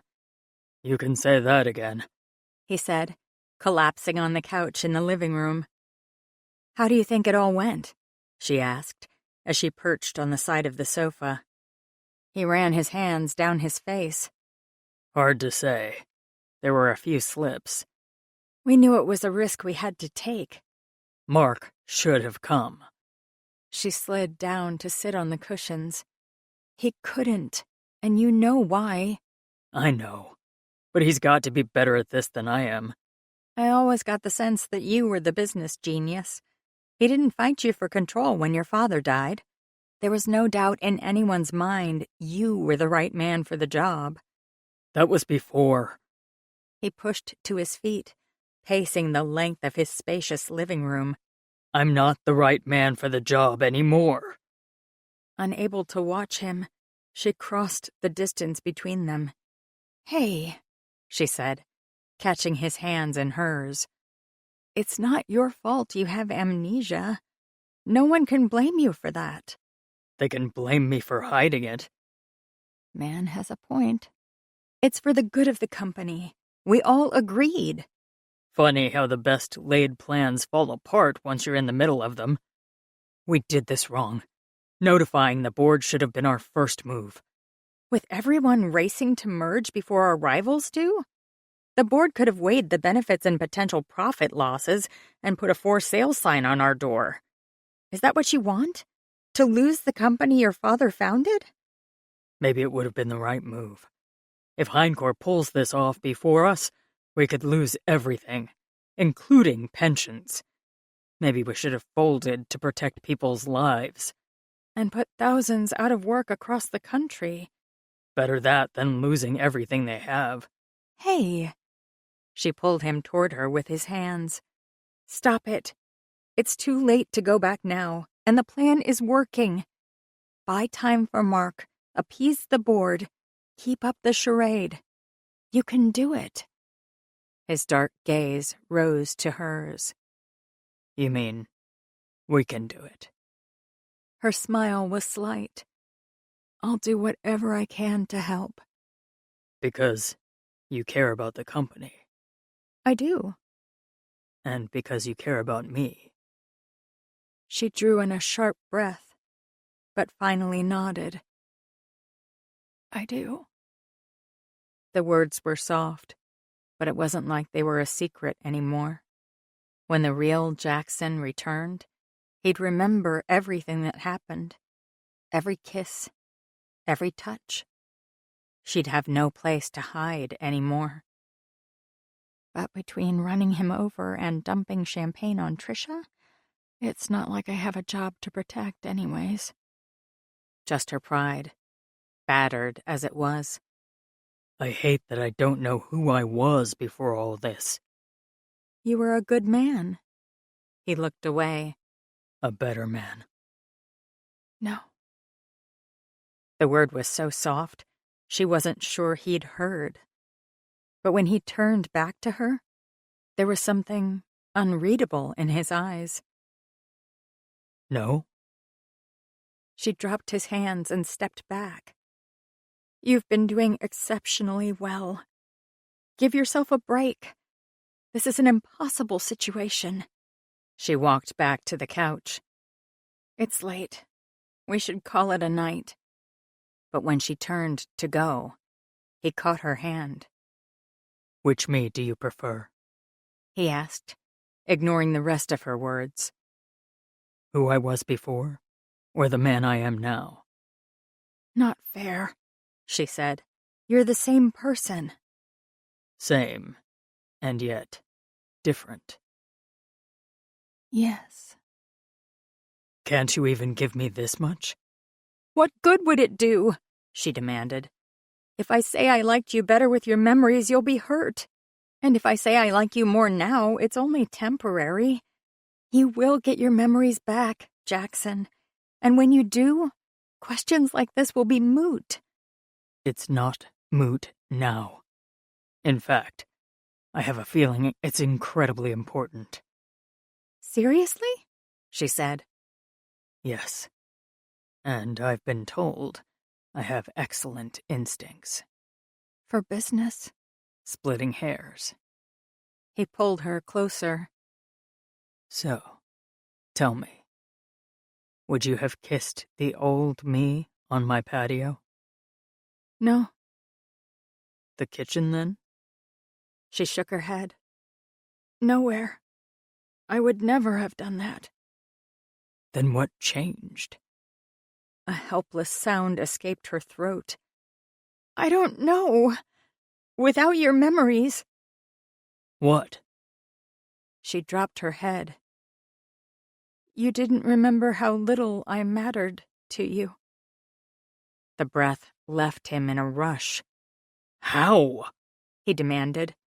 How is that possible? I don't know. One blow to the head and I'm a completely different person? Not completely. Just when it comes to me. Why did you stay to help me? Guilt.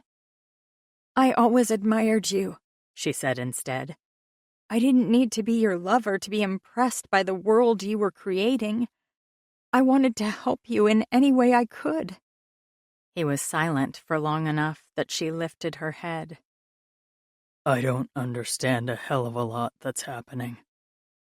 I know. But there's one thing I understand. I want you, Lori. I've made no bones about that. And I want you way too much. Her gaze dropped to his lips. It would be so easy to give in, to take what she wanted and throw morality out the window. What did any of this matter anyways? He wasn't hers to keep. Tell me now, he said, pulling the clip from her hair and letting it rain down around her shoulders. if you don't want me to. Tell me. She opened her mouth, but no sound came out. A smile curved his lips. Best news I've heard all night. Then his mouth was on hers. Heat surged through her body as it always did when he touched her. She gripped his lapels for balance as she closed her eyes. Every time he kissed her, the world stopped, but this time felt different, less controlled, more desperate. And she knew exactly how he felt. The hand in her hair tugged her head to the side as he deepened the kiss. Need clawed through her as she pressed her body closer to his. "What are you doing?"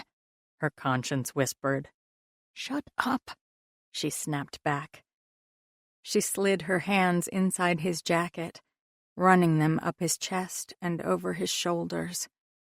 He released her long enough for the suit to fall to the ground before taking her back into his arms. Twirling her, he walked them backward toward the couch. They trampled on his jacket by accident, and he didn't even pause. Thousands of dollars underfoot, and neither of them cared. He tumbled her back onto the couch and followed her down, covering her body with his. "I should put a stop to this." But the weight of his body on hers sent a thrill down her spine she couldn't ignore. Unable to stop herself, she shifted under him until his leg slipped between hers. "Bad Lori, what are you doing?" Self-recriminations flew out the window, however, when he ran his lips down her sensitive throat. Lust pounded through her body. Being bad was so much more fun than following her own rules.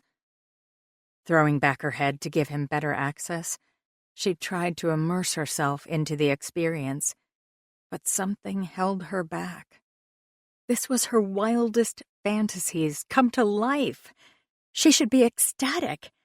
And instead, "You can't shut me up forever," her conscience said, even if she wanted to. Cupping his face, she kissed him with renewed desperation. "He doesn't know you did this to him. Tell the truth." And end it all. With a cry, she pushed him away, rolling from the couch. What? He demanded, sitting up. His hair was tousled. Several of his shirt buttons had come undone.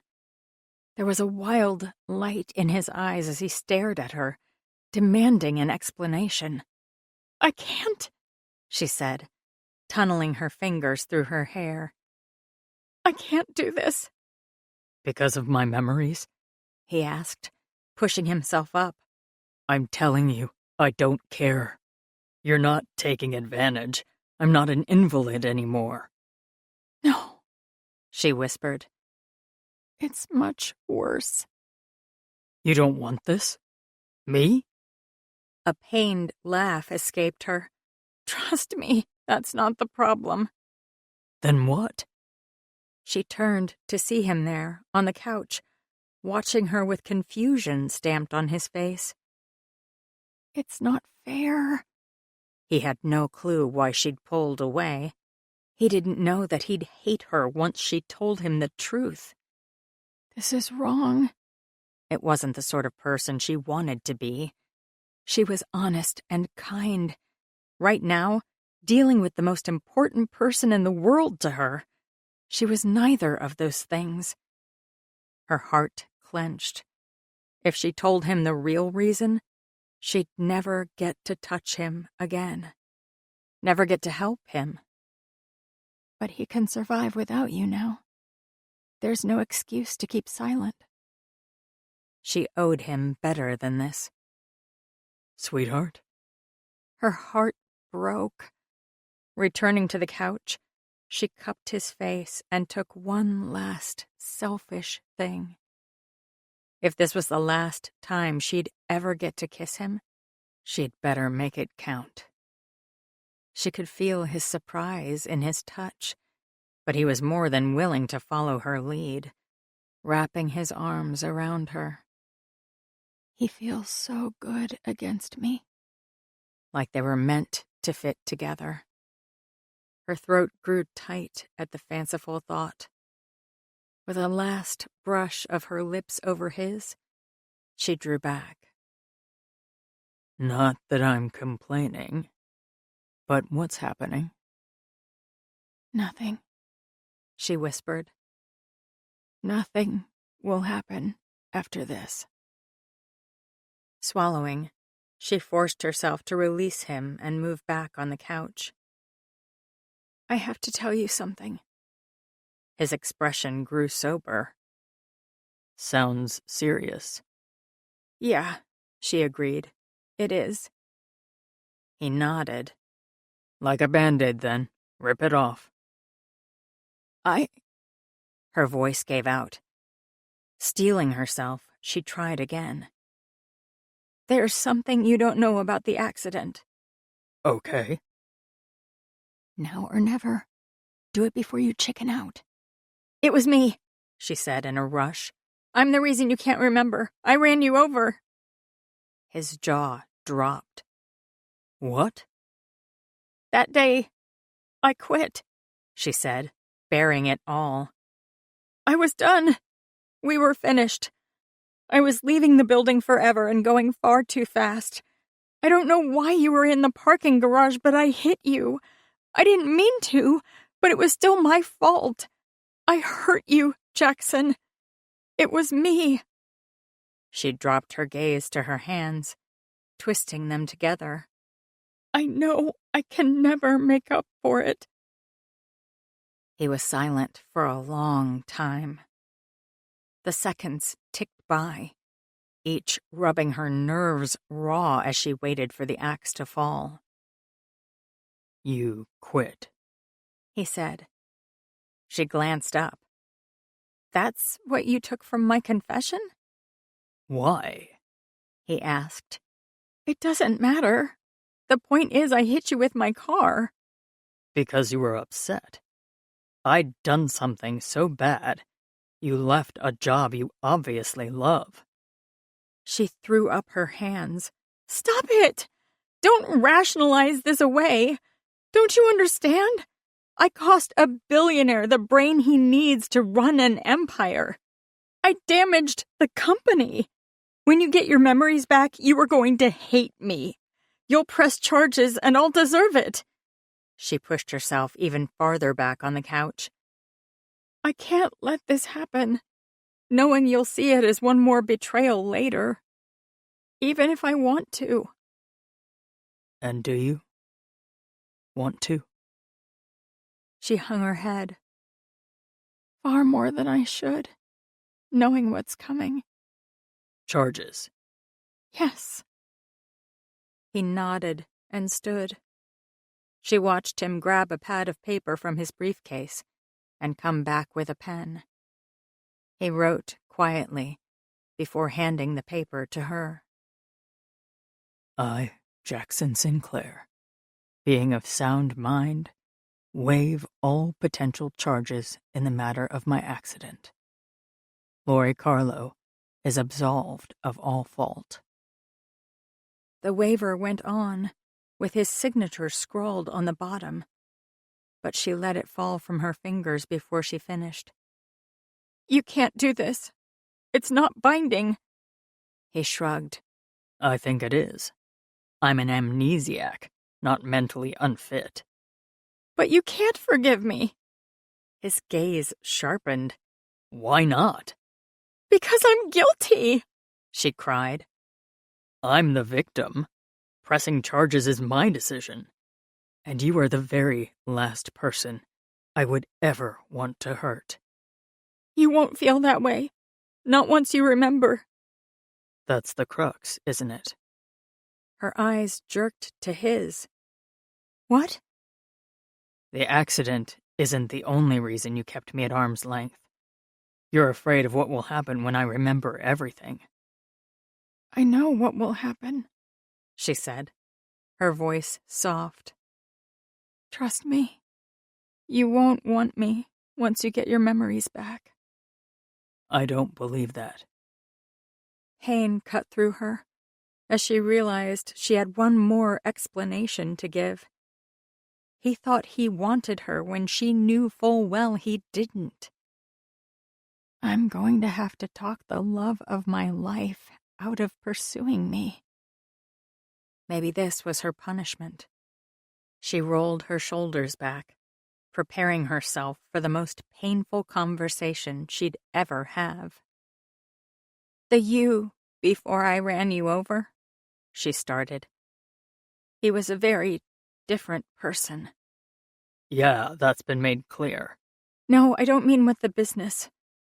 She dropped her gaze, unable to say her piece with the understanding in his eyes. With me, she whispered. When I say you don't want me, I'm not guessing. It's a fact. We worked together for years, and I've seen you bounce from one woman to the next, each more beautiful than the last. Not once did you ever glance in my direction. I was your support, your helper when you needed me, but never anything more. I'm just an employee to you. And once you remember, that's all I'll be again. We can't predict the future. Put yourself in my shoes, she said. How would you feel to get something you've always wanted, only to have someone rip it from you later? He cupped her chin, raising her face to his. I'm something you always wanted? Her eyes squeezed shut. Damn it, I'll have no pride left once this conversation is done. Pride is overrated. Trust the man who had to ask which direction every office in his own building was, he said. Tell me the truth. A pitiful laugh escaped her. The truth that I watched you for years without you ever looking at me? A harsh breath escaped him. Humiliation thrummed through her. It was too much. She was too revealed. She'd gone from one of the best moments in her life to the worst. Unable to stay, she surged to her feet, only to tumble back into his arms when he pulled her backward. She landed with a huff, staring up into his blue gaze. I'm looking now. Her heart skipped a beat. Is it enough? She wondered. Can I handle only having him temporarily? Because as much as he might deny it, she knew what would happen to them once he remembered. But he knows about the accident and he doesn't care. Didn't that absolve her of the main reason she was holding herself back? Which meant the only problem now was her. He will break my heart. But she was walking into it with her eyes open. Hadn't she been in pain when she'd left originally? She'd already experienced what it felt like to walk away from him. If she had to do it twice, wasn't it better to at least have had something to treasure from the experience? Either way, she'd bleed to leave him. Not like this. This will be different. But she could have days, maybe weeks, with him. She could live out every fantasy, trace every inch of his body with her fingertips. She could be Cinderella for a week or two. And when it ended, she'd survive. I get a broken heart either way. What do I care if it hurts a little more? She reached out, tracing her fingers along his jaw in the lightest of touches. Okay, she whispered. Let's take a chance. I'm in. Any other man would have smiled, maybe laughed. They certainly would have jumped at what she was offering. But Jackson did none of those things. You think this is temporary? He said. She smiled grimly. I know it is. I don't. She leaned forward to brush her lips over his. You will. He drew back, but she wouldn't let him. Wrapping a hand around his nape, she pulled him closer, parting her lips under his. She didn't want to fight an argument neither of them would win. Not when she could be stripping his clothes off. Heartbreak would come later. Right now, she was more interested in pleasure. Pushing him back onto the couch, she straddled his body. A wild energy thrummed through her. There was nothing standing in her way anymore. Not accidents, not amnesia, not years of silent adoration. She was in charge, and she had no intention of losing this chance now that she'd finally reached for it. Her fingers flew down his dress shirt as she rocked against him. She parted the material and ran her palms against his bare chest. I want more. How did a CEO manage the time to keep his body so defined? He had no idea, but she sure wasn't complaining. With a sigh, she broke the kiss to explore the new bounty before her. Lori, He said. She ignored him, running her lips down his throat. I can't believe I'm saying this, but we should talk. Really? She reared back and pulled down the zipper of her dress. The strapless bodice pooled around her waist, revealing the black lace bra underneath. What was I saying? Nothing important, she assured him, flicking her tongue over one nipple. Hell. She ran her fingers down his chest, trailing them along the waistband on his pants. You're making this hard, He said. That's the general idea. She snapped open the clasp of his pants and drew down the zipper. You're supposed to be the cautious one. I'm the idiot who doesn't know which way is up. Good thing we aren't standing. She slipped a hand inside his pants, feeling the hard cock pulse under her fingers. God damn it. Wrapping his arms around her, he tossed them off the couch, taking the landing on the floor on his own body. She barely had time to process before she found herself flat on her back, staring up at him with her hands pinned over her head. You will listen to me, He said. Do I have to? I'm off the clock.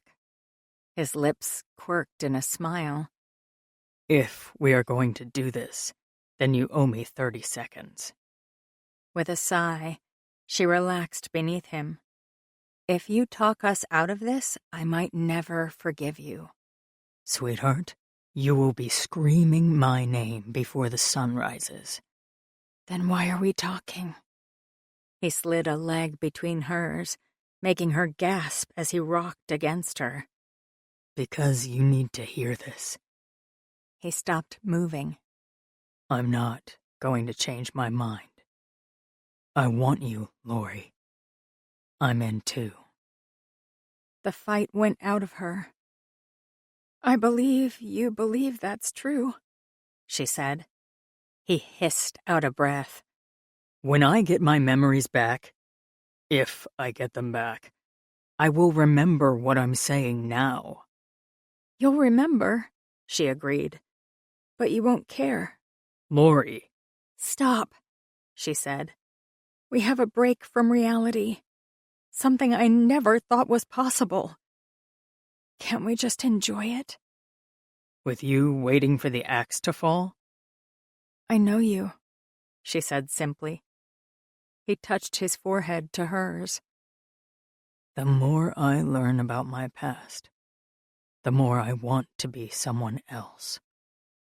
Her heart broke a little more. He was a good man, she said. even if you're a better one. What did that say about her if she could love one side of Jackson more than the other? He wasn't your man. You aren't either. You're just on loan. A growl rumbled from him. Then I guess I need to make you want to keep me. His lips claimed hers in a kiss so raw, her heart raced in response. She arched under him, trying to get closer as need burned in her blood. She'd spun countless fantasies about him, and now she had a chance to make them all come true. Who knew how long this window of opportunity would last? His mouth left hers long enough for him to shrug out of his half-open shirt, and her mouth went dry. Seriously? Couldn't you be a couch potato and give the other men on the planet a chance? What about you? He asked, dropping a kiss above the swell of her right breast. All day I'm supposed to be thinking about ways to save my company, not all the things I wanted to do with my secretary. She gave his hair a warning tug. Executive assistant, she corrected. He grinned. Let me make it up to you. Rolling off her, he pulled her to her feet. The dress gaped around her waist, ready to slide to the ground. She grabbed it with one hand, feeling more unsure standing than she had under him on the floor. He ran his hands down her arms. Drop it, he said, his voice soft. Nerves dampened the lust riding her body. While he looked like a Greek god, she knew very well she didn't. But to enjoy tonight, to do all the things she wanted to do, she couldn't afford to hesitate. just do it.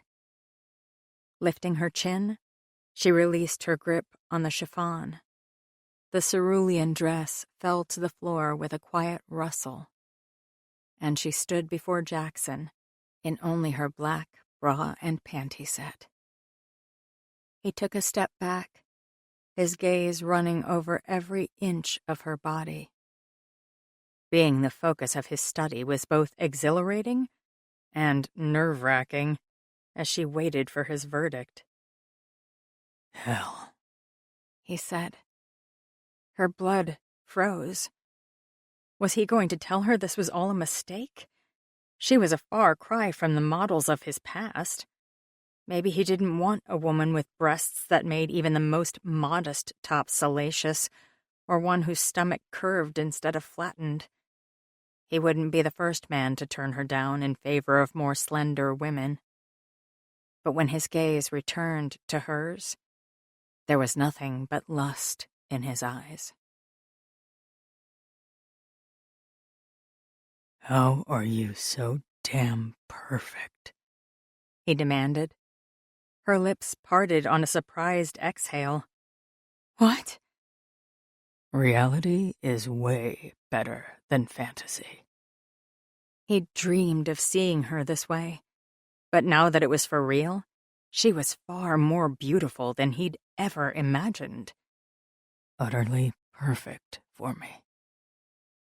It's official. The old me was an absolute idiot. Joy lit her face, making her even more beautiful if it was possible. Without any reservation, she launched herself into his arms. He caught her eagerly, following her lead when she kissed him for all she was worth. You're not the only one with a few fantasies, she murmured against his lips. Let's see how many we can act out before dawn. You have no idea the things I want to do to you. We need more than a night. The desires he had would fill a lifetime. Pushing the thought away, he grabbed her hand. Come with me, he said, pulling her toward the hall and the stairs to the second floor. They ran up them two at a time, giggling like teenagers. When they reached the landing, instead of heading for her guest room, he led her to his master suite. Pushing through the door, he realized she hadn't been in here since the first day when she'd helped him with his shower. After that incident, he'd never asked for help bathing again. Instead, he'd had her fasten plastic wrap around his brace each time and sorted out the rest himself. He'd been trying to be sensitive to the barriers she kept throwing up between them, but there was no more need for that now. Not bothering with the lights, he led her over to the bed. Do you have any idea how sexy you look in those heels? He asked. She glanced down at herself. I swear these were the only suitable heels I owned. Sky-high stilettos and lingerie. Sweetheart, you're too good to be true. How about I keep the heels on if you take your pants off? She reached for the waistband of his pants. Having already undone them, they were precariously clinging to his body as it was. A little pressure, and they gaped, allowing her to easily strip them from his body, along with his boxers. Damn, Sinclair, she said. Glad I don't disappoint. Are you kidding? She asked, as he sat on the edge of the bed and stripped off his socks. You could never disappoint me. He stopped, one sock dangling from his fingers as his heart thundered in his chest. How are you real? He asked, his voice hoarse, before reaching for her. She moved into his arms, letting him tumble her back onto the bed. Much better than the floor, she said, as she wiggled backward to give him more room. Every now and then I get a good idea, he replied, as he rolled over her. She sighed against his lips, as his mouth came back to hers. I know something you can take off instead of those heels, he murmured against her lips. Earrings? She teased. Not quite. Laughing, she arched her back to reach the clasp of her bra and tugged the material free from her body. Better? She asked, tossing it over his shoulder to the floor. He didn't respond, his gaze fixed on her breasts. Jackson? Can't talk. Focused. She laughed, spread out beneath him. Her hair was wild over his pillows as she stared up at him with a mixture of lust and amusement in her gaze. He couldn't imagine ever wanting anyone more. Catching her lips in a burning kiss, he wondered if she could feel how desperately he needed her. Giving in to his desire to touch her, he left her lips and gazed down at the body he wanted to run his lips over. He moved lower to catch a nipple in his mouth, flicking his tongue over the sensitive nub. She purred, threading her fingers through his hair. He loved having her hands on him in any way he could get. God, I want you, he said, switching his attention to the other breast. I know the feeling. She shifted until he could lie between her legs. Her skin was so smooth beneath his hands. He traced his lips down her stomach, lapping at her navel. Pushing her legs apart, he slid even lower. Jackson, she said. Her hands fluttered around his shoulders. You don't have to do that. Have to? He shot her a grin. Sweetheart, if we get to act out fantasies tonight, this sure as hell has been one of mine. The uncertain expression on her face broke his heart. Lori was the most incredible woman he'd ever met. She should have no doubt about how sexy she was, or how men should want to worship her. That ends now.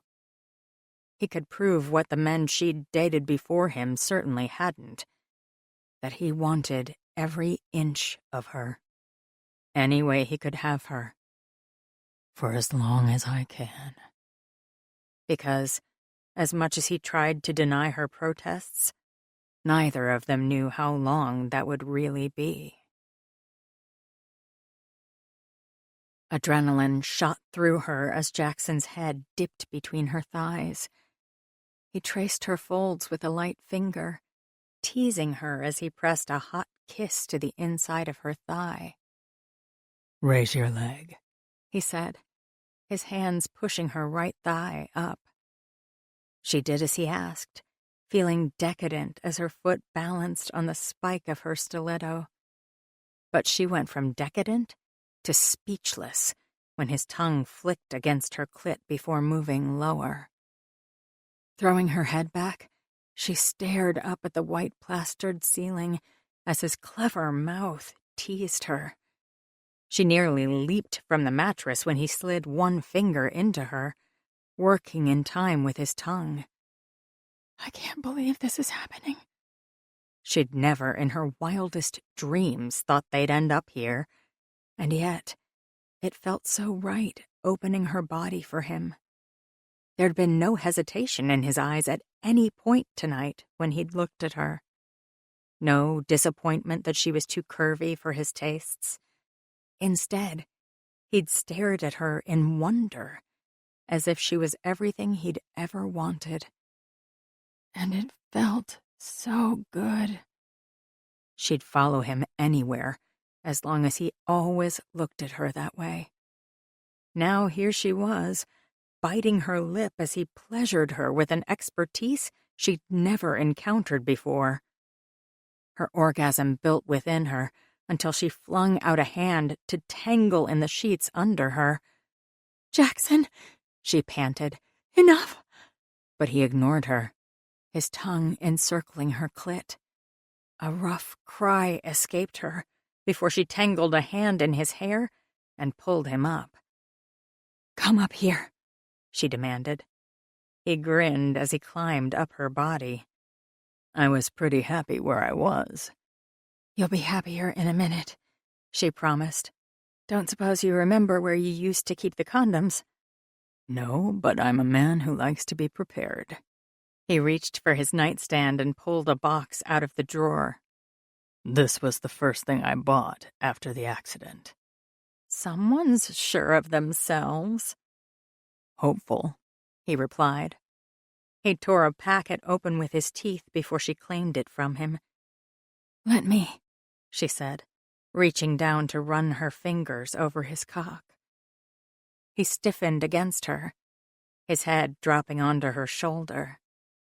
She stroked him, feeling the soft skin grow even harder under her touch. Hurry, he breathed in her ear. She rolled the condom over his long length and shifted herself until the head of his cock pressed against her slit. Ready? He asked, balancing his weight on his elbows. "Always for you." He thrust into her slowly, giving her time to adjust to his size. Closing her eyes, she let herself sink into the sensations he evoked. When he withdrew, she bit her lip, only to throw her head to the side as he surged back inside her. They rocked together, moving in time. She locked her legs around his waist, the tips of her heels grazing his lower back. Hell, he breathed. You have no idea how amazing that feels. "Back at you," she said, gripping the headboard above her. Every thrust sent her higher, forcing tiny cries from her throat. She was too sensitive. It was too much, almost like her body was on overdrive. But even so, she never wanted him to stop. Releasing the bed, she wrapped her arms around his shoulders, breathing in his sandalwood scent. Again and again, he drove into her until she felt her climax building to the point of no return. "More," she begged, arching her body under him. He was more than happy to follow her request, increasing his speed. A ragged cry escaped her as her orgasm crashed over her. Stiffening under him, she held him tight as pleasure unlike any she'd ever known swept through every cell in her body. Above her, Jackson let out a cry of his own before collapsing by her side. She didn't move for a long time, enjoying the aftermath of the ecstasy still riding her body. A smile curved her lips that she was incapable of wiping away.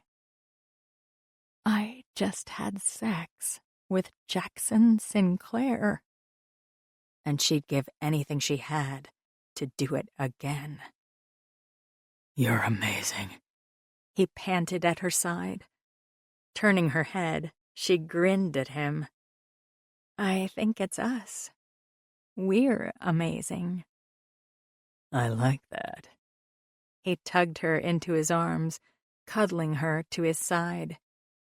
No going backwards, He said. promise me. No more running, she agreed, listening to the frantic beat of his heart beneath her cheek. I'm in. I'll enjoy every day I have with you. No reservations. When it ended, at least she'd have her memories to keep her warm. Chapter 15. Work should have been simple. She had a straightforward budget proposal to put together that any other day would have been finished by now. But it was hard to concentrate when temptation sat on the other side of the wide mahogany desk. Stop looking at me like that, she said, not bothering to look up from the screen in front of her. You don't know how I'm looking at you, Jackson replied. She shut her laptop and turned her attention to her boss. Are you thinking about work? His grin was unrepentant. No. Exactly. They were sitting on the couches in his office where they'd spent most of the day. The other EAs had descended on her the second she'd come into the office this morning, demanding details she'd declined to provide. Instead, she'd holed up in here where they couldn't reach her. Mark had needed some research work done, and she'd just finished sending the newly prepped file to him. Things were progressing well on the other side of the world, but he needed more time to close the deal, which meant they needed to keep their charade going longer. Head hurting? He asked when he rubbed his forehead. Always. He sighed. You need to go in for a checkup. I've been to see Dr. Warren a few times. And are you following his advice? He grinned at her. Most of it. She shook her head. We're intelligent people. You should listen to us. Or? She leaned back, arching a brow. Thanks to Saturday, I now have a whole new set of threats I can use. Mm-hmm. He pushed out of his plush chair and walked over to her. Bracing himself on the couch, he leaned down to kiss her. With a contented sigh, she enjoyed the gentle touch. What exactly will you threaten me with? That's not also a punishment for you, he asked against her lips. Damn it. Why do you have to be so smart? With a smile, he stood and wandered to the window. We've been in here all day. Let's get out of the office. And go where? You live here or in your house. I'm not sure you even know the rest of the city exists. What's that? He asked, pointing out the floor-to-ceiling window that lined 2 walls of his office. Joining him at the window, she followed his gaze. The park? She asked. Yeah, all those trees. She shrugged. It's nice, I suppose. Lots of greenery. But you have never once wanted to go there. Let's go for a walk then. What? We have work to do. I think 10 hours is enough for one day, don't you? I'm not convinced you have an off switch.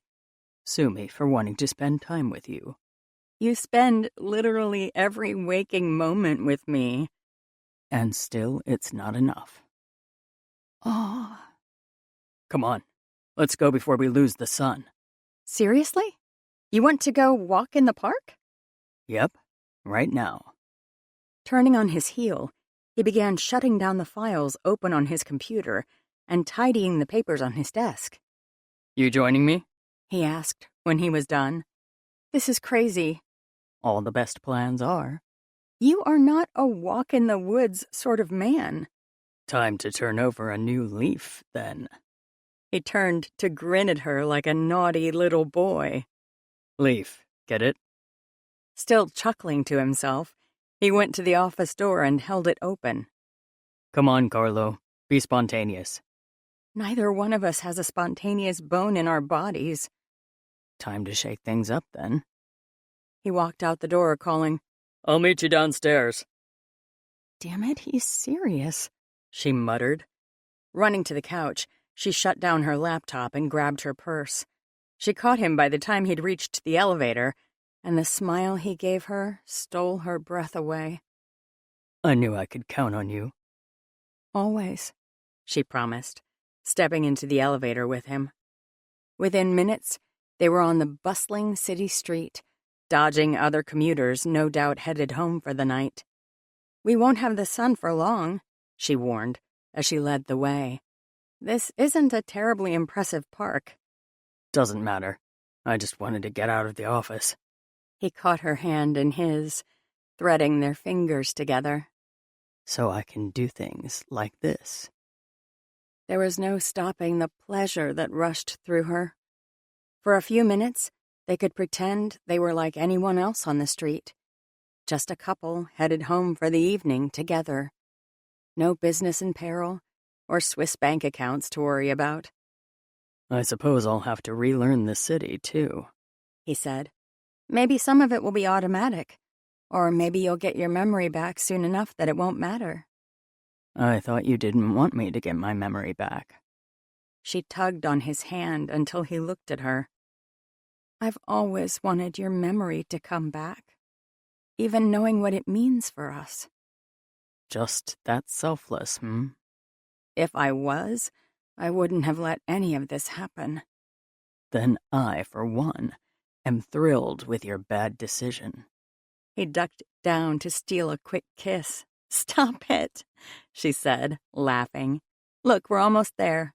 Go enjoy your trees. And give us a little more time to pretend we're normal. He walked away from the bustling city sounds with relief. The park might only be a few blocks, but it was large enough to provide some peace. Pretty, Laurie said by his side. I never think to come here. The shade of the trees and the sounds of the birds almost helped dull the ever-present pounding in his head. He closed his eyes to enjoy the silence. You okay? He glanced at his companion. Fine, he said. He never told her when the headaches got worse.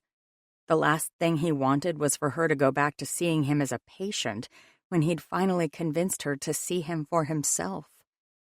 Is your wrist hurting? She asked. Nah, it's healing nicely. Your head, then? I'm all good. Come on, there's a perfect hill over there. Perfect for what?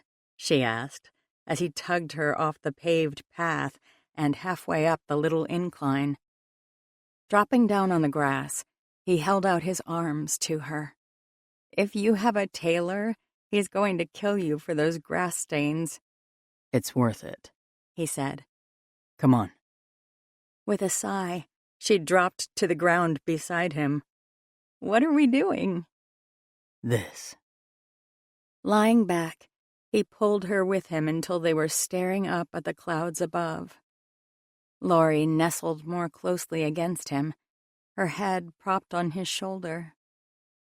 Oh, she sighed. Still think this was a bad idea? No, not that it's good for your ego. Just admit it. I'm always right. And humble. That's the word on the street. She turned her head toward him and leaned closer to drop a light kiss on his lips. This once, I'll admit you did good. Together they stared up at the darkening sky. The sun was sinking ever closer to the horizon, but as the minutes ticked by, Jackson didn't want to leave. I like the simple moments with her better than the billionaire moments without her. It made him wonder again what it was about his old life that he'd been satisfied with. "Look at the colors from the sunset," she said, pointing up at the sky. The clouds floated by, edged in a soft orange glow. I want more times like this. Simple, peaceful. And he didn't think any of that would be possible without Lori in his arms. I'm in trouble here. Despite his promises, none of them knew what would happen when his memories returned. On the one hand, he couldn't wait to regain his past, but on the other, it was a terrifying prospect that the man he was today might be completely changed. The person Lori had fallen into bed with might not exist later. Doesn't matter. I'll still care about her. Wouldn't he? Deep thoughts? He turned his head to stare down at her. Just the normal. She rolled into his side, throwing an arm around his middle. "I should tell you we need to get home and work out our game plan for tomorrow, but I don't want to think about work." I vote no shop talk. Who wants to talk about my company anyways? I know what I'd rather focus on. "Oh? And what's that?" My favorite subject. You. She laughed. "What do you want to know?" Tell me something about you. Something you haven't told me before. She pursed her lips as she thought, no doubt running through her mental list of memories. What is it like remembering more than a few weeks at a time? Maybe one day he'd find out. "I used to make the best snickerdoodle cookies ever." What? She let out a little laugh. "I told you. I'm originally a small-town girl. My mom always loved to bake, and our house smelled like cakes and cookies year-round. I was terrible at most recipes, still am, FYI, but for some reason, I could make killer cookies. My favorites were snickerdoodles, so my mom and I would spend hours throughout my childhood making the cookies for holidays or gifts. Or just for the hell of it, whenever someone in the family had a craving." He could hear the smile in her voice. Make them for me sometime, he said. She snuggled closer to him. "I haven't attempted them in years. Who knows if I can still do it?" Sounds like it's time to regain your Cookie Queen crown. "Maybe you're a master cookie maker yourself." His headache sharpened, stabbing into his brain so hard he hissed in pain, causing Lori to stiffen against him. "Jackson?" she said, pushing herself up to see his face. The sight of the setting sun vanished before his eyes. Instead, he was in a kitchen he'd never seen before, sitting on the floor. Next to him was a small child with curly dark hair and blue eyes just like his. The child had a muffin in his hands, and looking down, he realized he did too. Notes of music drifted to him, and he realized one more person was in the room. A woman stood at the stove, oven mitts on her hands as she hummed to herself. He couldn't see her face, just the back of her body as she fussed with the fresh batch of muffins. Turn around. Let me see you. Just the sight of the woman filled him with a mixture of peace and pain. Who was she? Who was the boy? My family. As soon as the thought crossed his mind, the memory vanished. The park reappeared around them, and the singing woman disappeared into the recesses of his mind. "Jackson! Jackson!" He blinked, looking up into the worried face of his lover. I'm okay, he said. But there was no hiding from the panic in her gaze. "What happened?" she demanded. "Do we need to get an ambulance?" No. Reaching for her, He pulled her back down against him, wrapping his arms around her as if she could anchor him. The price is a hell of a headache, but I remembered something. I think I was in my mother's kitchen with Mark when we were kids. That's amazing, she said, wiggling until she could stare up at him. That's your first real memory. We have to call Dr. Warren. I will, he promised. Just let me enjoy this for a second. She quieted, giving him the respite to close his eyes and picture his brother's face. There was something about the chubby toddler that inspired a deep, lasting affection. Mark had always been a faceless stranger, more of an idea than a person. But even with this vague memory, he felt less alone. This is great, Lori whispered. More memories might start coming back any day now. But there was an edge to her voice that had him frowning. Make me a deal, he said.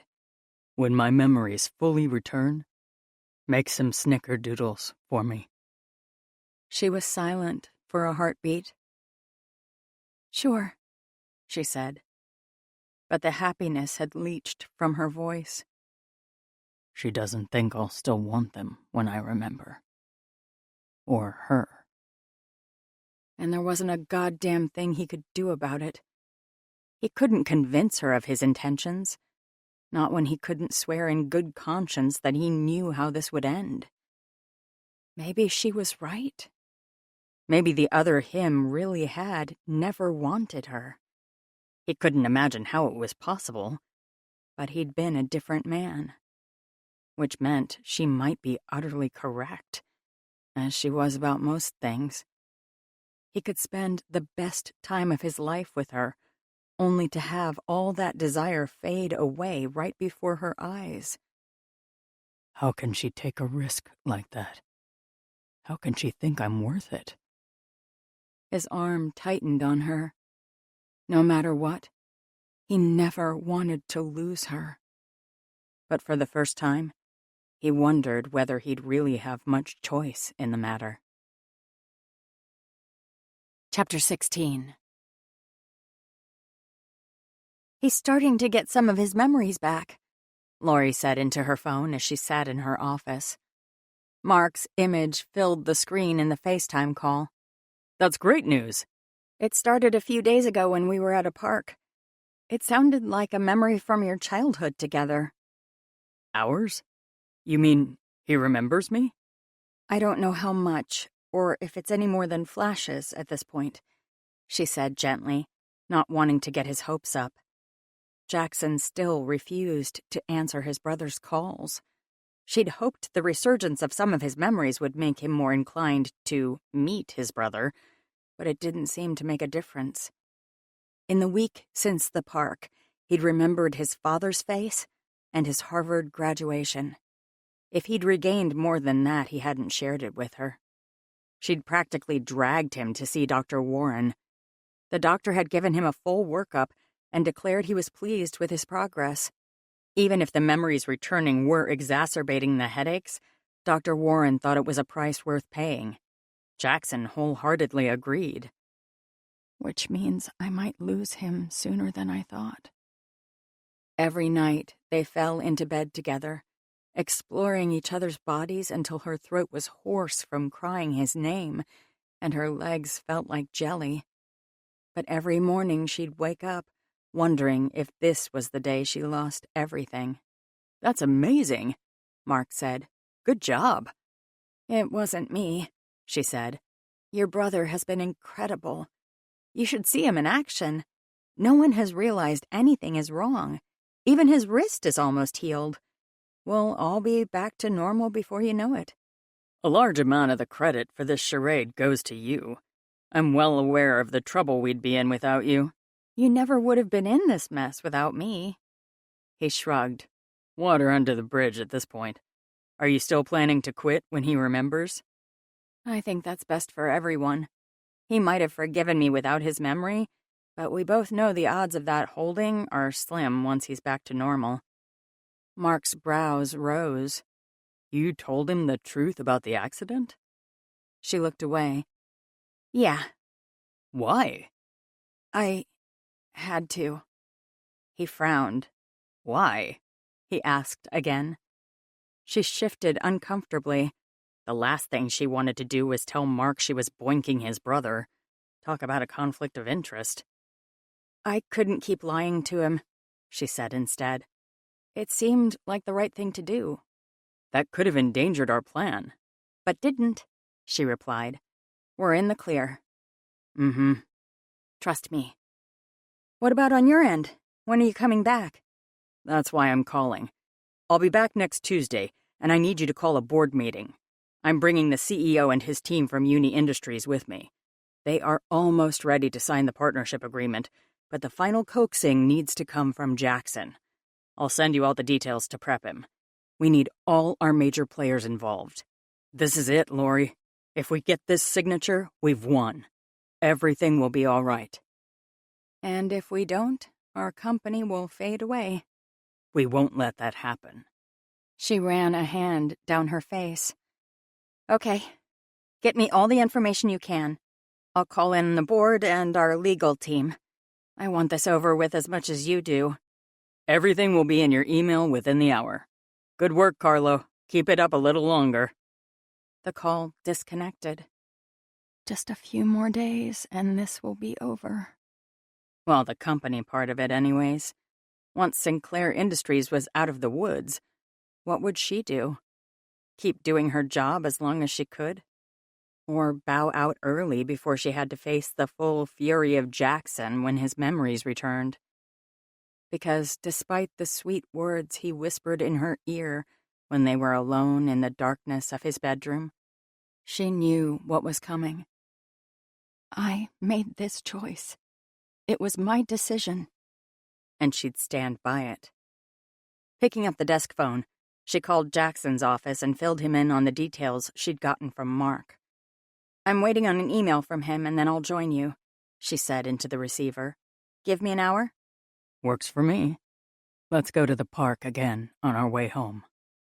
Her toes curled, and she smiled as she spoke. Sure. See you soon, sweetheart. Putting the phone back in its cradle, she pressed her hands to her cheeks. Sweetheart. Every time he called her that, her heart swelled.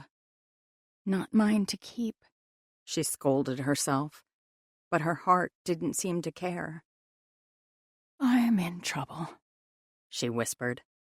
She'd thought she'd been in love before, but the feelings Jackson inspired now were so much more intense. How do I give that up? A knock sounded on her door. Come in, she called, welcoming the distraction. Audrey popped her head around the door. Hey! What's up? She came into the room, closing the door behind her. Not much, she said, dropping in the chair by Laurie's desk. We rarely see you anymore. The girls sent me in to make sure you were still alive. I'm fine, she said. It's just been busy working here and helping Jackson at home. I noticed he wasn't wearing his brace today, Audrey said. Does that mean his wrist is on the mend? Yes, she agreed, wary. You'll be moving out soon then, I suppose. Any day now, she lied. Audrey leaned forward. You okay with that? Why wouldn't I be? Because I noticed a hickey on your neck a few days ago. She slapped a hand guiltily over the concealer-covered mark. Exactly, Audrey said, a satisfied expression on her face. Confess. You slept with him, didn't you? Audrey, I'm an adult woman. I'm not with Jackson every hour of every day, and my dating life is my business, she said, her stomach twisting at the evasion. She wanted to tell her friend the truth, but her loyalty had to be to Jackson. This was just one more secret she needed to keep for the time being. Audrey narrowed her eyes. Nothing has happened with Jackson? Do I look like the sort of woman who'd sleep with her boss? Because I absolutely am, Every chance I get. The other EA sighed. I'm just trying to help. You wanted to quit because of your feelings for him. If he's using your emotions to his advantage, he's not, she said. I promise. There's no way he could. Since he has no idea they exist. You've got to be careful, Audrey said. We might work for people like Jackson, Will, or Trisha, but we don't belong in their world. And they'd never want us to. Not really. The words were a dagger to the heart. I know, Lori murmured. I'm not trying to burst your magical Cinderella bubble here. You're just looking out for me. I get it. Worry filled Audrey's eyes. I don't want you to get hurt. She reached across the desk and took her friend's hand. I won't, she lied. I'm fine. Jackson is on the mend, and soon he won't need me anymore. The words were like sandpaper against her heart. But what else could she say? Audrey studied her closely before leaning back, releasing her hand. You're still leaving, aren't you? Probably, she agreed. Men, the other woman said, exasperated. They're far too complicated for their own good. No arguments here. With a sigh, Audrey shook her head. I wish you weren't going. Me too, she said honestly. She loved her job. Always had. The problem was just that she loved Jackson, too. Or at least, she thought she had. But it's so much worse now. There's a massive difference between walking away never knowing what I was missing and leaving after getting my heart's desire. But that was the devil's bargain she'd made. There was no undoing it now. I wish things could work out differently. Me too. Next time Will asks me to get coffee for him and Jackson, I'll make sure to screw up the order. Lori laughed. I think our revenge skills need a little upgrading. I'll pick Teresa's brain. The woman has a dark streak to her. We'll come up with something good. I appreciate the gesture. A ding from her computer signaled an incoming email. Something important? Audrey asked. She checked her inbox to see a new email from Mark. Very, she said. Do you mind? On my way. Audrey pushed to her feet and headed for the door. Just think about staying, okay? Maybe things will work out for the best. Optimistic, she teased. Yeah, guilty as charged. With a smile, she left the room and closed the door behind her. Lori opened the email the second the door clicked shut. They had a ton to prepare for, and not a lot of time to do it in. Jackson glanced up at the knock on his door. Come in, He called. He expected to see Lori walk in, but it was Will instead. Have a minute? Will asked. Sure, come in. Mind if we sit? He said, making a beeline for the couches. Rising from his desk, he followed his VP to the lounge area and sat. What's up? I got an email from Mark. Apparently he's headed back with some key stakeholders we need to meet with. He exhaled slowly. I was going to fill you in. These are some major strings the two of you have been pulling. We need this deal. You're changing the face of the company. Didn't you want to clue me in on that? We wanted to keep it quiet until we were sure of what we had. The fewer involved, the better. I'm your damn VP. This is not a reflection against you, Jackson said, channeling his old self. It was a business decision, pure and simple. Business, eh? Will leaned forward. This got me thinking of the time you, Mark, and I bagged our first big distribution deal. Do you remember how we basically lived in this room, surviving on takeout for an entire week?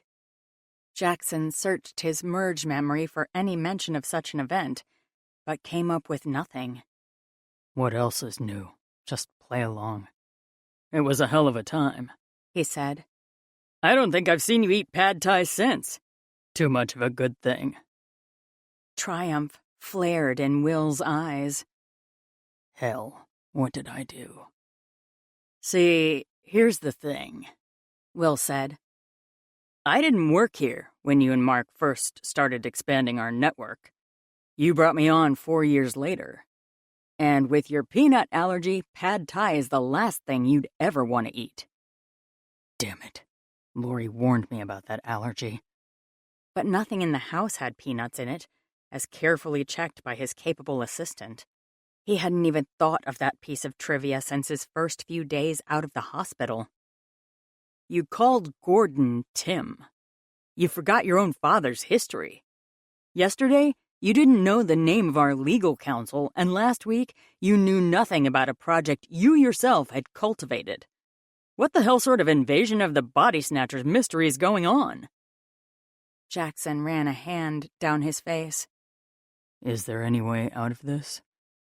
He racked his brain but came up with nothing. If you lie to me, I will hand in my notice, Will threatened. You're not going anywhere, he replied. You like the salary and the office far too much to walk away. I may not know much, but I know you're making more off me than you would for any other company in the city.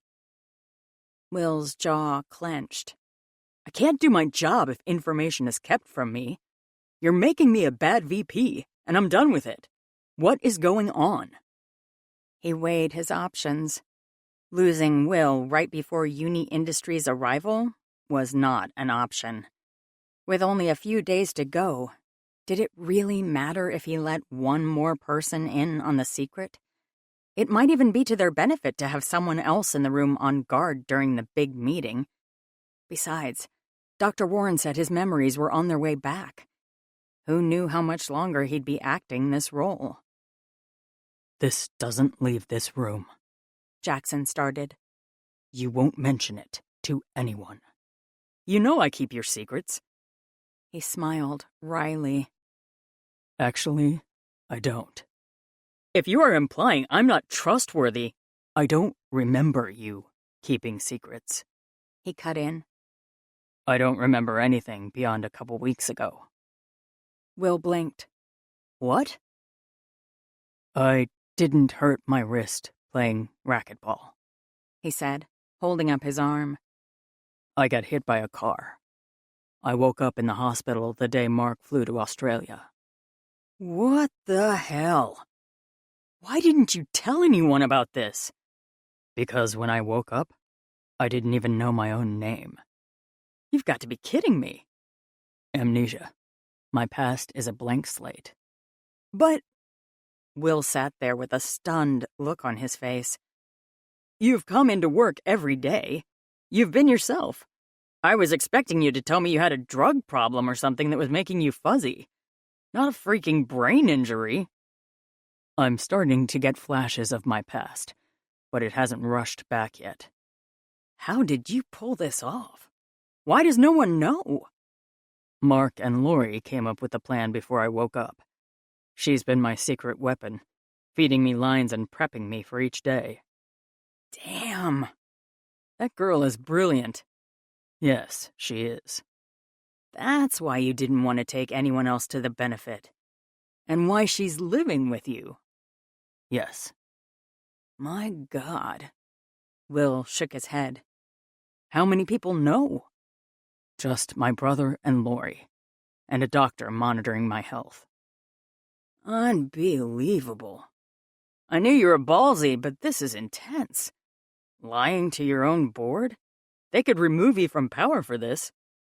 Which is why you are going to keep this to yourself. Will glared at him. I know where my bread is buttered. You go down and the board will clean house. No way I'm giving this gig up. I find your self-interest oddly comforting. You should. He braced his elbows on his knees. How can I help? We need this meeting with Uni Industries to go well. If you see me slipping, jump in. I run my fingers through my hair when I need help. His eyes widened. And Lori jumps in. Oh my God. I wondered why she'd suddenly gotten so talkative in meetings. She's my memory. I can't function without her. Like at the benefit when you had to send her away, then slipped about your father. Damn, this is all making sense. He snapped his fingers. She dumped her drink on Trisha on purpose, didn't she? Quick thinking. She's worth her weight in gold. I always thought I lucked out in the secretary draw, but now I'm wishing I'd gotten Lori. Apparently she's an evil mastermind. Nothing about her is evil. Will arched a brow. And then there's that. You've been super protective of her, and now I get it. You don't remember anything about your past relationships. She's been my anchor. He agreed. But Jackson, before she was... I know. She told me about how I used to treat her. You had no interest in her. He ground his teeth. I know. Do you now? He looked away. This is a mess. I know that, too. We just need to get through Tuesday. Once the company is safe, I'll take some time off and Mark will step in until my memories come back. We just need a little more time. I'll do whatever I can to help. You should have pulled me in from the start. Noted. I appreciate the loyalty. I'm going to go start digging up anything I can find on Uni Industries. Let me know if you learn anything else. Mark will be sending more information when he has it. I'll see that you get a copy. Nodding, Will got to his feet. 5 days till the meeting. We'll make it. Watching him leave, Jackson wished he were as confident. Chapter 17. Guess we weren't as smooth as we thought, Lori said as they walked the short trails in the park. It was my fault. I thought we'd been doing well enough that I wouldn't need you every minute of the day. And you didn't want to talk to Mark, she pointed out. He asks about you every time I talk to him. I can't, he replied. She wanted to probe, but held her tongue. Enough of his secrets had been revealed today. Do you think Will is going to play ball? He won't do anything that jeopardizes his paycheck, don't worry. Color me surprised. He needs his millions to wine and dine the Mimis of the world. So do you, she quipped. He wrapped an arm around her waist, pulling her into the shadows of the tree line by the path. What was that?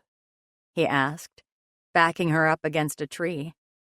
Did I say anything? She asked, playing innocent. I have no interest in the Mimis running around this city. She gripped his arms. Give it time. A growl rumbled out of his chest. How can you be this amazing and this annoying all at once? I'm uniquely talented. I wish I could make you believe me. She smiled, drawing her fingers along his jaw. I love being with you. Can't we leave it at that? His jaw clenched. Just be with me now, she whispered to him. We'll make a lifetime out of however many days we have. I want more than a handful of days. Me too. She should be wishing for his memory to return. If she was a good person, she would be. Instead, she said a little prayer for each day he stayed the same. Rising to her toes, she kissed him. There was no one to see them at the park, and even less chance of someone noticing them off the beaten track. When they were away from the office, he could be hers. Maybe we should cut this hike short, he said against her lips. There's a bed with our names on it. There's an idea I can get behind. But before they could move, an ominous crack rent the air. I don't suppose you checked the weather today, she asked, looking at the darkening sky.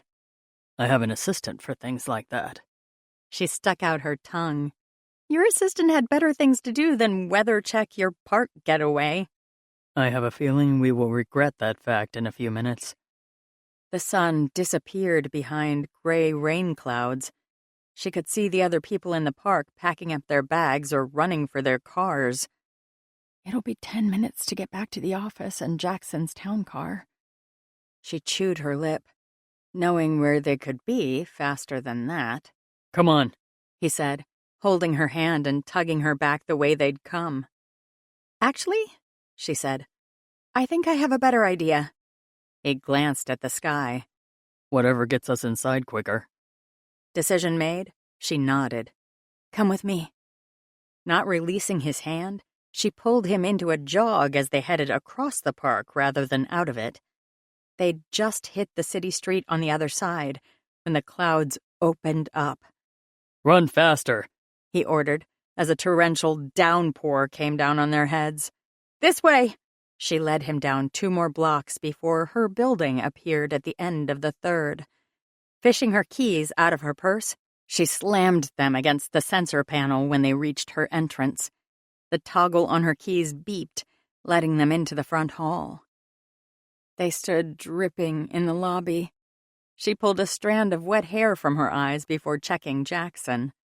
The suave, debonair man she'd come to know looked more like a drowned rat than a billionaire. A giggle escaped her before she slapped a hand over her mouth. You don't look much better. That earned another giggle, and his smile returned. Come on, she said, pointing toward the elevator. Where exactly are we? My place. It was closer than the office from the park. His brows rose. Have I ever been here before? She fiddled with her keys. No. Turning on her heel, she headed for the elevator. Jackson was silent as they rode up to her floor and made their way to her apartment. It's silly to be nervous. We just needed somewhere dry to wait out the storm. There's nothing more to this than that. Except she'd never thought Jackson would ever come here. In all the years they'd worked together, he'd never shown any interest in seeing where she lived her life when she wasn't with him. All that is about to change. Unlocking the door, she invited him in. I'll get some towels, she said, dropping her keys in a bowl near the door. Kicking off her heels, she headed into the bathroom for her guest towels. When she came back out, he was no longer in her tiny entrance hall, but had walked into the open-concept living space. Her kitchen flowed into her living room with its one couch facing the TV. Her bedroom lay beyond the living room wall, and her balcony showed the storm that was pummeling the city. We should call your car to pick us up, she offered, holding out a towel to him. Or, he said, wiping the drips off his face. We could just ride it out. Here? She glanced around her home. It's not exactly the same caliber as what you're used to. I'm turning over a new leaf. Her heart leaped in her chest. Okay, she said, feeling oddly shy. She might be comfortable navigating his world, but this was different. They were playing in her reality now. One that didn't include evenings filled with champagne and caviar or designer suits. They'd be lucky if she had anything in her fridge for dinner. Heading for the kitchen, she began opening cupboards to see if they had anything that could be turned into a meal. Frozen pizza, Jackson offered, opening her fridge. You would eat a frozen pizza? He shrugged. Why not? She'd bet money the old him had never deigned to eat anything flash frozen, but that wasn't the Jackson standing before her now. I like this version better. The man she hadn't even known existed. A man who won't exist in the future. Pushing the dark thought away, she nodded. How about you take a shower and I'll throw your clothes in the dryer and put the pizza in the oven? That sounds domestic, he said. I just thought you'd get cold, that's all. His lips stole the rest of her words. I'm teasing. Everything is great. Just like you. Her heart skipped a beat. Brushing back her wet hair, she ushered him toward the bathroom. Go. I'll see if I have anything you can wear while your clothes dry. You gonna help me undress this time, too? Her cheeks flamed. "Dinner," she said. "I should make dinner." He tossed her a grin over his shoulder as he walked away. Within minutes, she heard the shower running. What is wrong with me? I see him naked every night. But this was different. She turned on the oven and tossed the frozen pizza in, not waiting for it to preheat. Task accomplished, she ran to her bedroom to do a frenzied pickup of the clothes scattered over every surface of the room. Throwing them in the closet, she fluffed the bedspread, then went to see what she could find for him to wear. A past boyfriend had left sweatpants she'd left balled in the back of her closet. Rescuing them, she went to the bathroom door and knocked. Come in, He called. She opened the door, sticking her head around it into the room. "I've got a pair of sweatpants you can try," she said. He pulled the shower curtain enough for her to see suds dripping down his bare chest. Thanks. Leave them by the sink? She came into the steam-fogged room and left the pants where instructed. Excellent, He said, watching her. Just one problem. "What's that?" I think there's something wrong with the shower. Frowning, she walked over to the tub.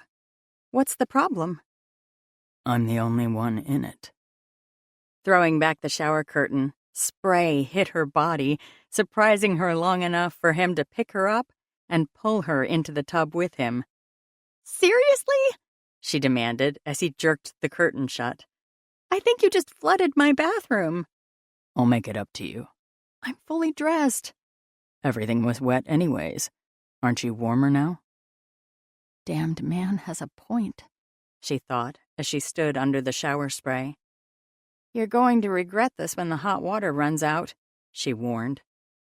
Guess we shouldn't waste any time then.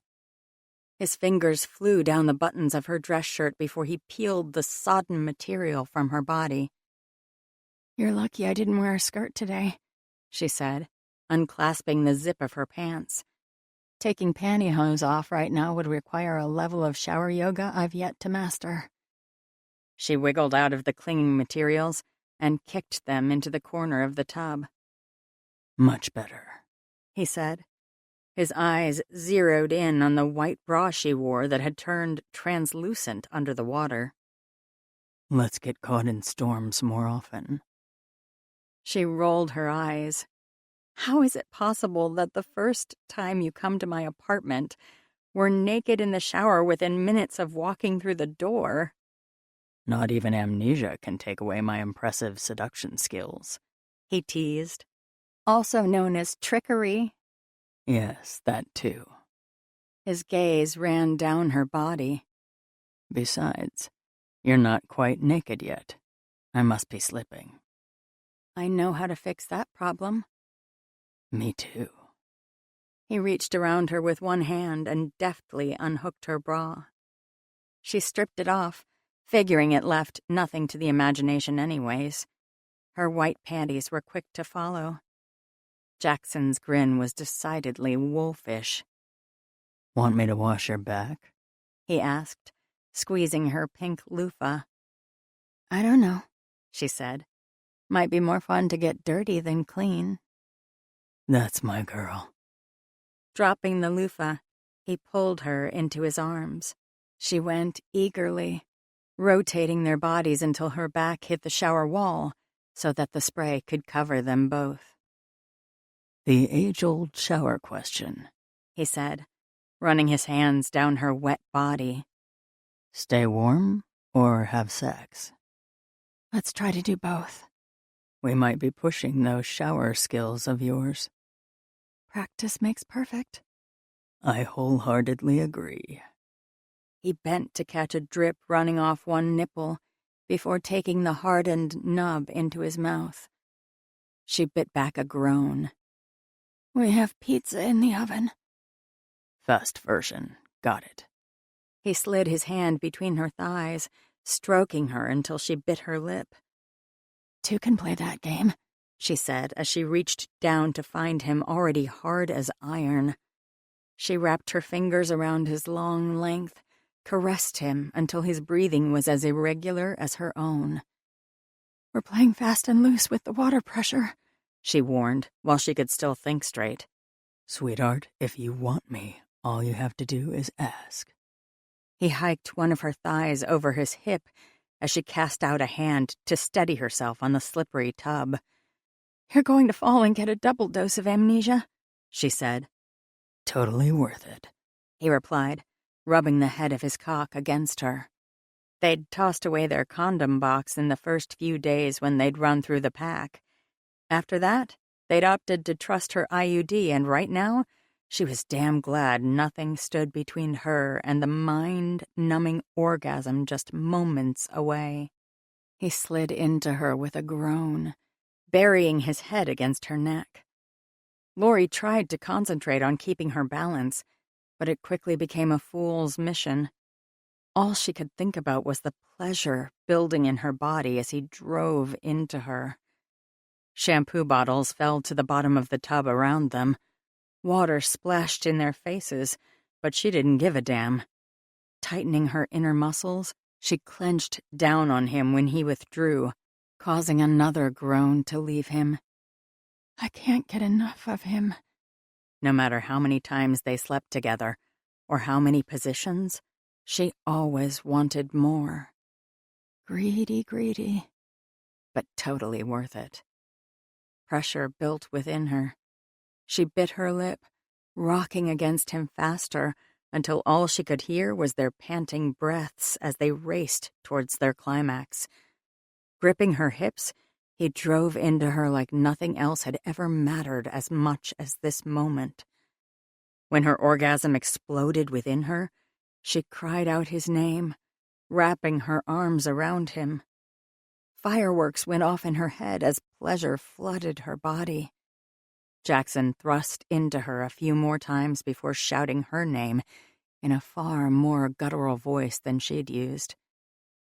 They clung together under the hot shower spray as their bodies rode out the aftermath. "Wow," she said when she could. "First time we've tried that." "I'm a fan."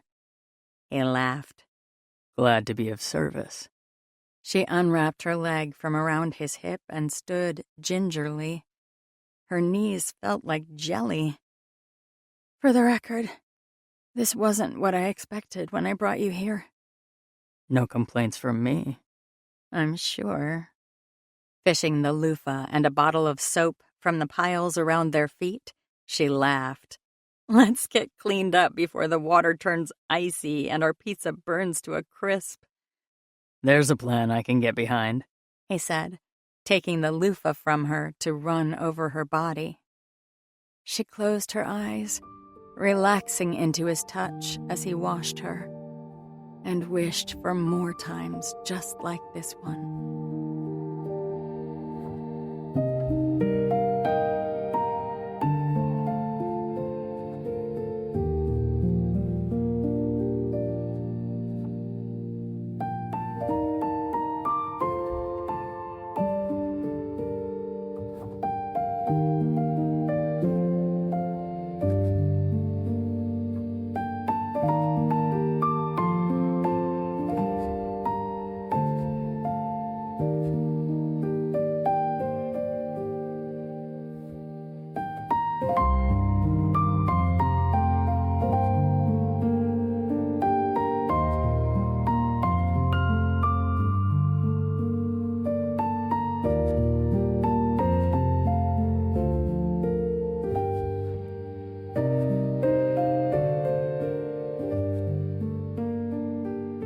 Chapter 18. Jackson flexed his wrist as he stared at the computer screen in his home office. It didn't hurt anywhere near as much as it had after the accident. If only he could say the same about his head. The headaches were getting worse, but on the other hand, he'd had more and more flashes of memory lately. Some were jumbled messes of thoughts and vague feelings, but others were clear.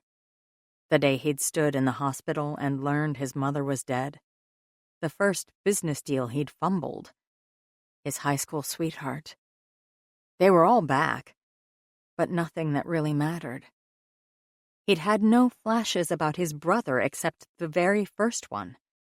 Nothing about his current business colleagues, but more concerning, nothing about Lori. She was the one person he wanted to remember, and his mind was denying him at all turns. There's more to this story. He was certain of it. Everyone kept telling him Lori was just a colleague, but deep inside pulsed a vague, fleeting memory that refuted all their claims. He didn't believe she was the shadow she'd said she was. He knew how crazy he was for her now. Was it possible his other half had ignored that temptation? How can I want her this much? How can I look?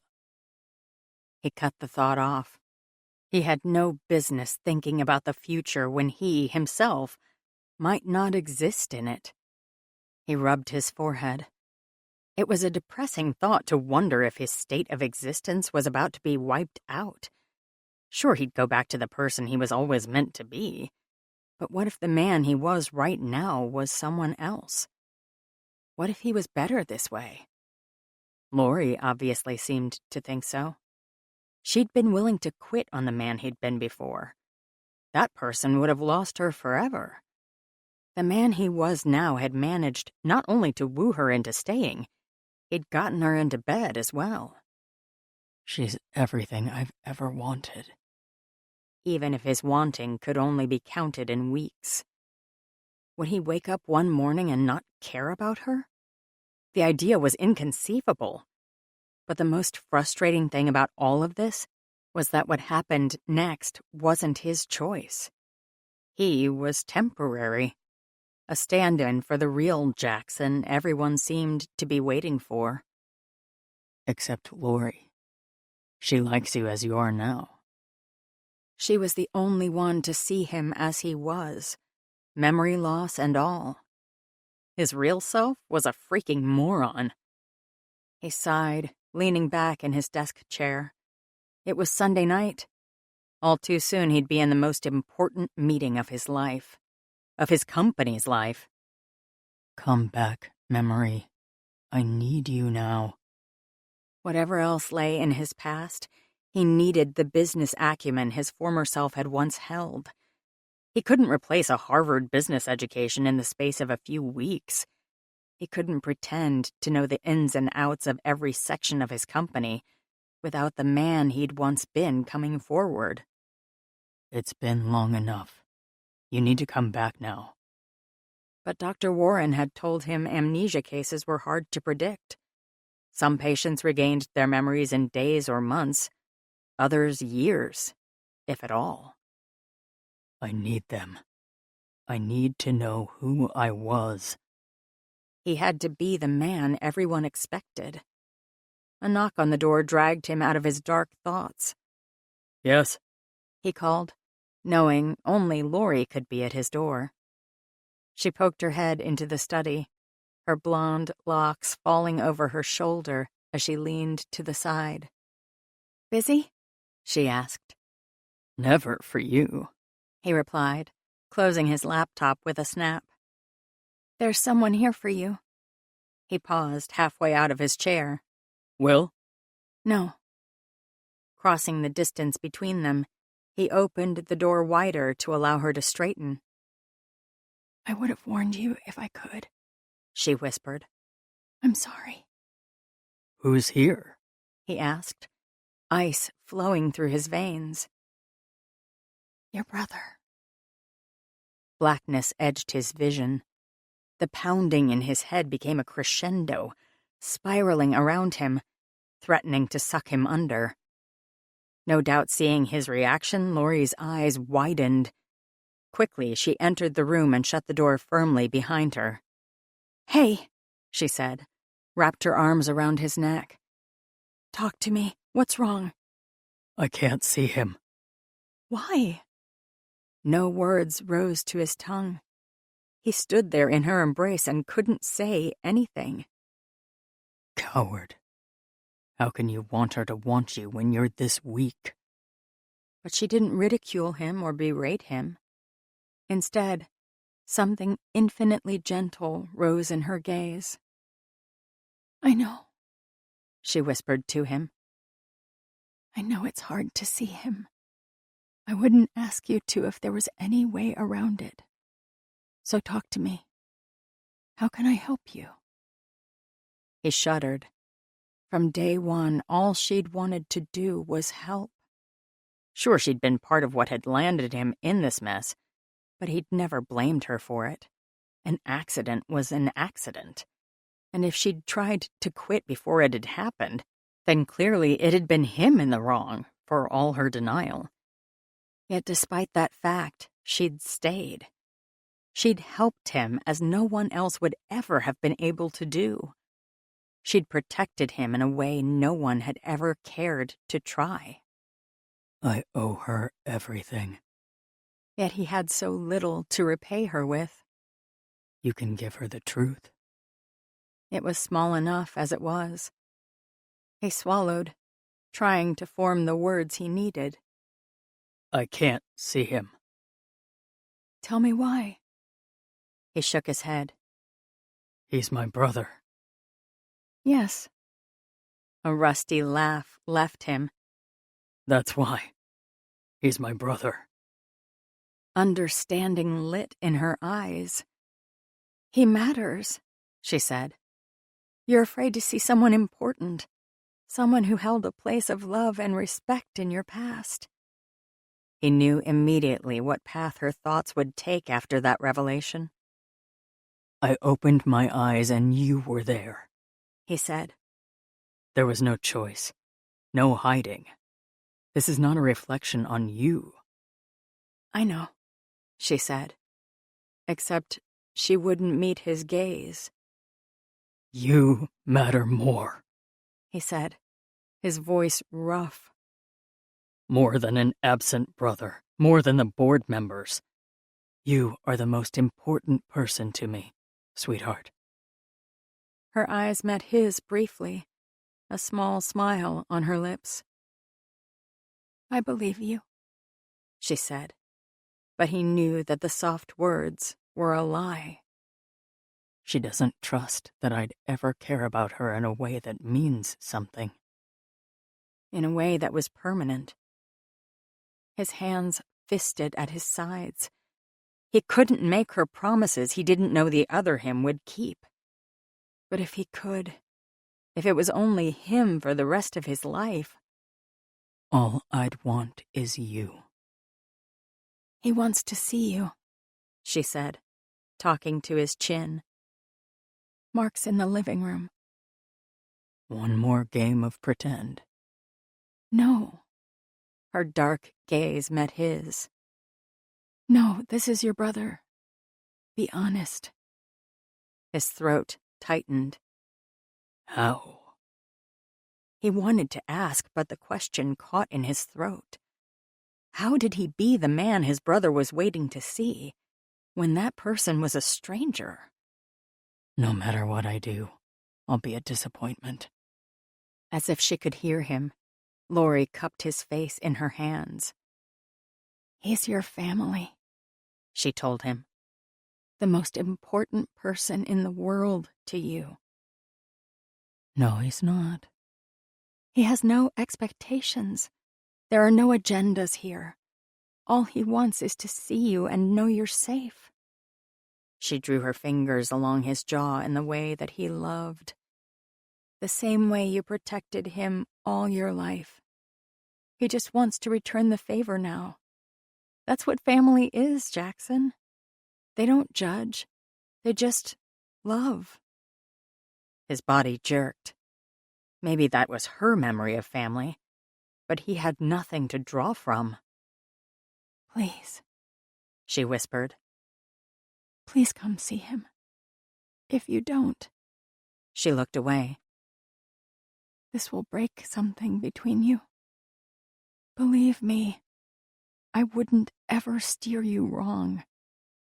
He caught her hand and brought it to his mouth. No, he said. you wouldn't. She was his moral compass, his guide through the world. There was nothing he could refuse her. Not even this. Drawing a deep breath, he nodded his acceptance. Her smile was almost worth it. "It will be fine," she promised him, rising to kiss him. He accepted the caress, welcoming every kiss she chose to give him. "Let's get this over with," he said. "Do you want me to go with you?" she asked. He nodded before he could think twice. A stronger man might have faced this trial alone, but he wanted her there. He didn't want any more secrets between them. Together, they walked down the short hall to the living room. A man stood staring out the big bay windows. With his back to them, he studied his brother. They shared their height, obviously, and the other man had dark hair like his own. Mark carried himself a certain way, his back ramrod straight, his shoulders broad and even. "Just like me." "Mark," Lori said at his side, "Jackson's here." His brother didn't turn for a moment. The pause was long enough for him to wonder if his concern was shared by his nearest relation. Finally, his younger brother pivoted on his heel to face them. It was like staring into a mirror. Mark was a copy of him, only altered in ways he couldn't quite describe. The other man was younger, but it wasn't just that. They had the same chin, the same eyes and nose. But Mark's hair was a little longer and wavier. His eyes were more haunted, and his mouth tighter. "I know him." Not the way he needed to. But just like Lori, there was an underlying sense of rightness. "Lori," Mark said, "would you excuse us?" "No," she replied, rolling her shoulders back. His brother's gaze left him to focus on the woman by his side. He could see the disbelief stamped on Mark's face. "Go. Now," he tried again. A shake went through her, but she lifted her chin. "I'll stay as long as Jackson wants me to." His heart broke. "Mine." It was a Neanderthal instinct, something left from ages past. But in that moment, he was sure of that one thought more than he was sure of anything else. Lori was his. And if he was smart, he'd never let her go. For the rest of his life. Leaning into her, he ran a hand down her arm. When she turned to him, he caught her lips in the sweetest kiss they'd ever shared. "Feel it, even if I can't say the words. Feel what I can't tell you." Words that would be cruel to speak when he didn't know what his future self would do. She inhaled as he drew back, an emotion churning in her gaze he couldn't name. "Thank you," he whispered to her. "You want me to go?" He nodded. "I think I need to do this on my own." She hesitated, her gaze flicking to Mark. No doubt deciding the damage was already done, she kissed him again, running her hand down his face. "If you need me," "I'll call," he promised. With a nod, she stepped back and left the room, leaving him alone with his only family. "I take it you two overcame your differences," Mark said. "You don't get to comment on her." Mark held out his hands. "For the record, I've always liked Lori." "Says you." He nodded. "Right. I could be a stranger for all you know.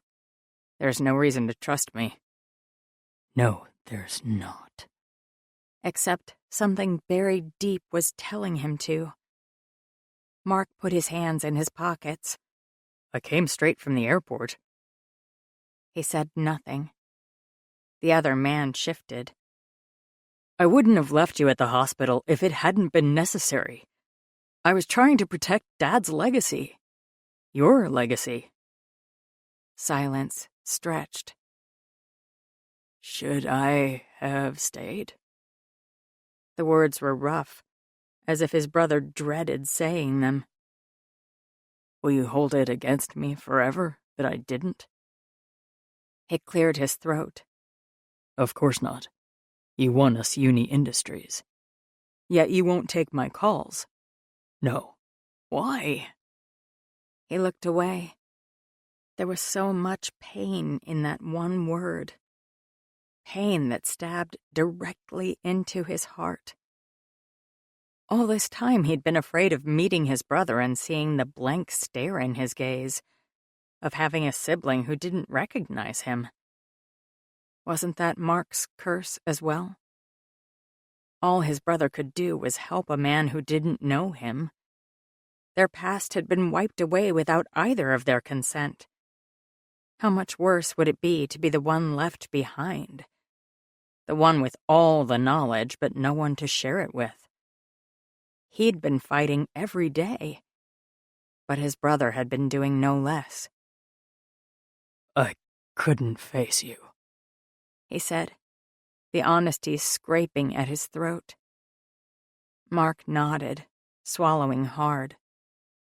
Because I left you. No. He drew in a deep breath.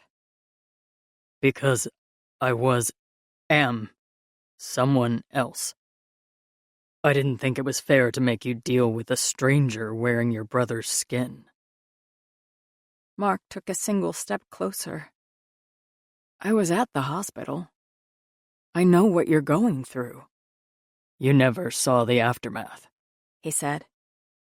I'm not the man you knew. I'm not your brother. Mark stiffened.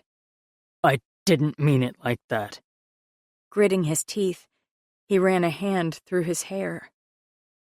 I'm a different person, Mark. You're healing. And leaving all the work to you. Mark shrugged. You pulled off a miracle here when I needed to be in Australia. We needed both of us playing our roles. And Lori. And Lori, Mark agreed. How much do you know? About my accident, you mean? She told me the truth. His brother nodded. She said as much. Damn woman has a moral streak that comes before everything else. His eyes narrowed. You wanted her to lie? I told her to. Neither of us thought you'd forgive her, his brother replied without a drop of shame. The breath left him in a rush.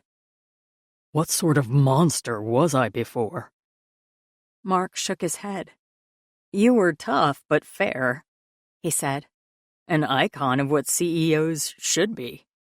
Everyone envied you. His smile grew lopsided. Me included. But I was alone. I never heard you complain about that. Maybe I didn't know any better. Brother.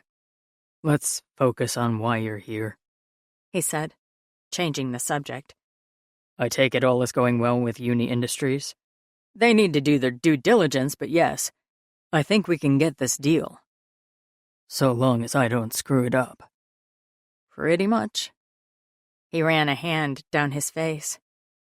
I'll prep everything I can. Just give us the details.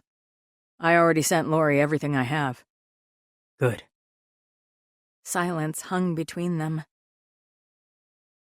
I'm sorry, Mark said, and the words sounded like they were being pulled from him.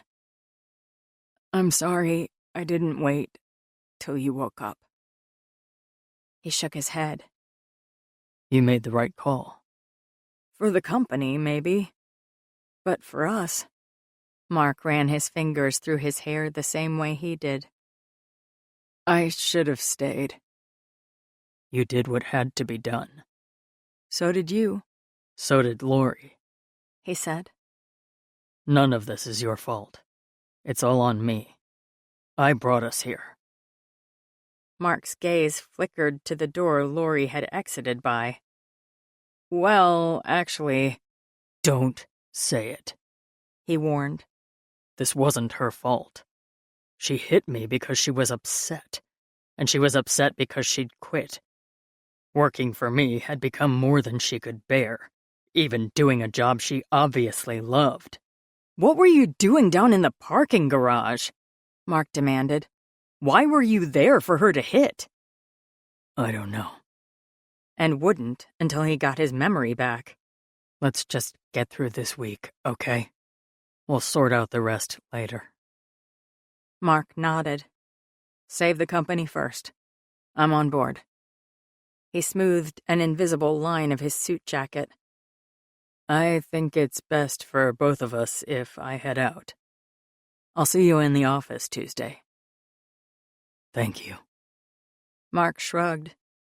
"You have to carry us across the finish line. Don't screw it up." "Cross my heart."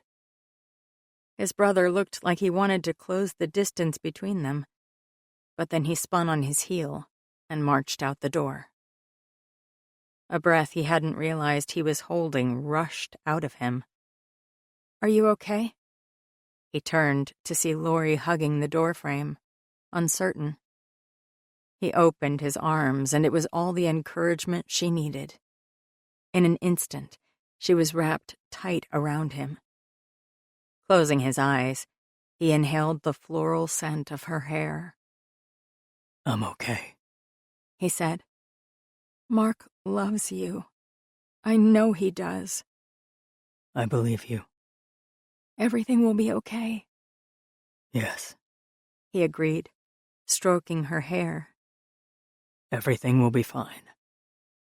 So long as he had her, and didn't screw up the meeting his brother had spent weeks preparing for. Chapter 19. "Are we all set for this?" Will asked. Lori glanced around the room. Mark and Jackson stood close to each other but didn't openly speak. The members of the board and their legal team waited in the main boardroom. Representatives from Uni Industries were set to arrive at any minute. "Stick to the notes," she said to him, straightening his tie. "We practiced this." "Share current and future projections. Make us seem like the only safe bet," he recited back to her. "Exactly." "Do your hair thing if you need help," Will said. "You've got 3 of us in the know this time. We can all step in." "I'd say this meeting is above Lori's pay grade, but I doubt I'd get anywhere," Mark pointed out. "Try to keep me away," she snapped. Jackson tugged on a lock of her hair to regain her attention. "No matter how this works out," he said for her ears only. "Thank you." The warm glow was back, pulsing through her. "Will, maybe we should give them a minute. Let's go join the meeting," Mark suggested. "What?" Will's head swung between them and Mark before finally following the other man out of the room. When the door closed behind them, she turned back to Jackson. "You'll do great," "Tell me," he said instead. "Tell me again which man you prefer." Her heart softened. "I cared about both of you," she said, referring to the other him.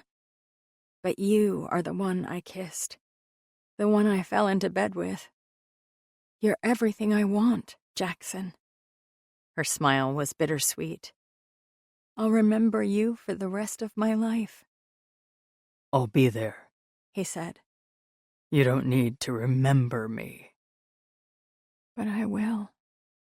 When I leave you for good, all I'll have are memories." "You will do great in there," she said instead. "I have faith in you." "That makes one of us." "Hey," she tipped his face toward hers. "You saved this company when your father died. You made billions. This is your world, and you have this. We're all there to support you." "However this works out, I need to know you'll be waiting at home no matter what." For as long as you want me, she promised. I don't care if you're a billionaire or flat broke. I'll stand by your side as long as I can. Forever, He breathed, pulling her closer. Even longer, she whispered, reaching up to touch her lips to his. It was a light kiss. They were in the office, after all. But she reveled in the touch, as she always did. I love you. But it wasn't fair to say. It wasn't even fair to think. I was ready to quit a job I adored because I thought I loved Jackson more. But she'd been wrong. So very wrong.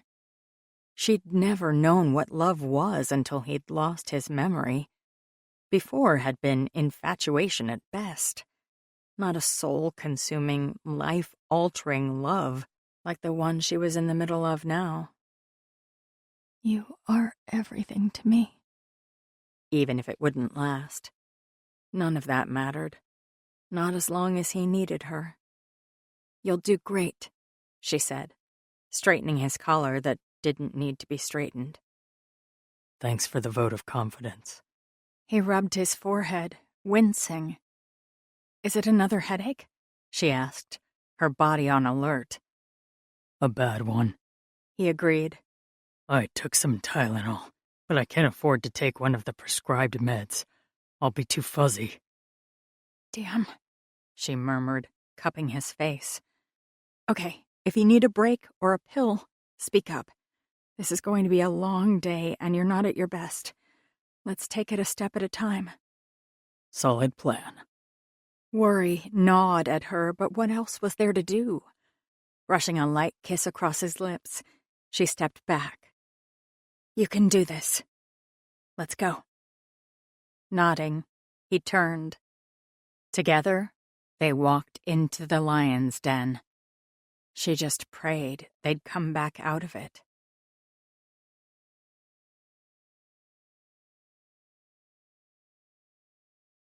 His head was pounding. They'd first entered the main boardroom at 9 in the morning. It was almost 3 now. How long does it take to sign a piece of paper? The endless speeches by their respective lawyers were mind-numbing. They'd combed every inch of their financial situation. He'd answered every question, sometimes with the aid of Lori, Will, or Mark whenever he'd run his fingers through his hair. Trisha and the board were doing their best to paint Sinclair Enterprises as the lead brand to partner with, and still, the Uni Industries president was hesitant. What more do I need to do? His pain was getting hard to ignore. Memories kept popping back into his head at the most inconvenient times. Yes, he wanted his past back, but remembering the first time he went skinny dipping as the president of Uni Industries went over his accounting questions had been brutal. Though he'd declined the stronger pain meds in the morning, by lunch he'd caved and popped one in hopes of slowing the memories and muting the headache. But the pain was bleeding through the numbness of the drugs. Jackson? He forced his attention to Lori. Yes. They wanted to see the projections for the last 5 fiscal years again. Of course. Rifling through the pages before him, he pulled out the appropriate graph and handed it off to the Uni Industries team, as the memory of his first Boy Scouts meeting came back to him. Are you okay? She asked for him alone. Water, he said. She had a glass filled and in his hand in a second. It's your head, she said. I knew we should have had you checked out by Dr. Warren before this meeting. I'm fine. He lied. But let's wrap this up if we can. I don't know what's holding them back. Everything is in order. We just need one last push.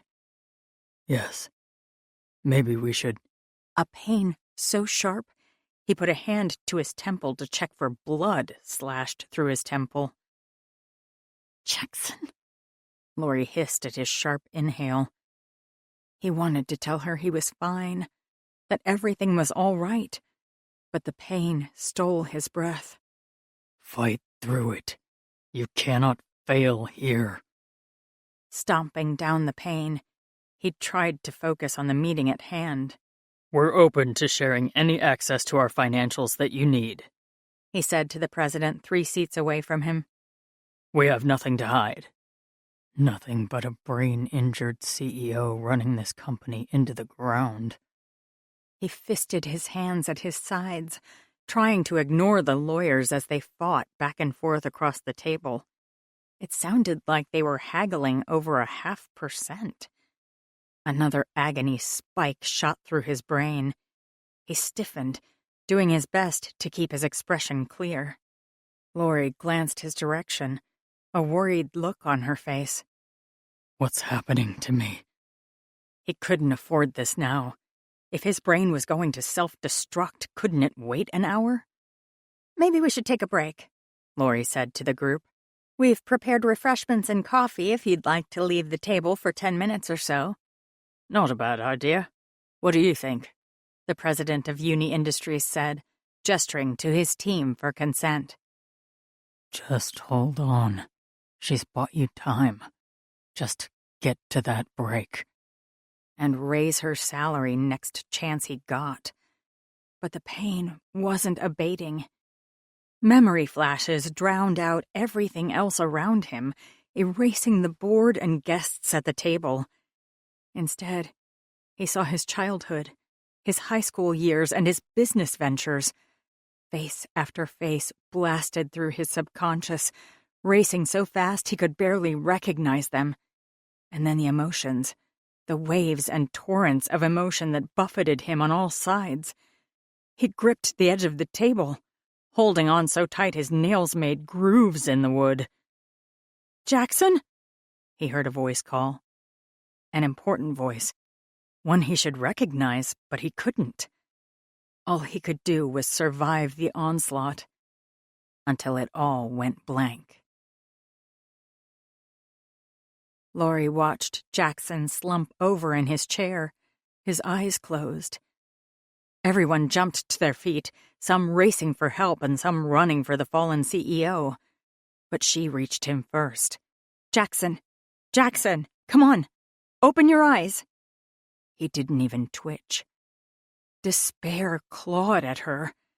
She should have known better. This was too much pressure for someone recovering the way he was. She should have done more, protected him better. "Come on," she whispered. "Come back to me. I can't lose you now." His eyelashes fluttered and lifted to reveal his clear blue gaze. "Hi," she said, almost dizzy with relief. "Welcome back." He stared up at her unblinking for so long that the smile slipped from her face. "Jackson?" she asked. He sat up, righting himself in his chair.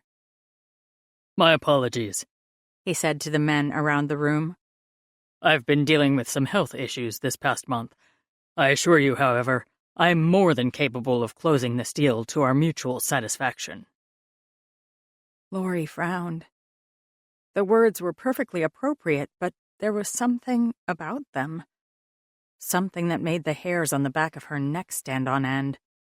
Having reviewed your stance on the Trans-Eurasian contingencies, I think the biggest issue boils down to a review of our southwestern offices. We happened to conduct a full audit 2 years ago. Allow me to walk you through the findings.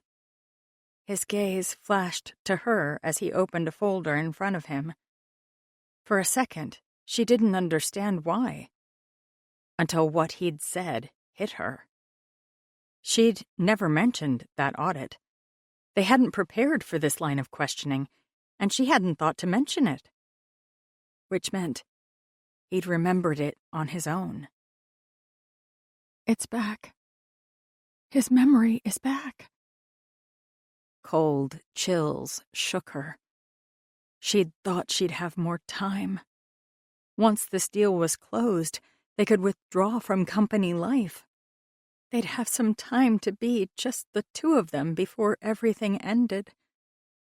But now that dream was shattered. I should be happy. If she were a better person, maybe she would be. But right now, she was numb. Dazed, she listened to Jackson take command of the meeting. He no longer thought carefully before each answer. There was nothing diplomatic in his tone. Instead, he laid out a rock-solid case for the alliance. Step by step, he dismantled every argument with the eloquence of a politician. A feat Jackson wouldn't have been capable of without access to his degree and experience. In an hour, he was able to do more than the rest of them had accomplished in a day. By the time the sun sank toward the horizon, 2 signatures were scrawled across the partnership agreement. We did it. Half of her hadn't really thought they could. We might not have. Not without the real Jackson. Thanks to him, the company was safe. They'd beat out Hindcore, and their employees would never have to worry about their livelihoods again. Everything had worked out for the best. Except for me. Around her, everyone was standing and shaking hands, congratulating each other on a deal well struck. Pasting a smile on her face, she acted the part of perfect EA one last time. Taking her usual spot along the edges of the room, she watched Jackson charm the crowd. He clapped the president of Uni Industries on the back, laughing loudly as they made plans to hit a few rounds before their guests got on a plane back to Australia. She couldn't take her eyes off him. The changes were small, so subtle she doubted anyone else would have caught them. But the man commanding the room wasn't the same one who had woken up beside her today. Because that man never existed. He was only yours temporarily. You always knew that. But knowing the end was coming and facing it in a crowded boardroom were 2 different things. What made everything worse was the fact that a day ago, she would have been by his side. He would have included her in these conversations, maybe even touched the small of her back when he thought no one was looking. But now, she was back to being a shadow. No one noticed her in the corner, least of all Jackson. Things were back to the way they'd always been. I'm invisible again. Invisible to him. Just as she'd always known she would be. Her lover might have made sweet promises she'd half believed, but there was no hiding from the truth now. Without his memory, she'd been enough for him. With it, she was an afterthought. Across the room, her gaze caught Mark's.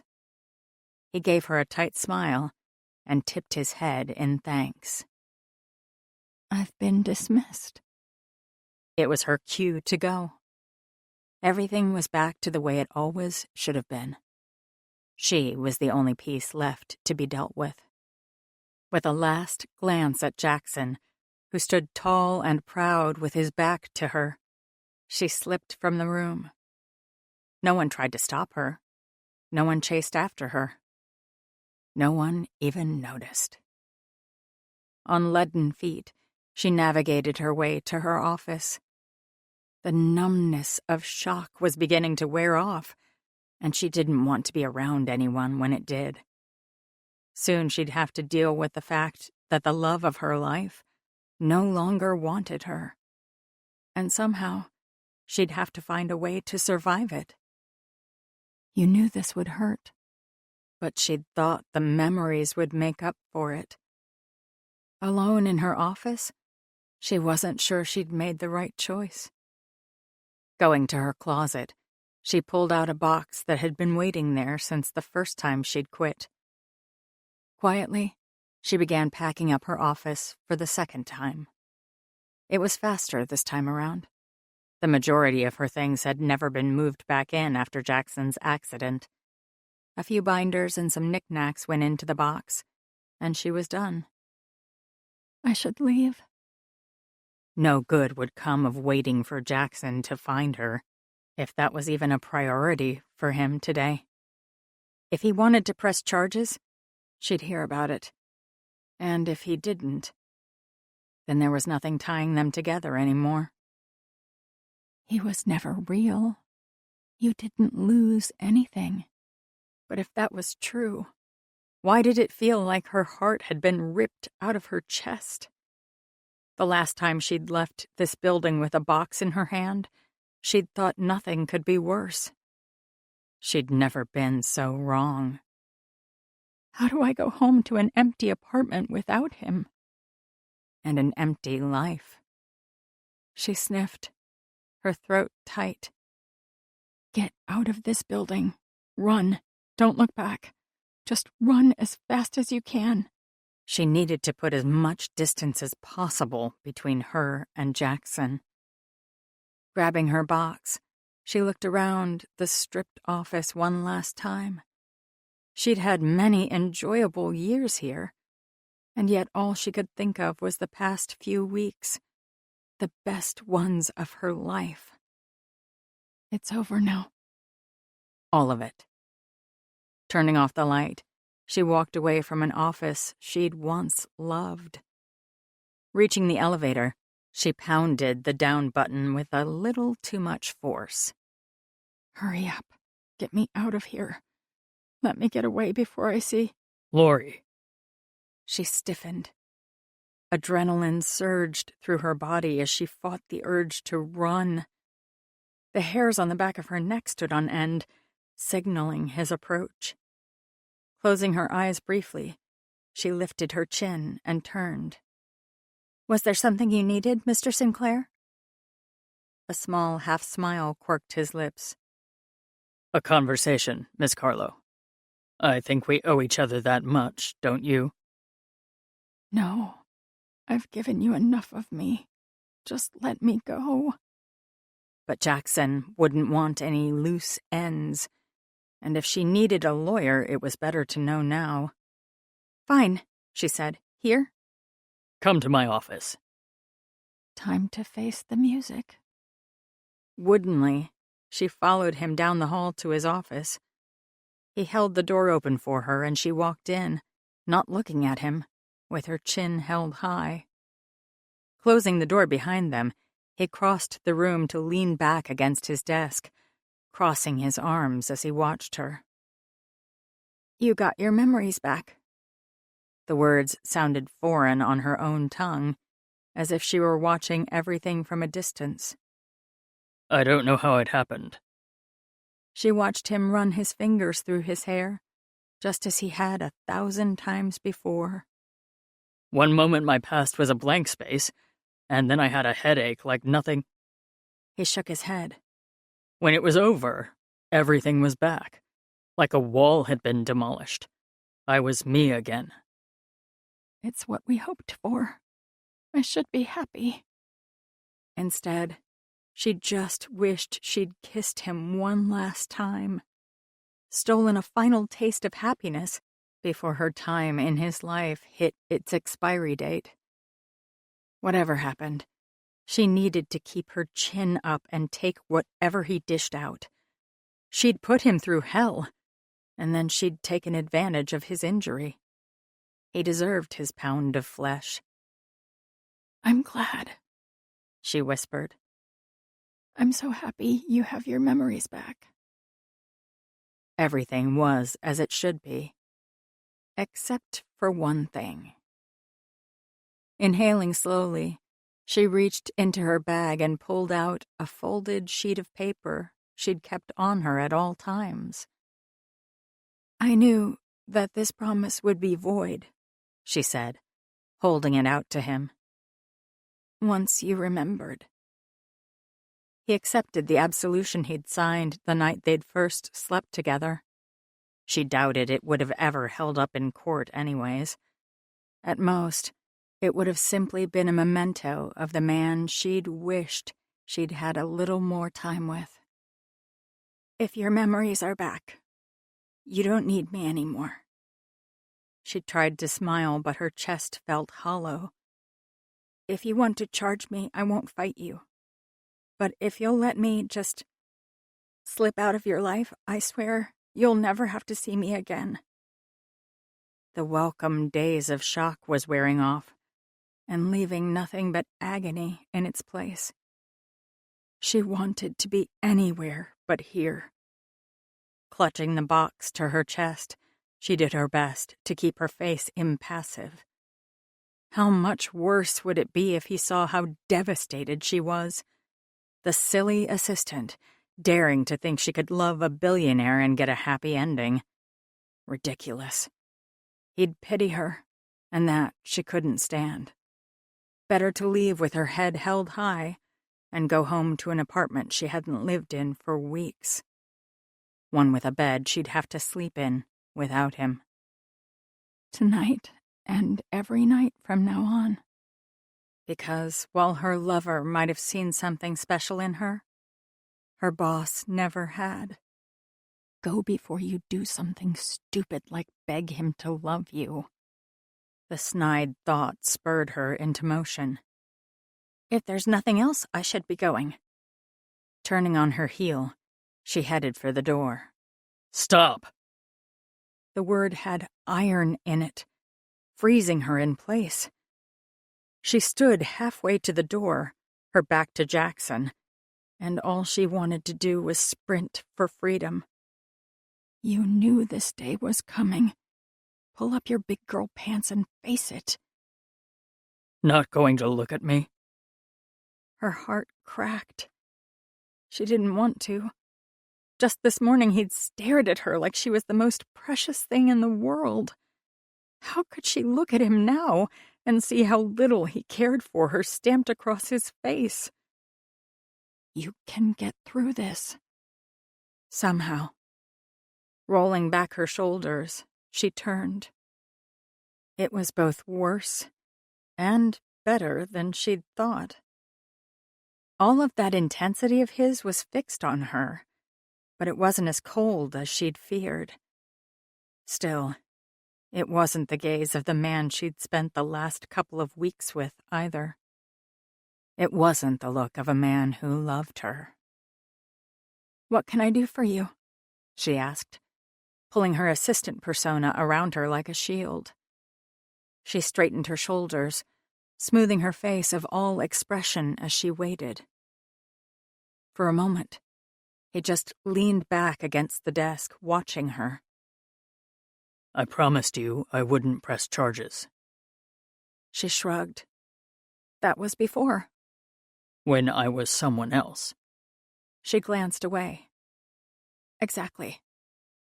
Someone you liked better. A harsh laugh escaped her.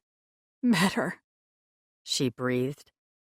You have no idea what I thought about you. Felt about you. I was invisible until you got hurt, so don't you dare try to make me feel bad about our past now. I will apologize to my dying day for hurting you and endangering the company, but the rest of it? Her hands tightened on the box. I won't apologize for that. How did you feel about me before the accident? She met his gaze. Sure, her expression was anything but open. What is this? Looking for a little ego stroke before I walk out of your life? I'm not interested in playing this game. If you're not going to charge me, then I'm leaving. I meant this, he said, holding up the absolution. Charges are off the table. Don't think about them again. Then we're done here. A rusty chuckle escaped him. Sweetheart, we're far from done. She flinched at the endearment that had once meant so much to her. Don't call me that. Why? Because another man did? You're the same person, she denied. Sort of. Sort of, he agreed. And in other ways, it's not even close. It's early. You just got your memory back. Give yourself some time to adjust. A smile curved his lips. Still looking out for me, even after everything that's happened. None of it was your fault. This is all me. Then, I owe you a hell of a thank you. She blinked. What? My memories are back, but they didn't erase the ones I made after the accident. I remember it all. The person I was before, the man I was during the amnesia. I thought I had to be one or the other, but that's not it. Everything's meshed together in my mind.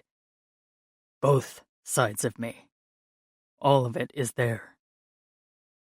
Then you and me. Yes, I remember that too. She sighed. I know I shouldn't have taken advantage. Please, take advantage whenever you'd like. This desk is damn sturdy if you want to test it out. A strangled sound escaped her throat. This is a game to you, but I'm not joking. I don't want to play. Sorry. He pushed off the desk, moving toward her carefully as if approaching an animal he thought would bolt. I shouldn't joke. Not yet. I won't be in your life to do it later. Do I get a say? I can't be your assistant anymore, she said. Not after all of this. You might be sophisticated enough to reset the clock to before your accident, but I can't. Not even for whatever tiny pieces of you I could have. She had her pride, and she refused to go backward. Someday, when her broken heart healed, she'd be glad she walked away. I hope. I don't want you to be my assistant. That's been a problem for months. She fell back a step, wounded. I had no idea I was such a thorough disappointment. In all ways, it seems. You should have fired me. It would have saved us both a lot of hassle. The crooked smile she loved was back. Lori, you are the best EA in the city. That wasn't the problem. Then what was? I couldn't stop thinking about you. The words froze her. He took another careful step forward. I had to watch you across my desk, knowing I couldn't do anything about it. Hell, I implemented the no fraternizing at work policy.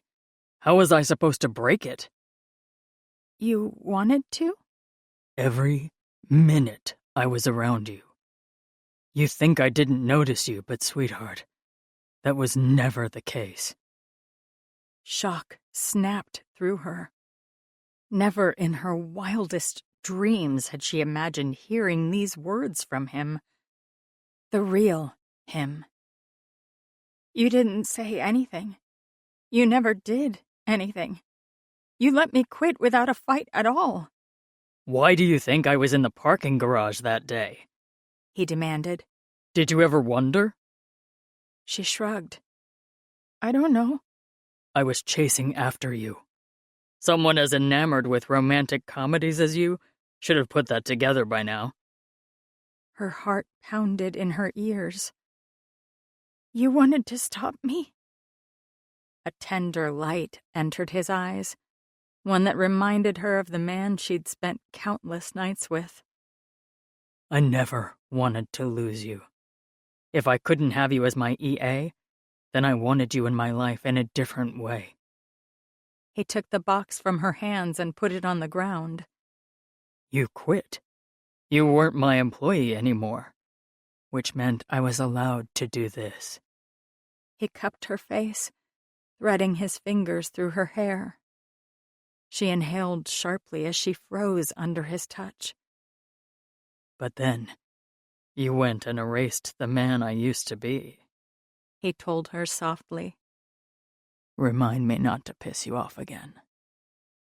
I wasn't angry, she whispered. I was heartbroken. Regret filtered into his expression. My fault. I did all of this wrong. You did a few things right, He nodded. Without my memory, I was free. I didn't have to worry about HR policies or the future of the company. For the first time in my adult life, I could do what I wanted, be with who I wanted. And from the moment I opened my eyes, I knew that was you. Even without remembering the rest, I knew you mattered. I thought I was just convenient. You are many things, but convenient isn't one of them. If I'd known... He shrugged. How could you when I didn't? But we didn't need the past. We managed just fine on our own. So, what now? She asked. If you're not mad about the accident and the company is stable, where does that leave us now? Are you still quitting? Yes. Good. Then he kissed her. With a moan, she melted into his arms, just as she always did. His kiss hadn't changed. Touching him still felt like coming home. Something tight and twisted started to relax inside her. Jackson might be different with his memories, but the man she'd fallen in love with hadn't disappeared the way she'd feared. I can have longer with him. This doesn't have to end. They could have a future that had never been possible before. Don't move out, he said against her lips. Technically, I never moved in. I was just temporary help. Okay. Move in. She laughed, leaning back. Isn't that fast? I mean, we kind of missed the whole dating part of this romance. You want to date? Fine by me. As long as I still get to fall asleep with you in my arms every night. How do you argue with that? Fine, she said. I'll move in. Tonight. Tonight. Excellent. He kissed her again. How long do you think it will take me to convince you to wear a ring? Longer than a month, she laughed, thinking he was joking. Noted. I'll ask in a few weeks then. You can't be serious. His grin was wide and bright, open in a way the old Jackson had never been. I'm a man who knows what he wants. And that's you, sweetheart. No matter who I am, that truth doesn't change. She slid her hands around his shoulders. I want you too, she murmured. I thought I was in love with you when I quit, but this time, with you. Really, with you. She shook her head. I'm head over heels in love with you. Now and forever. That makes two of us. He met her gaze. I love you, Lori Carlo, for the rest of my life. Promise? She said. There was no hesitation as he replied. Cross my heart. Throwing herself into his arms, she held on tight, amazed at how her world had changed in the past few minutes. She'd thought she was walking into a nightmare and had woken up in a dream come true. He's mine. Really mine. Forever. She never intended to let him go. Epilogue. I made cookies. Jackson turned as she stepped out on the patio, a plate of snickerdoodles in her hand. Spying his favorite treat, he was by her side in seconds. This is why I married you, he said, snagging a cookie. I should write a book. How to Marry a Billionaire, A Beginner's Guide to Snacks. I'd endorse it, he said, taking two. I invited Mark over for dinner, he said. Ah, now I see. These cookies are a bribe. Be nice to your brother. He's been taking on more of your responsibilities. We owe him. He wanted to be more involved in the company. He pulled her to him, taking the plate of cookies and setting it on a nearby table. And I wanted to follow my good friend Richard's advice. Keep your wife on a separate continent? Slow down and enjoy life with the people who matter. Her heart melted. Reaching up, she twined her arms around his shoulders. I like that plan, she murmured. The sparkle on her ring finger still caught her by surprise. After getting his memory back, Jackson had wasted little time trying to persuade her to marry him. She'd turned him down a few times, thinking it was too soon after his amnesia. She'd been convinced he'd wake up one morning and realize he wanted more than an EA. But he never had. For a year he'd pursued her, asking the same question over and over again, until finally she'd caved. A lifetime with the man I love. Screw nobility. I wanted him for myself. Not once had she regretted her decision. Especially not when Jackson looked down at her the way he was now, with a tenderness in his eyes that took her breath away. Do you know how much I love you? He asked, touching his forehead to hers. She sighed in contentment. Probably about as much as I love you. Getting mowed down by you was the best thing that ever happened to me. It was an accident. I swear to God.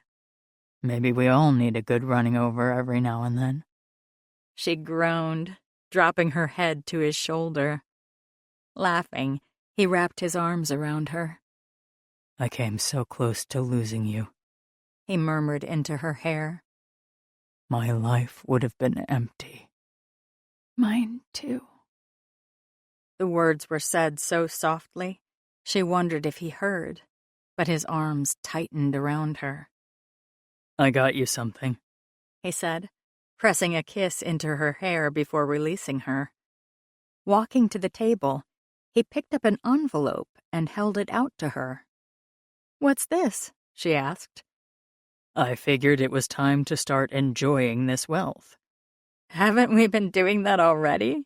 She asked, glancing at the mansion that was their home. Fair point.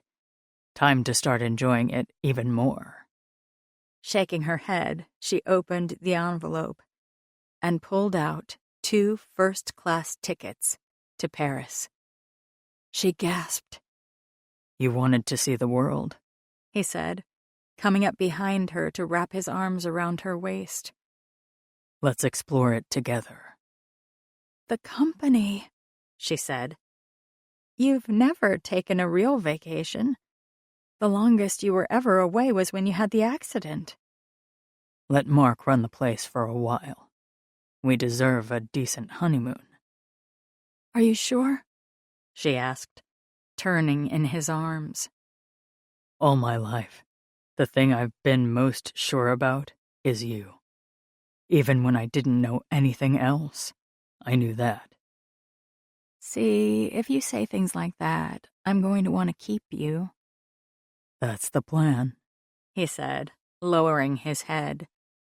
She closed her eyes as he kissed her, marveling once again the incredible turn her life had taken.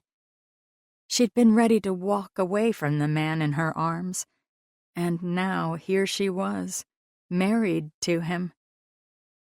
I didn't think this could ever happen, she whispered to him. Sometimes I still think I'm dreaming. Taking her hand in his, he pressed his lips to her ring finger. I'm not a fantasy. Promise. That's where you're wrong, she said, drawing her thumb along his bottom lip. You're my fantasy. Good, because you've always been mine, too, he murmured in her ear. When I think about how close I came to missing all of this. But you didn't, she said, holding him close. We found a way back to each other. when I couldn't remember who I was.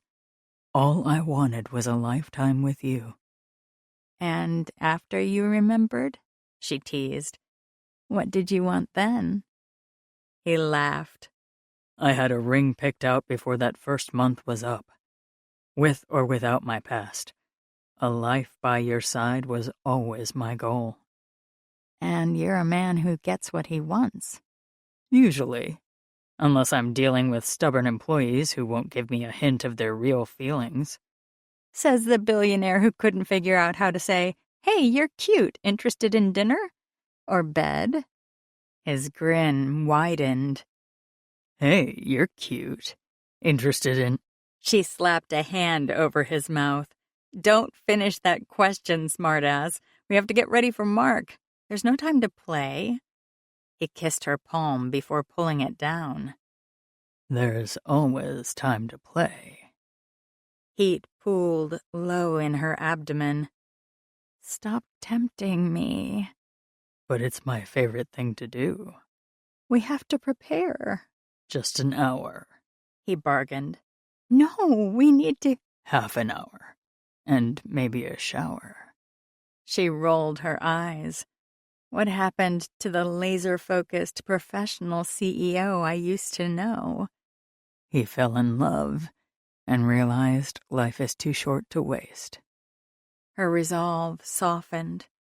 His fully capable EA fell hard, too.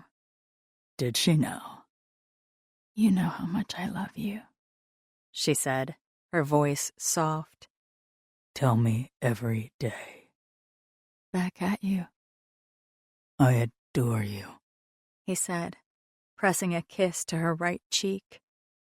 The way you boss your teams around. He kissed her other cheek. Your loyalty to those you care about. He kissed the tip of her nose. Your moral code that kept me out of your pants way too long.